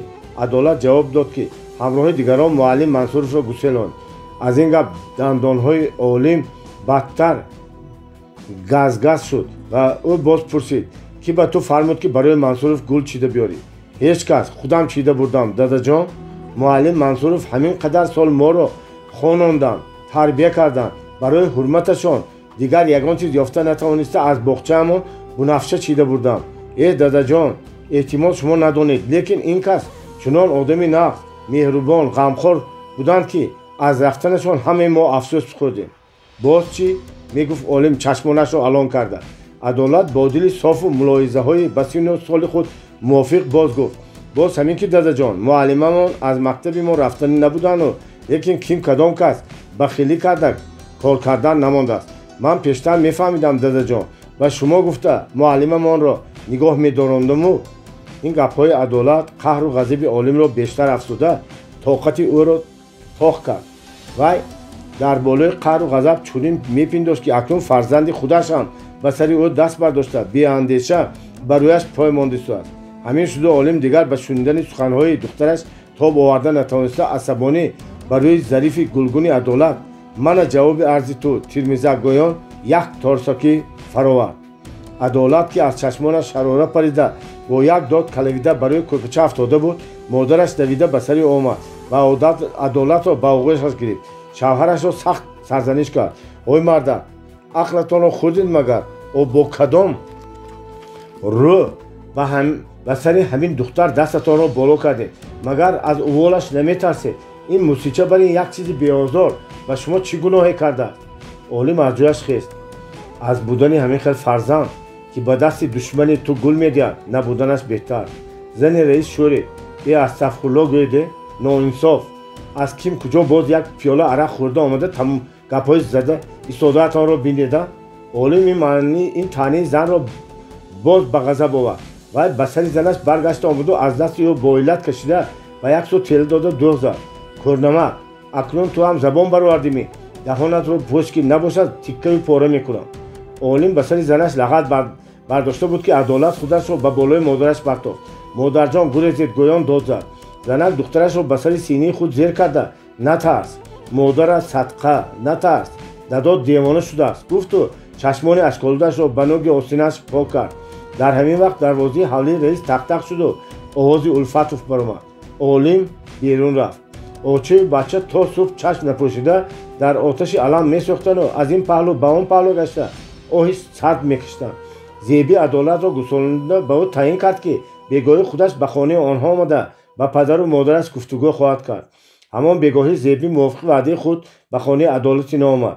در خانه آنها زن اکای عالم مینشست. نه خودی عالم بود و نه عدالت و دو درچه‌اش پولاد. اکای عالم نآمدم پرسید زیبی بعد سلام علیکم پرسید. آن کس این وقتها از این شب بر وقتا نمیبیان. اوتون جان با آنگی حسرت‌آمیز گفت زن عدالت کنی همراه دادرش به خانه دوگانه‌اش برای درس تیارکنی رفت. بیچاره دخترکم شب این جانب پیلتا چراغ بر این سوخته جینجک شد. از یک طرف شلاق پدرش از یک طرف به مکتب به تیاری رفتنش را به یاد آورده از علم جای نشستن نمی‌یابد. چی حادثه روی داد خاله جان؟ واکای عالم این خیل اقدام نبودن کو. ای اوتون جان نگویم دلم طاقت ندارد گویم زبانم نمیگردد نمیدانم به این مردک چشم کریسته باشد. چند وقت شد که اوضاع مردک دیگر شدگی قریب هر شب و هر روز از دهانش بوی عرق میاد. گپی خوش را هم از وی خدا گرفته ایستاده است. همین بس نبود که اکنون مشبرداری را هم دیده ایستاده ایم اوتون جان. занак бо ноги рӯмола чашмонашро пок карда дигар гап зада натавониста монд. зеби ӯро тасалло дода гуфт: аҷабо, ба сари он кас ягон савдо ё бадбахтӣ наомада бошад. дар ҳама ҷо корашон нақд, иззату обрӯяшон калон. боз чӣ? зани раис гуфт: аз куҷо ҳам ин кас ин қадар кордону калону баобрӯ шуданд. хонем коза буд, дилам тоза буд. отунҷон фарбеҳиро гӯсфанд мебардорад, мегӯянд рост будааст. ду-се бор арақнӯшиашонро ба мулоиматӣ таъна дода ҷавоби шундагӣ мамин ки ба он кас оқсақол лозим набудааст. арақ хӯранд ё нахӯранд кори он кас будааст. ҳеҷ кас ки он касро таъна дода наметавонистааст. он кас ҳамин хел одам буданд ки ягон кас мижаашон хам карда наметавонистааст. дар вақти мастӣ як каттагӣ кардагианде холаҷон? мастию ростӣ гуфтанд отун, ҷавоб дод зани раис. хайр азобаш ба сари худаш, аммо моҷарои дирӯзааш як дар дилам доғ шуда мемонад. аз шумо хоҳиш ҳамин ки отунҷон ба саркор меоя ягон дӯсту ҷӯрии дигари ин мардак оҳиста фаҳмонда монед ки пеши ин корҳои акои олиматонро зудтар нагиранд. ҷабру ҷафояш ба сари ҳама меафтад. хуб, гӯён зеби дигар таки гапро накофта аз ҷояш хест ва илтимоси зани раисро ки ӯро ба сари дастархон таклиф мекард рад карда хайрхушкунон баромада рафту рост ба идораи калхоз омад. дар он ҷо бо акои олим вохӯрда аз муомилаи муносибатҳои вай димоғаш боз ҳам бадтар шуд. раис ӯро қавоқовезон асабонӣ пешвоз гирифта ҳатто ба нишастан ҳам таклиф накард. хоҳиш отон, хизмат. сарашро аз рӯи коғаз набардошта пурсид олим. зеби ваъдаҳои валинеъматонае ки раис чанд вақт пештар дар пеши ҳамаи идораи калхоз дода буд ба хотир оварда кунҷковона гуфт: мувофиқи ваъдаи худатон ба кори мактаб ёрӣ талабида омадам. ёрӣ? чӣ хел ёрӣ? духтаратон адолат имрӯз ба даст омада супоришҳои хонагиро тайёр накардааст, баҳои бад гирифтааст. олим сарашро набардошта абрӯанашро оҳиста чин карда зери чашм ба сӯи зеби нигоҳ кард. ин ба ман чӣ дахт дорад? имсол адолат мактаби 7 соларо тамом карда маълумоти миёнаи нопурра мегирад. ба вай дар хона шароити хуб тайёр кардан, ба хонданаш ҳамбатарафа ёрдмандӣ расондан ва шумо ҳамчун падар бевосита дахт дорад. чӣ ягон кас шикоят кард ки шароит надорад, дарсҳояшро тайёр намекунад? агар мисли имрӯз минбаъд ҳам дарсҳояшро тайёр накунад ва ба мактаб дер ояд, оқибаташ хуб намешавад. акои олим. зеби инро гуфта аз раис ки ҳавоно сархам чизе менавишт чашм наканда истод. раис коғазро ба як тарафи столаш партофта асабонӣ ба гап сар кард. ба фикрам фарзанди одамонро ҳам барои хизмату хушомади муаллимон фоида бурдан оқибати хуб надорад. отун, ман духтар хонанаму вай барои мансуров бар ин гаждуми таги бурё гулдаста мекашондагӣ мешуда бошад, беҳтар ин ки дар хона нишинад. зеби якбора гӯё ки дар дами танӯр истода бошад пасфида субсух шуд. акои олим, гуфт зеби ба сӯи раис ҳайрон, ниша назада нигоҳ кунов. ман то ҳамин вақт соати охирин дар дилам нисбат ба шумо ғайр аз некӣ дигар нияте надоштам. баръакс мехостам ба шумо ёрӣ расонам ки ба шубҳаю иғвоҳои баҳудаи беҳуда фирефта шуда ба роҳи хато налағжед. акои олим бо заҳрханда гуфт: ҳе, дирӯз аз тух баромада имрӯз ба мо насиҳатгӯя ҳам шудедми? офарин, офарин. ин насиҳат не акои олим, ҳақиқат аст. чӣ хел ҳақиқат? аз рафтани мансуров оби дида карда ӯро боз баргашта ба мактабатон оварданӣ шудед. ҳақиқати шумо ҳаминми? мансуров ба ин меарзад ва хизмати вай на фақат лоиқи як даста бунафша, балки сазовори таҳсину офарини калонтаре ҳам мебошад. акои олим, беҳтар ин ки шумо аз мансуров нею аз он баъзе касоне ки дар атрофатон мисли тортанак танида гаштанд эҳтиёт бошед. акои олим ба ҳафти зеби якдам нигоҳ карда истоду гуфт: медонед оим, ман оим не, зеби ҳайдарова ном дорам. гапи олимро бурида гуфт зеби: хуб, рафиқа зеби ҳайдарова. бо оҳанги расмӣ ном гирифт олим: ҳар ки шуморо ба ин ҷо миёнрав карда фиристода бошад, ба ҳамон кас гӯед ки олим бо ақли худ кор мекунад, на ба гуфти дигарон. зеби боз гапи ӯро бурид: ҳеҷ кас маро миёнрав накардааст. виҷдони партиявиам манро ба ин ҷо овард. ин тавр бошад ба ҳамон виҷдони партиявии худ андеша кунед ки аввалин каси шуморо ба партия тавсия кардагӣ ман будам. ман аз ин миннатдорам. миннатдории шумо ҳамин хел бошад, ман аз баҳраш гузаштам. барои он ки ман гапи ҳақро гуфтам, барои он ки шумо ҳам ба нағмаи иғвогарон бозида истодед. зеби якбора аз ҷояш хист ва роҳравон қатъӣ гуфт: омада дар бораи одами ба партия тавсия кардатон хулосаи шумо ҳам бошад, метавонед аз тавсияномаи худ даст кашед. раис гам назад. зеби озурдахотир баромада рафт. зеби рӯзи дигар баъди тамом шудани дарсҳо чанд коғази даркориашро ки ба як газетае дар он стол истода буд печонда гирифта ба ҷустуҷӯи Одилсаркор рафт. ӯро аз идораи колхоз неёфта ба тарафи саҳро ба сари бригади Саркор роҳ гирифт. рӯз рӯзи беабру беғубори баҳорон буд. ҳаво нарм, офтоб форам, насими сабуки серуне мевазиду аҷоиб бӯи хуше ба машоми касб мерасид. бӯи замини корам, бӯи сабзаю гулу лолаҳо, бӯи дарахту ниҳолон акнун барг ёзонда истода одамро масту мафтун мекарданд. зеби гоҳ аз мобайни кӯчабоғҳо, гоҳ аз канори марғзорҳо, гоҳ қад-қади ҷойҳои калон ки канорашон сабзапӯш буданд қадам мепартояд. чашмони ӯ ба дур то ба домани уфуқ духта мешаванд. ҷо ҷо гурӯҳ одамон ба назар менамоянд. аз ким куҷо овози фораме ба гӯш мерасад ки сурудеро бо шавқи тамом месароид. ин суруд торҳои дили зебиро ҳам ба нола меовард. ҷонона баҳор шудааст кай меоӣ, вақти гули хор шудааст кай меоӣ. ту ваъда ба барфҳои зимистон додӣ, барфҳо ҳама об шуданд кай меоӣ.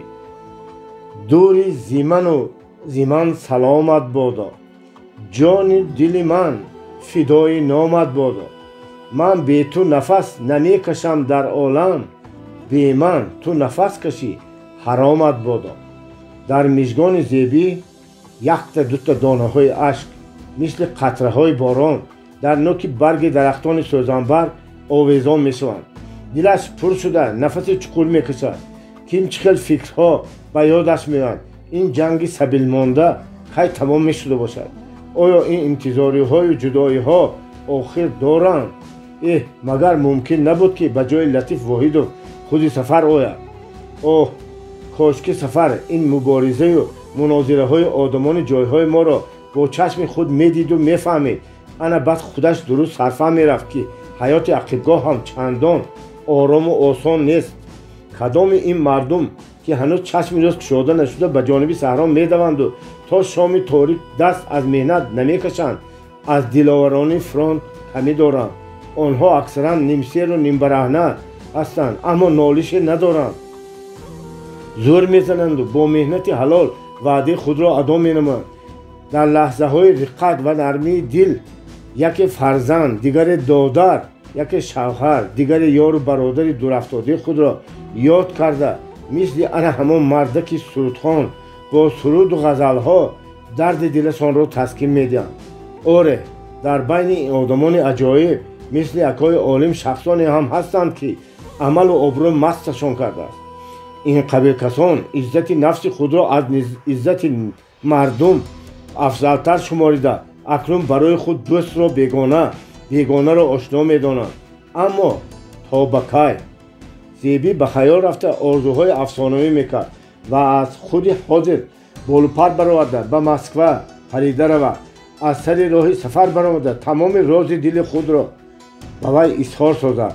бо сӯзи дил хабар диҳад ки дар ин рӯзҳо дар ҷойбор чӣ воқеаҳо аз сари ӯ гузашта истоданд.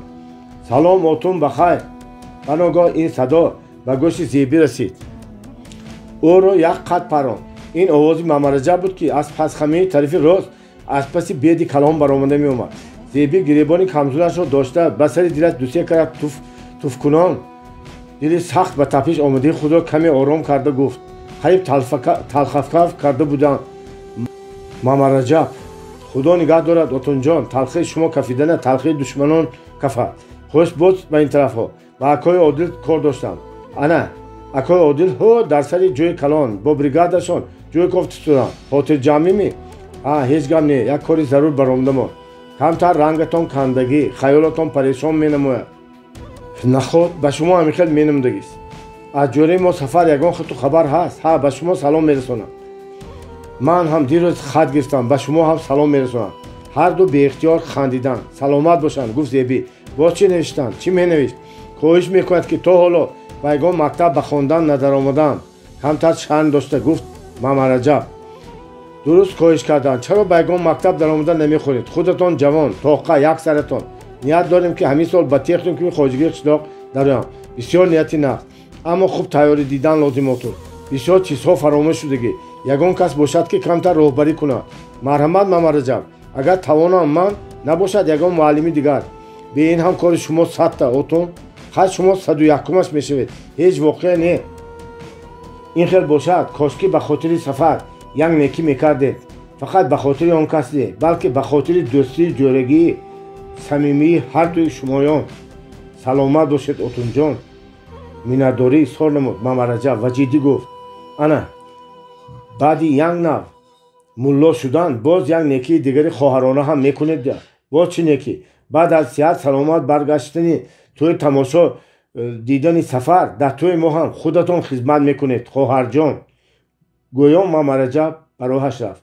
Зеби сурх шуда аз қафои ӯ як нигоҳ карду аз шӯхии беғаразонӣ вай худаш ҳам ба шавқ омада худ ба худ гуфт: орзу дар ҷавонӣ айб нест. гуфтамон ҳангоме ки Зеби ба сари ҷӯи калони беоб омад, Одилсаркор баробари дигар аъзоёни бригадаи худ то соқи пояш ба ботлоқ ғӯтида аз як сар лои чилчиқи ҷӯйро ба каланди панҷқадохӣ кандаю тарошида ба канор ҳаво медод. остини корҷома то орунҷаш барзадагӣ, доман ба камар ғундоштагӣ, сари синии офтобхӯрдӣ мисрангаш бараҳна буд. аз чаккаи ҷабинаш чакраҳои арақ ба гардану сари синааш беҳис мешорид. монда набошедтон амакҳо, хитоб кард Зеби. саломат бошед отунча, бо як овоз гуфтанд ҷӯйканҳо. хуш Зебунисо, ба ҳашар омадӣ? бо тариқи шӯхӣ пурсид Одилсаркор. ҳа, лекин каландро фаромӯш кардам, хандида ҷавоб дод Зеби. каландро фаромӯш карда бошӣ, ҳеҷ гап не. аз газетаи нав ягонта навардӣ ки ба ин амакҳоят хонда диҳӣ? аз даруни ҷой як ҷаҳида боло баромаду пурсид Саркор. ҳамана овардам, ҷавоб дод Зеби, газетаро ба Саркор дароз карда. Саркор газетаро гирифта ба замин нишасту саҳифаи онро аз назар гузаронда номаълум ба афти Зеби ва зери чашм нигоҳ карда бо оҳанги норозиёна пурсид: бечора Мансуровро ҳам охир гусел кардед на? Зеби ҳам ба болои кундии дарахт пойҳашро бо як тараф зишт карда нишасту як шохаи сабзи шимакдори бедро дар дасташ бозикунон ҳамин гапҳои то имрӯз дар мобайни худи ӯи Мансуров, Воҳидов ва акои олимшудагузаштаро ба тафсил нақл кард ва дар охири гузухонаш гуфт: баъд аз ҳамаи ин гапҳо акои олим беҳтар ин ки худи ман ҳам аз ин кор барвақттар ариза дода равон мемонам. Саркор ки аз Зеби як андоза қаҳраш омада буд, киноя кард: ҳа, албатта, аз он ки то охир далерона барои барқарор намудани ҳақиқат талош кунӣ, хомӯш ариза дода худро беҷанҷолакак ба канор кашидан осонтар аст. Зеби ҷавобе наёфта хомӯш менишаст. Саркор боз ба сарзаниш даромад: магар кас барои фоидаи кори худ ҳамин хел рафтор мекунад? ту хоҳарам, ба ин мактаб дирӯз директор таъин шуда наомадаӣ, духтари навсаводу навкор ҳам нестӣ ку? номзади партия, шахси маълумотноки бофаросат ҳастӣ. аз як сол зиёд аст ки ба ҷои сафар кор мекунӣ, аммо ҳоло ҳам барои беҳбудии кори худ маҳкам истода талош намекунӣ. диди аз аввал ки даъвои ҳаққонии Мансуровро сахт тарафгирӣ накарда мусолиҳакорӣ кардӣ, имрӯз оқибати кор чӣ шуд?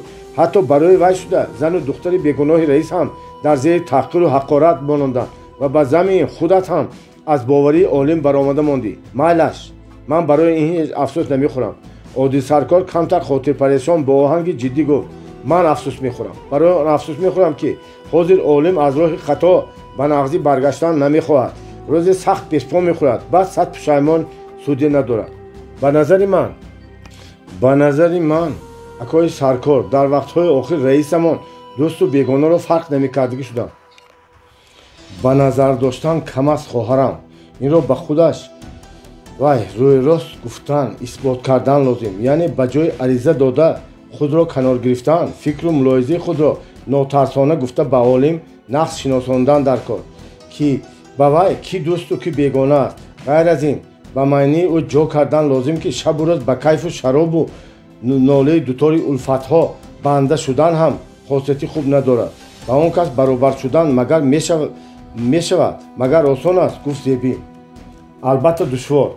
агар осон мешуд, инро ба ту тавсия ҳам намекардам. аз кори осон ҳеҷ кас барака намеёбад. ё аз гапҳои ман хафа шудӣ? магар аз шумо хафа шудан мумкин аст? акои Одил: хуб, хез, мардум ҳозир аз ба танаффус мебуранд. камтар газета хонда де. Зеби хушгӯён аз ҷояш хест. вай ба пеши Одилсаркор бо дили ғамгину хотири озурда омада аз ӯ чандон суханҳои ширину тасалломез нашунида бошад ҳам вале чӣ шуд ки худро рӯҳбаланд ва дилпур ҳис мекард? боби 17 одил саркор баъди шунидани шикоятҳои зебӣ хеле фикру мулоҳизакунон ба қароре омад ки рост ба пеши котиби якуми комитети раёнии партия Собиров рафта ҳамаи гапҳои ногуворро дар бораи олим медонистагию шунидагиашро муфассал гуфта дода дар бораи чораи андешидан аз вай маслиҳат пурсад. рӯзи дуюм ба комитети раёнии партия омада Собировро наёфт. Собиров бо даъвати комитети марказӣ ба Сталинобод рафта буд ва кай омаданаш ҳам маълум набуд. саркор барои машварат ба пеши котиби дуюм Норзода даромаданӣ шуд. дар кабинети Норзодаро кушода дид ки бо мудири шӯъбаи маориф Воҳидов гапзанон карда нишастааст. марҳамат саркор, гуфт Норзода Одил Саркорро дидан замон. хай шумо ба ин кас гапатонро тамом кунед, баъд медороям, ҷавоб дод Одил Саркор. аз остонаи кабинет баргаштанӣ шуда. гуфтугӯи мо ба шумо ҳам дахл дорад саркор. даромадан гиред, гӯё Норзода Саркорро ба пеши худ ҷиғ зад.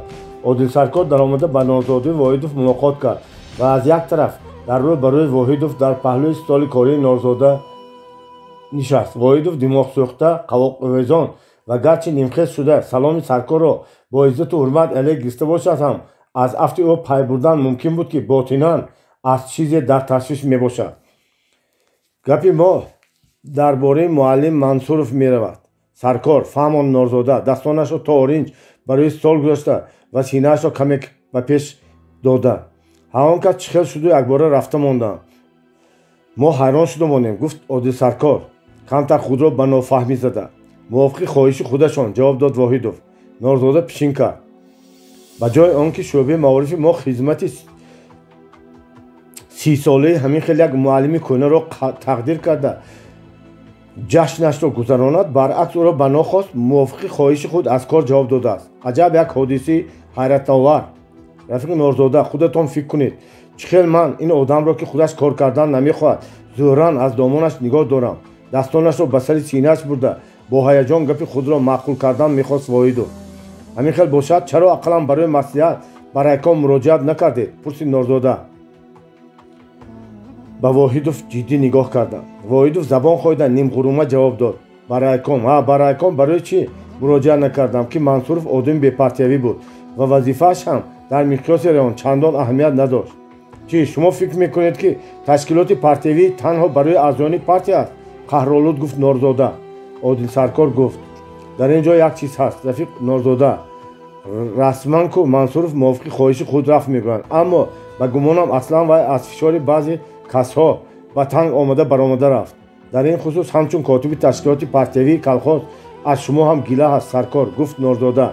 як бор ин ҷанҷолҳоро пасанда карда будем рафиқ Норзода, аммо бори дуюм ки ин масъала дар худи шӯъбаи маориф ҳал шуда буд, ман дигар ба корҳои маориф дахл карданро ба худ муносиб надидам. кори карда ин масъаларо дуруст санҷида баромада дидан лозим меояд рафиқ Воҳидов. гуфта Норзода ба Воҳидов иҷозати рафтан дод. Воҳидов фармонбардорона аз ҷояш хиста ба тарзи низомӣ хайрухуш кард. мумкин аст ман хато кунам, вале ин ҷавони ринд ба назарам хеле шайтон менамояд Саркор, гуфт Норзода. намедонам ба рафиқ Собиров чӣ хел маъқул афтодааст. муносибати ин кас ба раиси мо ҳам бад не рафиқ Норзода, гуфт Саркор ва иёни суханро ба сӯи мақсади асосӣ гардонда тамоми гапҳои дар бораи олимдоштаашро ба Норзода нақл кард. Норзода дар давоми сухани Саркор аз ҷояш хиста аз сандуқи оҳанӣ як пакетро гирифта ба ҷояш омада нишаст. аз даруни он чанд саҳифаи коғози пур аз хати дар мошинка чопшударо баровард. мана боз як материали илова ба гуфтаҳои шумо, гуфт Норзода. баъди шунидани арзи Одил Саркор касе ба идораи газета дар бораи чанд кори нодурусти якҳои олим ва баъзе касҳои дигар мақола навишта будааст. газета чоп накарда барои тафтиш ба мо фиристодааст. Норзода мақоларо ба Саркор аз сар то по хонда дод. дар он ҷо ҳама қариб ки ҳама он рафтору кирдорҳои олим ки ҳозир Одил Саркор як қисми онҳоро ба Норзода нақл карда буд қайд ёфта буданд. кӣ навишта бошад? боз худи Мансуров набошад? бо шавқ мепурсид Одил Саркор. не, ин ба мо маълум нест. идораи газета имзои муаллифро махфӣ нигоҳ доштааст, ҷавоб дод Норзода. ҳар касе ки набошад хеле фактҳоро медонистад, аммо гап дар он аст ки ин фактҳо чӣ андоза дурустанд. ба ҳар ҳол ҳушёр шудан лозим. Акои олимро дарав аз сар то по сиёҳ карда намешавад. ба ҳар ҳол вай раиси номдор, депутат, аъзои райком.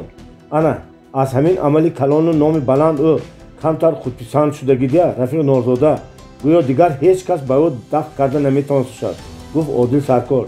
Норзода ин гапи Саркорро тасдиқ карда монд. агар инсонро 12 моҳ фақат таъриф кардан гиреду шабу рӯз бардор кунеду аз хатоҳояш чашм пӯшед, албатта сараш гирдгардон гашта худашро хеле ҳам бузургу бегуноҳ меҳисоба. Мансуров каме гапи ҳақро гуфта буд. Албатта дар масъалаи Мансуров гуноҳи шумо низ ҳаст, гуфт Норзода. барои чи шумо раисро ба бюрои партиявӣ даъват карда ҳамчун бо коммунист гапзанон накардед? Рафиқ Норзода, магар ҳоло ба олим гап зада мешавад? ин дигар олими пештара неякуну. интизоми партиявӣ барои ҳама як хел аст. Саркор: афсӯс ки Собиров якчанд рӯз намешаванд, вале ин мактуб бояд пеш аз ҳама дар ташкилоти партиявии шумоён дида баромада шавад. вале аввал фактҳои дар мактуб нишондодашударо онҳо хеле дақиқан санҷида шаванд. шумо ҳаракат кунед, бо худи раис рӯбарӯ дӯстона суҳбат кунед. наход ки акои олим ҳамин хел дигар шуда бошад. боварии кас намеояд. Одил Саркор бо розигии сар ҷунбонд. дар воқеъ барои чӣ шумо ба рапорт имзо накардаед? чӣ хел рапорт? ман хабар надорам, гуфт Одил Саркор. фаҳмо, гуфт Норзода ва барои хайрухуш даст дароз кард.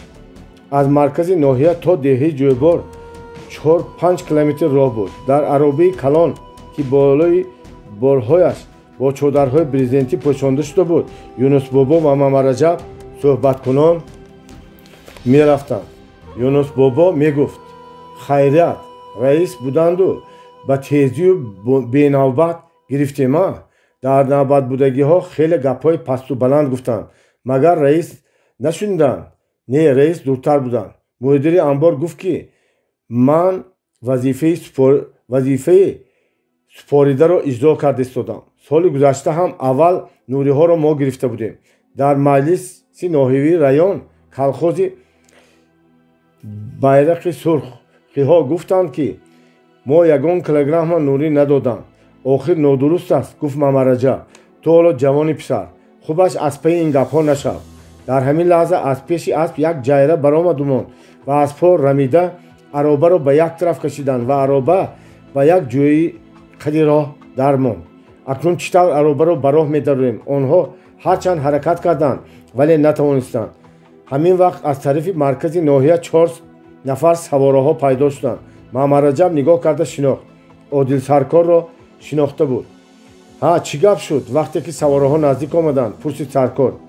напурсед, гуфт Юнусбобо. ҳама савораҳо якҷоя тела карда аробаро ба роҳ дароварданд. дуруст мегӯянд ки бори каҷ ба манзил намерасад, гуфт яке аз савораҳо. Мамараҷаб ино шинохту сар поин кард. Юнусбобо бошад ба савораҳо миннатдорӣ баён карду гуфт: шумо аз куҷо медонед ки бори мо бори каҷ аст?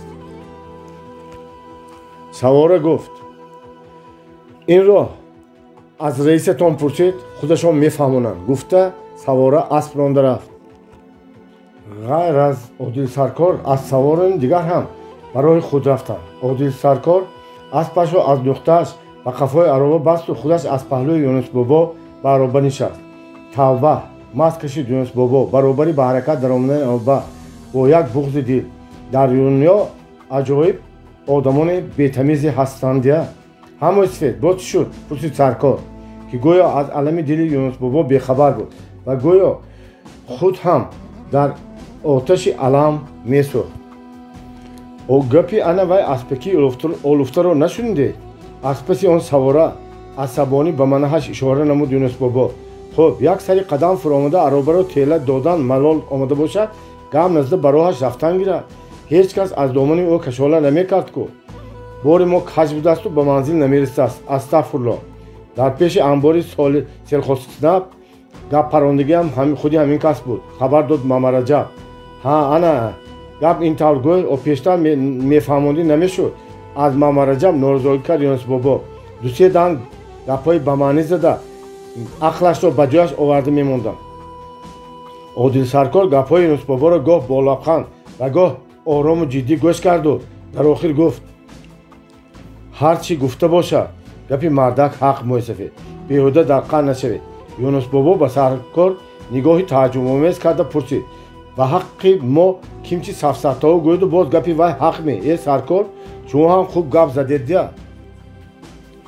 шумо мехоҳед ки пахтаятон серҳосил шаваду даромадатон бисёр. вай ҳам ҳамин хел. хуб гӯем ки ҳамин хел. бале, модоме ки ҳамин хел бошад, пас ба кадом асос шумо бояд Нурии Маданиро нисбат ба норматон дучанд зиёд гиреду вай бечора бошад, аз шумо дучанд кам гирад? ин тарафашро раис медонам. мо чӣ донем? наход раис ягон далелу асос надошта бошад. далели он кас ҳамин ки гӯр сӯзаду деб ҷӯшад. Юнус бобо аз ин гапи Одил Саркор ки дар ҳаққи Олим таънаи сахт буд ҳайрон монд. ин хел нагӯед Саркор, гуфт Юнус бобо. ба фитнаю иғвои ким кадом одамони зуд бовар карда ба шаъни як одами мӯътабари худамон ин гуна гапи сахт задан чӣ лозим? шумо гумон мекунед ки ман одами ба иғвои дигарон зуд бовар мекардагӣ ҳастам? пурси Саркор. ба ҳар ҳол олим одами машҳур насиҳатомез, гуфт Юнус бобо. дар қатори хайрхоҳонаш нотамомбинҳо ҳам ҳастанд, хусусан дар ин замони ҷанг ки мардумро душвориҳои зиндагӣ ба ҷон расондагӣ беҳбудии якеро дигаре дида наметавонад. Мамараҷаб дарҳол ба суханони охирини бобо Юнус бобо эътироз баён намуд.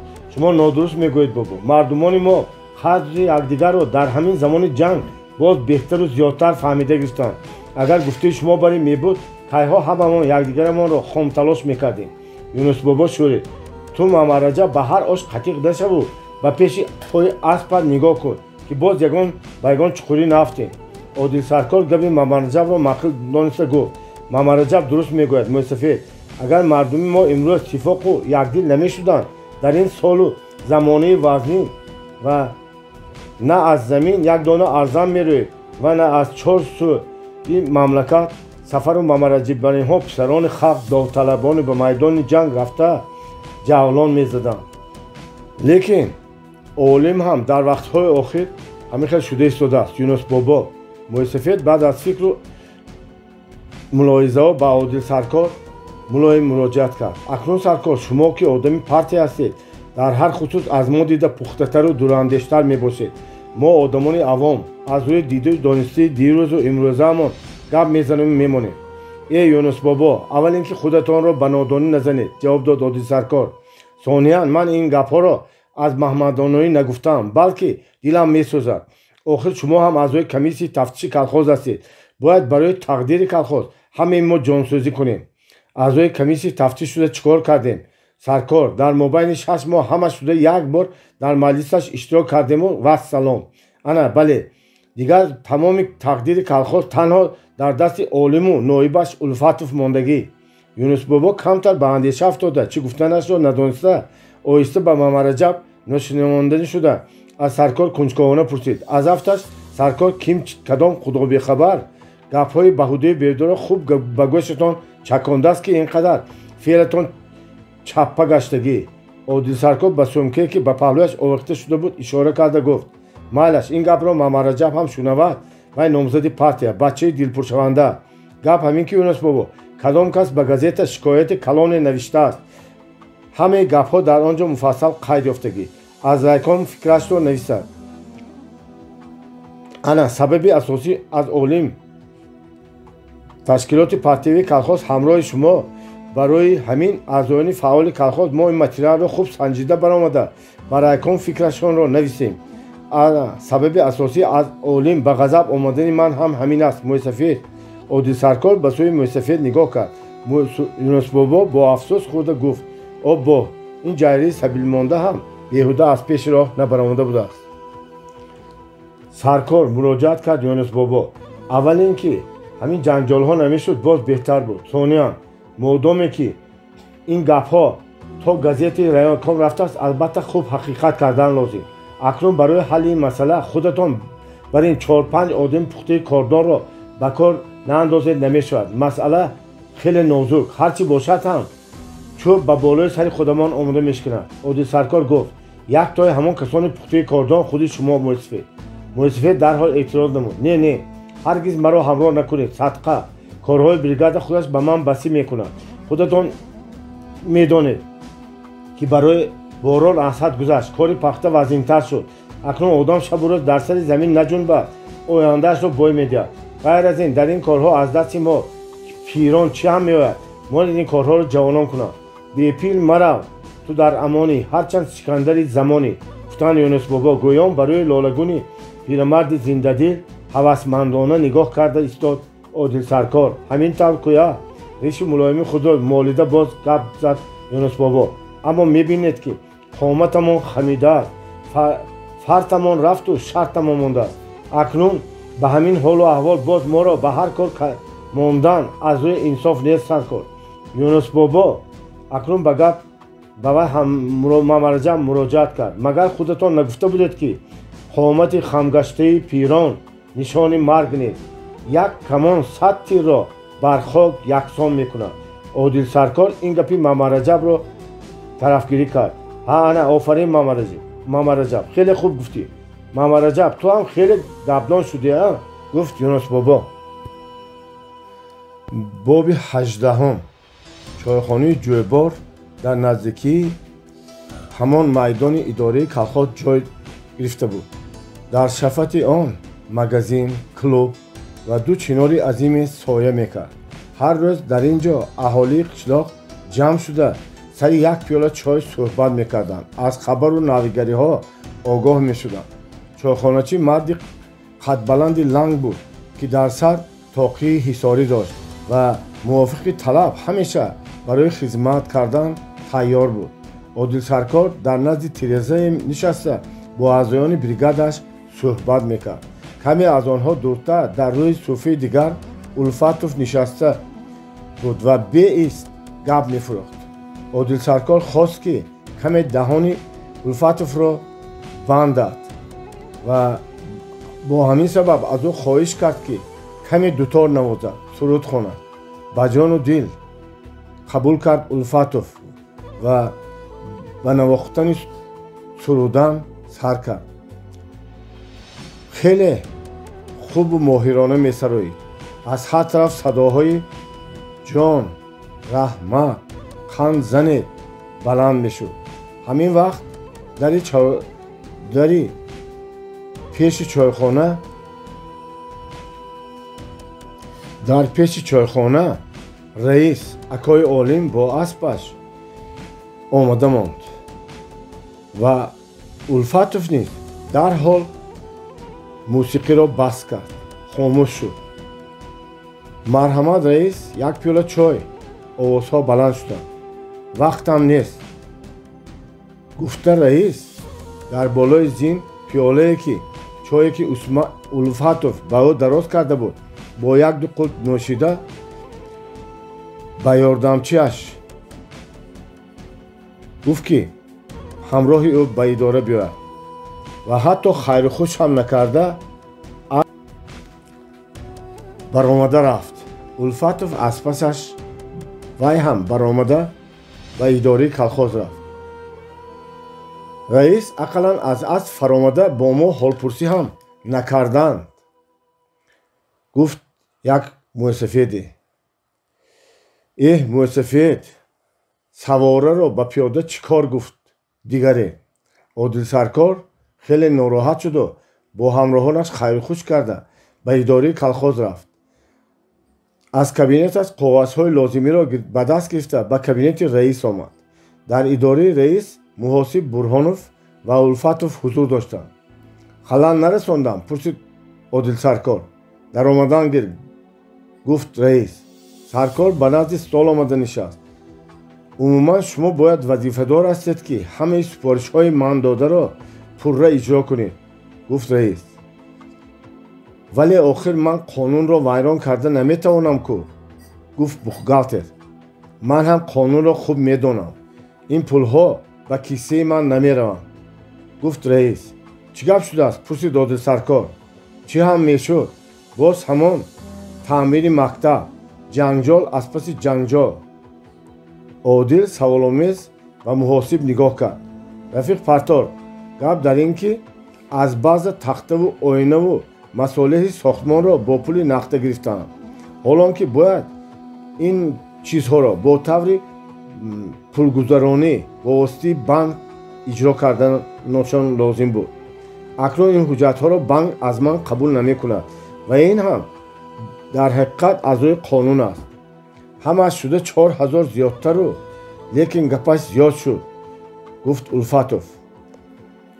шумо Рафиқ Улфатов сабр кунед, гуфта бухгалтер ба коғазеро ба саркор дароз кард. мана санад барои хариди 1 тонна коҳу хошоки зимистон барои чорвоқ харида шудааст. як қисмаш 500 тоннааш бо воситаи шод харида бо воситаи банк пардохт карда шудааст. ин яъне қонунӣ аст, вале ба 500 тоннаи дигараш бошад санади мазкур. шумо гӯш кунед, хитоб кард раис. шумо чанд сол аст ки дар колхози мо кор мекунед? 1.5 қариб 2 сол буд, гуфт бухгалтер. вале ман аз рӯи ташкилшавии ҳамин колхоз кор мекунам ва раис мебошам ва хеле хуб медонам ки чиҳо мумкину чӣ номумкин. барои кори колхоз ман пеш аз ҳама ҷавобгарам. фаҳмидед? раведу фармонро иҷро кунед. гуфт раис. не раис, ман наметавонам. ҳоло ҳамин хел равед, чор тарафатон қибла. мо шахсеро меёбем ки корро метавонад, гуфт раис. раис гуфт Одил Саркор. шуд, гуфт раис. гап тамом. Бурҳонов аз ҷояш хисту коғазҳоро ҷамъ карда гуфт. марҳамат, ман розӣ. худи пагоҳ шахси маъқулатонро оварда монед ва баромада рафт. аз пагоҳ дигар ному нишонааш дар ин ҷо намонад, гуфт раис ба Улфатов. Улфатов ки хислати раисро хеле хуб медонист, оҳиста баромада рафт.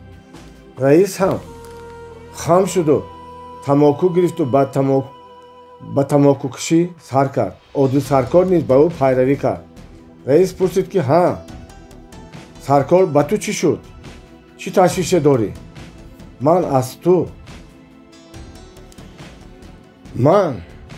аз ту дар ташвишам олем, гуфт Одил Саркор. аз ман? пурсид раис. ҳа аз рафторҳоят, аз амалҳоят, аз кирдорҳоят, гуфт Одил Саркор.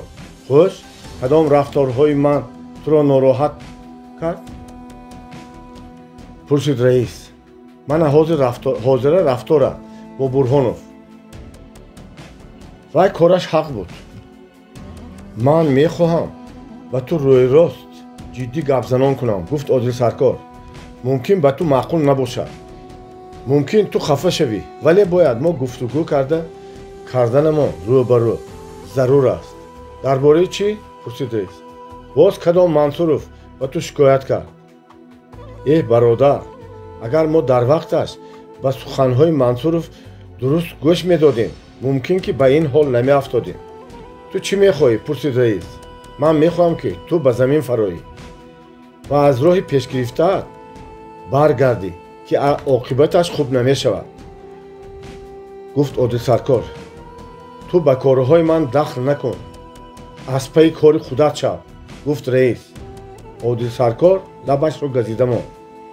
раис аз ҷояш хесту ба Одил Саркор гуфт. хай ту чӣ мехоҳӣ? агар ба ту курсии раисӣ лозим бошад, мана марҳамат, ман холӣ мекунам. шин. Одил Саркор оромона гуфт. аланга нагир, ором шав. ба ман курсии ту аслаҳо лозим нест ва ин курсиро бо хоҳишат ва хоҳиши ту вобаста нест.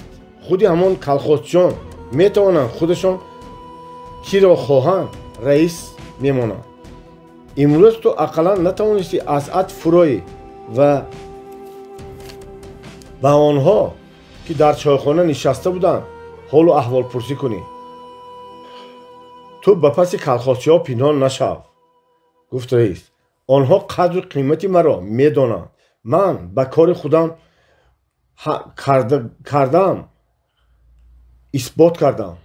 ту албатта корро медонӣ. вале ҳозир чӣ хел кор карда истодӣ? Гуфт саркор. Одил саркор аз дохили папка коғазҳоро бароварда ба раис нишон дод. Мана шикояти колхозчиён то газети ҷумҳурӣ рафта расидааст. Чӣ? Гуфт раис. Ин мактуб ба газети Тоҷикистони Сурх. Чӣ хел ин мактуб ба дасти ту афтод? Аз райком додам. Собиров додми? Пурсид раис. акнун тафтиш карда бароям баъд маълум мешавад. Ман бояд пештар туро доштанам лозим буд. Рангу рӯи раис сабсафед канда буд, вале худро бой намедод. Хайр ҳеҷ гам не. Ин бори аввал не ки ба тарафи ман сангпаронӣ мекунанд. Гуфт раис. Майлаш, бигузор комиссия тафтиш кунад. ба ту маслиҳат медиҳам ки Бурҳоновро аз кор озод накун. гуфта саркор аз дар баромада рафт. раис дуру дароз фикр карда монд. пеши Собиров меравам. гуфт худ ба худ. Вай бояд таноби ин тӯҳматгаронро, нависандагонро кашида монад. агар не маро ҷавоб диҳад. бигузор одил раисӣ кунад. як бор кор карда фаҳмад. Собиров маро ҳурмат мекунад, қадри манро медонад, маро ифтихори ноҳия ҳисоб мекунад. баъд аз чандин рӯз вақте фаҳмид ки Собиров баргаштанд, раис акои олим ба пеши Собиров рафтанд. ҳа раис, тинҷимӣ? дар ин бевақтӣ чӣ шуд? пурсид Собиров. ҳамин тавр ба корҳо омода будам. ҳозир аз ҳамин ҷо гузашта хостам ки як шуморо дида равам. чӣ навигариҳо? пурсид раис. Собиров гуфт. нақшаи семоҳа пурра иҷро нашуд. кори колхози шумо низ хуб нест. махсусан соҳаи чорводорӣ мелангад. ба хотиратон ҳаст? моҳи январ ман дар ферматон ба шумо гапзанон карда будам. шумо оё тез ба ферма меравед? пурсид Собиров. рости гапро гӯям, вақтҳои охир ман умуман хеле ташвишам зиёд шудааст ва хеле ғамгинам. гуфт акои олим. худаш чӣ гап? пурсид Собиров. ман 12 сол аст ки раис шуда кор мекунам ва ягон бор ба ин шароит, ба ин хела ҳолат гирифтор нашуда будам. ҳоло бошад ба сари ман чормағз шикаста истодам. гуфт раис акои олим. ҳа, дар бораи мактаби шикоятӣ ба ман ҳам норзода гуфта буданд. хайр, агар ки ҳамаш буҳтону тӯҳмат бошад, чӣ ҷои тарсу парешонӣ ё ин ки ягон камбудӣ ҳастми? пурсид Собиров. не, ягон чизи ҷиддӣ нест. коммунистон дар маҷлис ин мактубро дида мебаранд. шумо ҳам иштирок мекунед? пурсид раис акои олим. намедонам. мебинем, гуфт Собиров. шумо парешон нашавед ва равед аз паи коратон шудан гиред. акои олим як қадар мулоим вале тагдор карда гуфт. шумо ҳамин тавр мегӯеду рафиқ Собиров, аммо намедонед ки одилбаринҳо аз пашша фил сохта гаштанд. ва шумоён чӣ шуд? ё ягон мероси аз ота бобоҳоятон мондагӣ буд ки тақсим карда натавонистедон? шӯхӣ кард Собиров. инро аз худи саркор мепурсед рафиқ Собиров. эҳтимол талоши мероси раисӣ бошад. гӯён олим дар ҳаққи Одил саркор иғво карда монд. Собиров хандиду аз ҷояш хест ва дар паси столаш ин со он со қадам зад, боз ҷиддӣ гап зад. пеш аз ид нақора нанамозед раис ва ба ҳақ будани худ боварӣ комил дошта бошед. аз баъзе танқиду сарзанишҳо наҳаросед. гап дар тарсу ҳарос не рафиқ Собиров. кас номус мекунад. ба фикри ман бештар аз ин хел лоғару қоқ шуда мондани чорвоҳоятон, плани гӯштсупориро иҷро накардани колхозатон номус кунед, гуфт Собиров ба ҳуҷҷати нав аз назар гузарондааш бо ангуштонаш ишора карда. ҳоло дар ҳеҷ ҷо ҳеҷ гап не. дарҳол аз кор дилхунук шудани шумо афрнопазир аст. гуфтамонам раис, агар иҷрои планҳои хоҷигии колхоз мин баъд ҳам ҳамин хел хафо мемондагӣ бошад, тарафдори шумо шудан ҳам мушкил аст. акои олим аз таънии сахтгириҳои Собиров ба обу арақ ғӯтида сарашро хам карда монд ва ҳамин ки котиби райком хомӯш шуд, ба ӯ нигоҳ карда қатъӣ ваъда дод. рафиқ Собиров, дилатон пур бошад ки аз худи пагоҳ ба ислоҳи камбудии чорводорӣ шурӯъ мекунам. парвариши пахтаю ғалла ва дигар киштҳо ҳам باید فراموش نشود. تاکید کرد صابرов. حاضر کار و وظیفه اساسی مقدس شما همین که دیگر مسئله ها از پس آنها حل شده میگیرند. همش از 100% زیاد اجرا کرده می شود. جواب داد اکای عالم با خودستایی. در آن صورت با یاری و طرفداری رایکم و من 100% امید بسته می توانید، گفت صابرов. رئیس خیلی آرام شد و با صابرов منتداری کرده برآمد و به دکان کالخوز که در همان دکان الفاتوف آش پلاو را دم کرده او را انتظار بود روانه شد. رئیس به خانه‌چی پس دکان گذشت. آش را کشیدند و هر دو شکم را سیر کرده با خاطر جمع راه جویبار را پیش کشیدند. باب 19 عادل سرکار همراه 2-3 نفر فعالان تشکیلات پارتیایی و کالخوز از روی مکتوبی به اداره گازت نوشته شده و در اساس عرض و شکایت‌های شنیده‌اش و دانسته‌اش چند روز تفتیش گذرانده نتیجه آن را به محاکمه مجلس پارتیایی گذاشت. و مجلس غیر از اعضایان کهنه نوی تشکیلات پارتیایی که به 10 نفر میرسند باز نماینده کمیته رایانی پارتیا، اعضای بیوروی رایکام، دیرکتور امتیاز یگورف نیز آمده بودند. عادل سرکار در وقت معین شده یعنی در ساعت 8 بیگاهی مجلس را سر کردن شده بود که عالم او را از این نگاه داشته گفت کمتر صبر کردن لازم. باید رفیق صابرов بیاید. سرکار آمدن یا نآمدن صابرов را از نماینده رایکام یگورف که نیم ساعت پیشتر آمده بود پرسید. رفیق صابرов شخصا به من قطعی وعده نداد که البته خواهد آمد. گفت یگورف فقط گفتمان که اگر از کالخوزهای بالا بروقتر برگردد و فرصت یافت شود احتمال دیرتر یک سری قدم آمده رود. به هر حال کمتر صبر کردن لازم. خواهش خودش را تکرار میکرد اکای عالم. چخیلی که من میدانم رفیق صابرов باید رسیده بیایم. عادل سرکار با یگورف مشورت کرد و هر دو قرار دادند که مجلس را نکشاده موافق خواهش عالم باز کمتر به آمدن صابرov منتظر شوند. از وقت تعیین شده نیم ساعت گذشت. صابرov نآمد. سرکار دیگر به نیو نشستن رئیس عالم نگاه نکرده مجلس را گشاد. اکای عالم که امیدوار آمدن صابرov بود و در مجلس اشتراک کردن او را برای خود حمایت اساسی می‌حسابید خیلی راه افتاده شد. بعدی هیئت ریاسی مجلس را انتخاب نمودند. از روی مسئله اساسی نتیجه تفتیش مکتوب به اداره گازت نوشته شده عادل سرکار سخن گرفت. سرکار اول مضمون مکتوب را نقل کرد و گفت که به اداره گازت درباره یک قطار کمبودی‌های کار پراولین کالخوز کمونه و بعضی رفتار و کارهای نادرست و غیر قانونی رئیس عالم عاریپوف مکتوب رسیده است که تشکیلات پارتیایی به سفارش رایکام حقیقت فکت‌های این مکتوب را چند روز تفتیش کرد. کمبودی‌های اساسی که در مکتوب قید شدند و رفتار و کردارهای نادرست رئیس همان عالم عاریپوف از چه عبارت هستند گفت سرکار و با تفصیل یک قید کرد.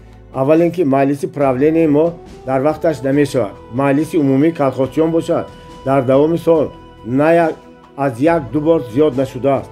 عالم در جای نشسته‌اش ناطقی شده لقمه پرتافت. در همین سال و زمانه جنگ مجلس بازی بدیل کدام کالخوزچی می‌گنجد. عادل سرکار به طرف عالم نارضایانه یک نگاه افکند و باز دوام کرد. بسیار چاره‌بینی‌ها و کارهای کالخوز در وقت‌های اخیر اکثر تنها با فرمان و طلب شخصی رئیس گذرانده شدند که در نتیجه در فعالیت پراولین نقصان‌های بسیار روی داده. عالم در دست قلم و کاغذ بسرشته هر چیز نوشته می‌ماند و خود به خود بهتان، اغوا، تهمت، ناحق گویان برونگاز می‌زد. عادل سرکار بعد شخصاً به کمبودی‌های کاری رئیس گذشته اول جهت‌های نقض و مثبت کاری او را قید کرده گفت عالم همان کسی است که در پیش چشم خودمان از یک دهقان بچه عادی کم سواد تا به مرتبه رئیس کالخوز کاردان و نامدار کالخوز کمون رسیده 13 سال این کار را عهده‌برانه نقد اجرا کرده آمده ایستاده است. آبرو اعتباری که وی در بین جویباری‌ها و از این هم زیادتر در بین تمام رایان ولایت پیدا کرده است ثمره مهنتی حلال خودی اوست. خیریت که همین گپ‌ها هم از زبانت برآمده گفت اکای عالم. بعد این سلیم پالوان سردار یکی از بریگادهای پختکاری کالخوز بود گفت و فکرم برای رئیس گفتن در کار که این خیلی هر زمان سخنی عادل سرکار را بریده خلل نرساند. раис муроҷиат кард Салим Паҳлавон. ҳозир ҳа гуфта луқма партофтан гиред, баъд ба музокира баромада дигар гап наёфта боз забон хоида намонед. ҳозирон аз сухани раиси маҷлис мамнун шуда хандиданд. олим қаҳраш омада ҷавоб дод: шумо ташвиш накашед полвон, гап ёфт мешавад. рост раисамон аз гап камӣ надоранд, гуфта кадоме кас киноя кард. боз ханда сар шуд. Салим Паҳлавон пиёларо дар рӯи стол месод. пиёларо ки дар рӯи стол месод бо ноги қаламаш ҷинг карда ҳамаро хомӯш кард. Одил Саркор суханашро давом дод: ана барои ташкилоти партиявии мо, барои мо коммунистон ва ҳамин калхозчиён ҳамин чиз хеле алам мекунад, ки ҳамин хел як одами баҳурмату баобрӯи кордон дар вақтҳои охир роҳи дурусти худро гум карда истодааст. масалан, боз тоқат карда натавониста савол дод акои олим. масалан, гуфт Одил Саркор, коғазҳои дар пешаш истодагиро варақзанон як ба як аз назар гузоранд ва баъд ба олим нигоҳ кард. ту олим, ба қавли ҳамон калхозчиёне ки ба қарибӣ дар чойхона нишаста буданду ту ба наздашон аспакӣ омада як сари қадам нафуромадӣ ва салом алейку ҳолпурсӣ карданро ҳам лозим надонистӣ. дар вақтҳои охир ҳамин хел шудӣ, ки пояд аз рикоб канда не, то рафт аз байни мардум дур шуда истодӣ. ман чандон фурсат надорам, ки дар чойхона лақида шинам, ҷавоб дод олим. Саркорро ин ҷавоб асабонӣ кард. вай ба ҳам пас наомаду тунду тез шуда гуфт: медонам ту ин вақтҳо бештар барои ҷӯрабозию шунидани созу овоз фурсат дорӣ. олим шӯрид: одил, гапатро дониста зан, ман писари аммаат не. фаҳмидӣ? раиси маҷлис боз пиёларо ҷинҷинкунон. бобин 20. одил, ту дӯсти ман будӣ, вале ҳоло душман шудӣ. акои олим бо ҳамин фикру хаёлҳо хеле хастаю лакот шуд. ӯ чӣ карданашро намедонист. бисёр ҳам фикру хаёлҳои мушавваш ӯро парешонхотир мекарданд. ҳамин вақт дар кушода шуду Улфатов даромад омад. раис пурсид: шумо куҷо мегардед? ман оши палов дам мекардам, гуфт Улфатов.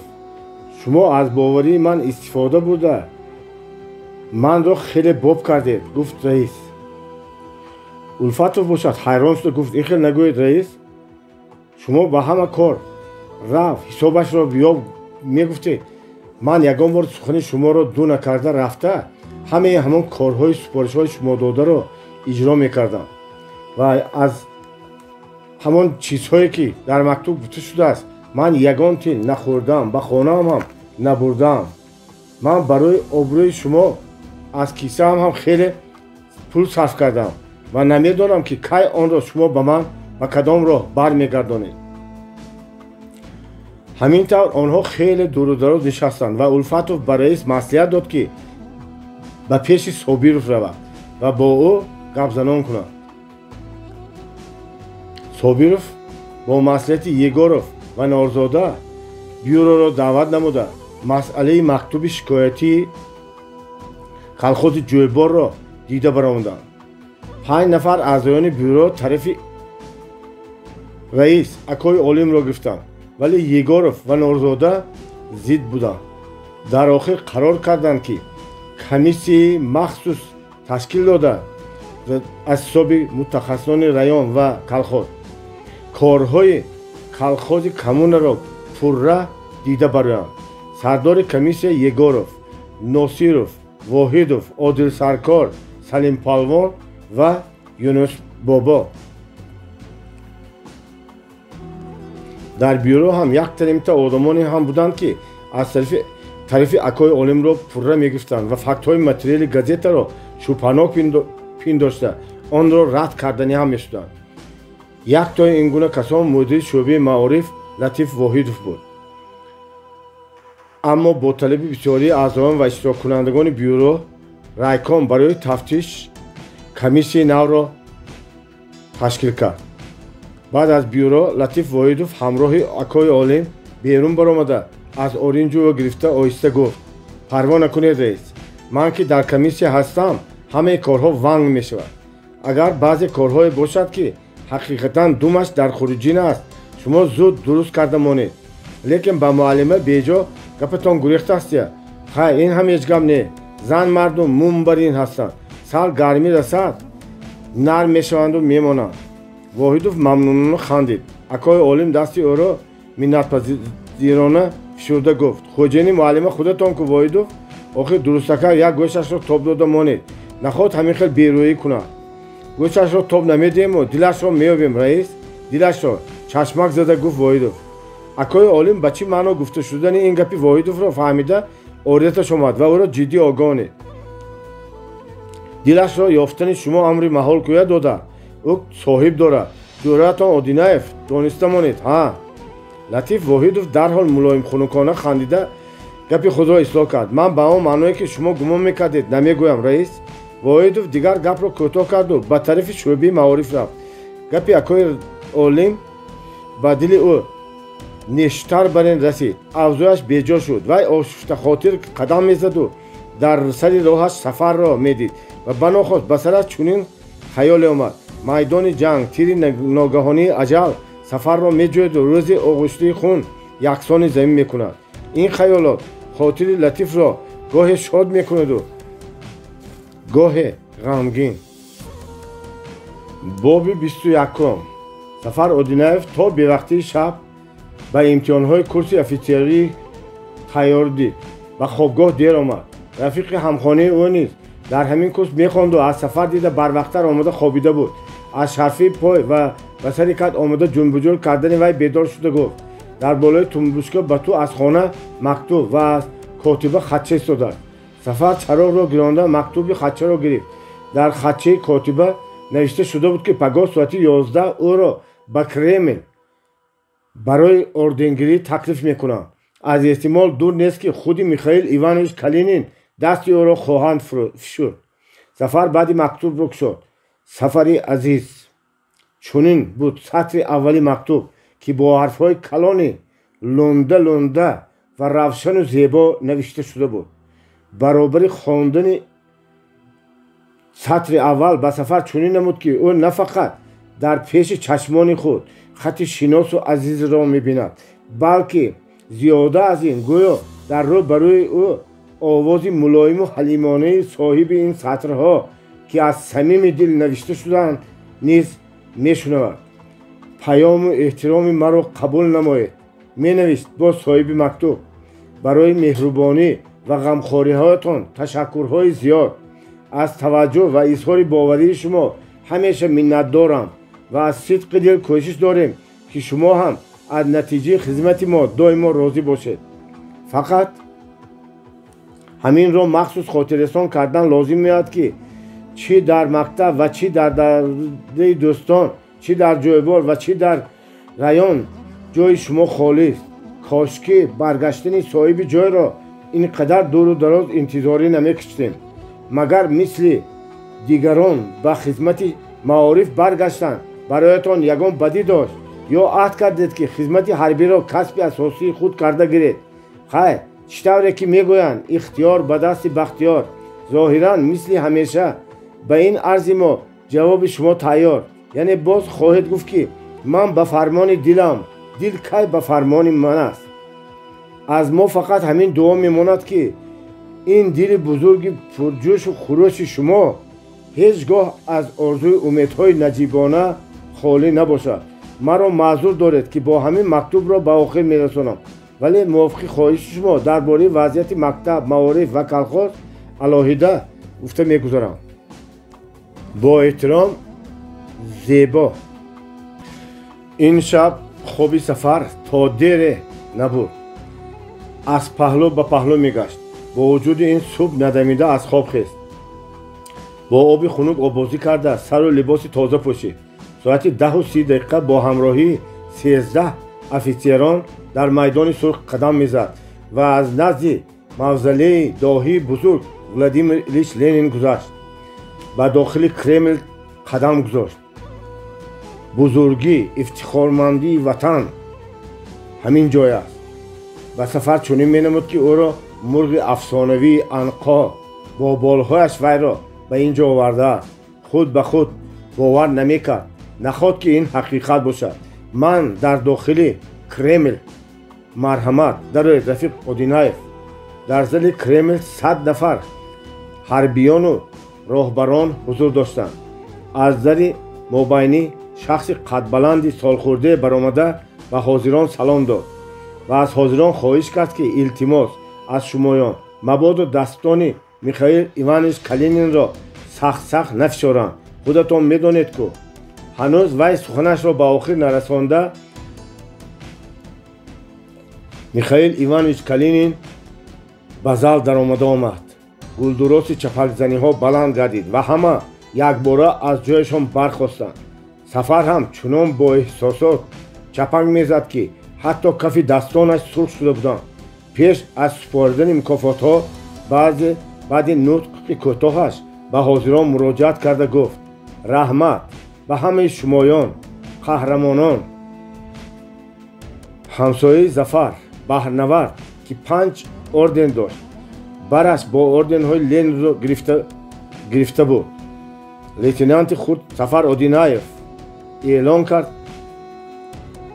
ва Сафар аз ҷой бархоста гимнастёркашро каме ба тартиб оварда бо қадамҳои низомӣ устувор ба назди Калинин рафт ва ҳамин вақт гӯё аз дуриҳои дур ба гӯшаш матни фармон ки ба ордени байрақи сурх мукофотонда шавад даромад.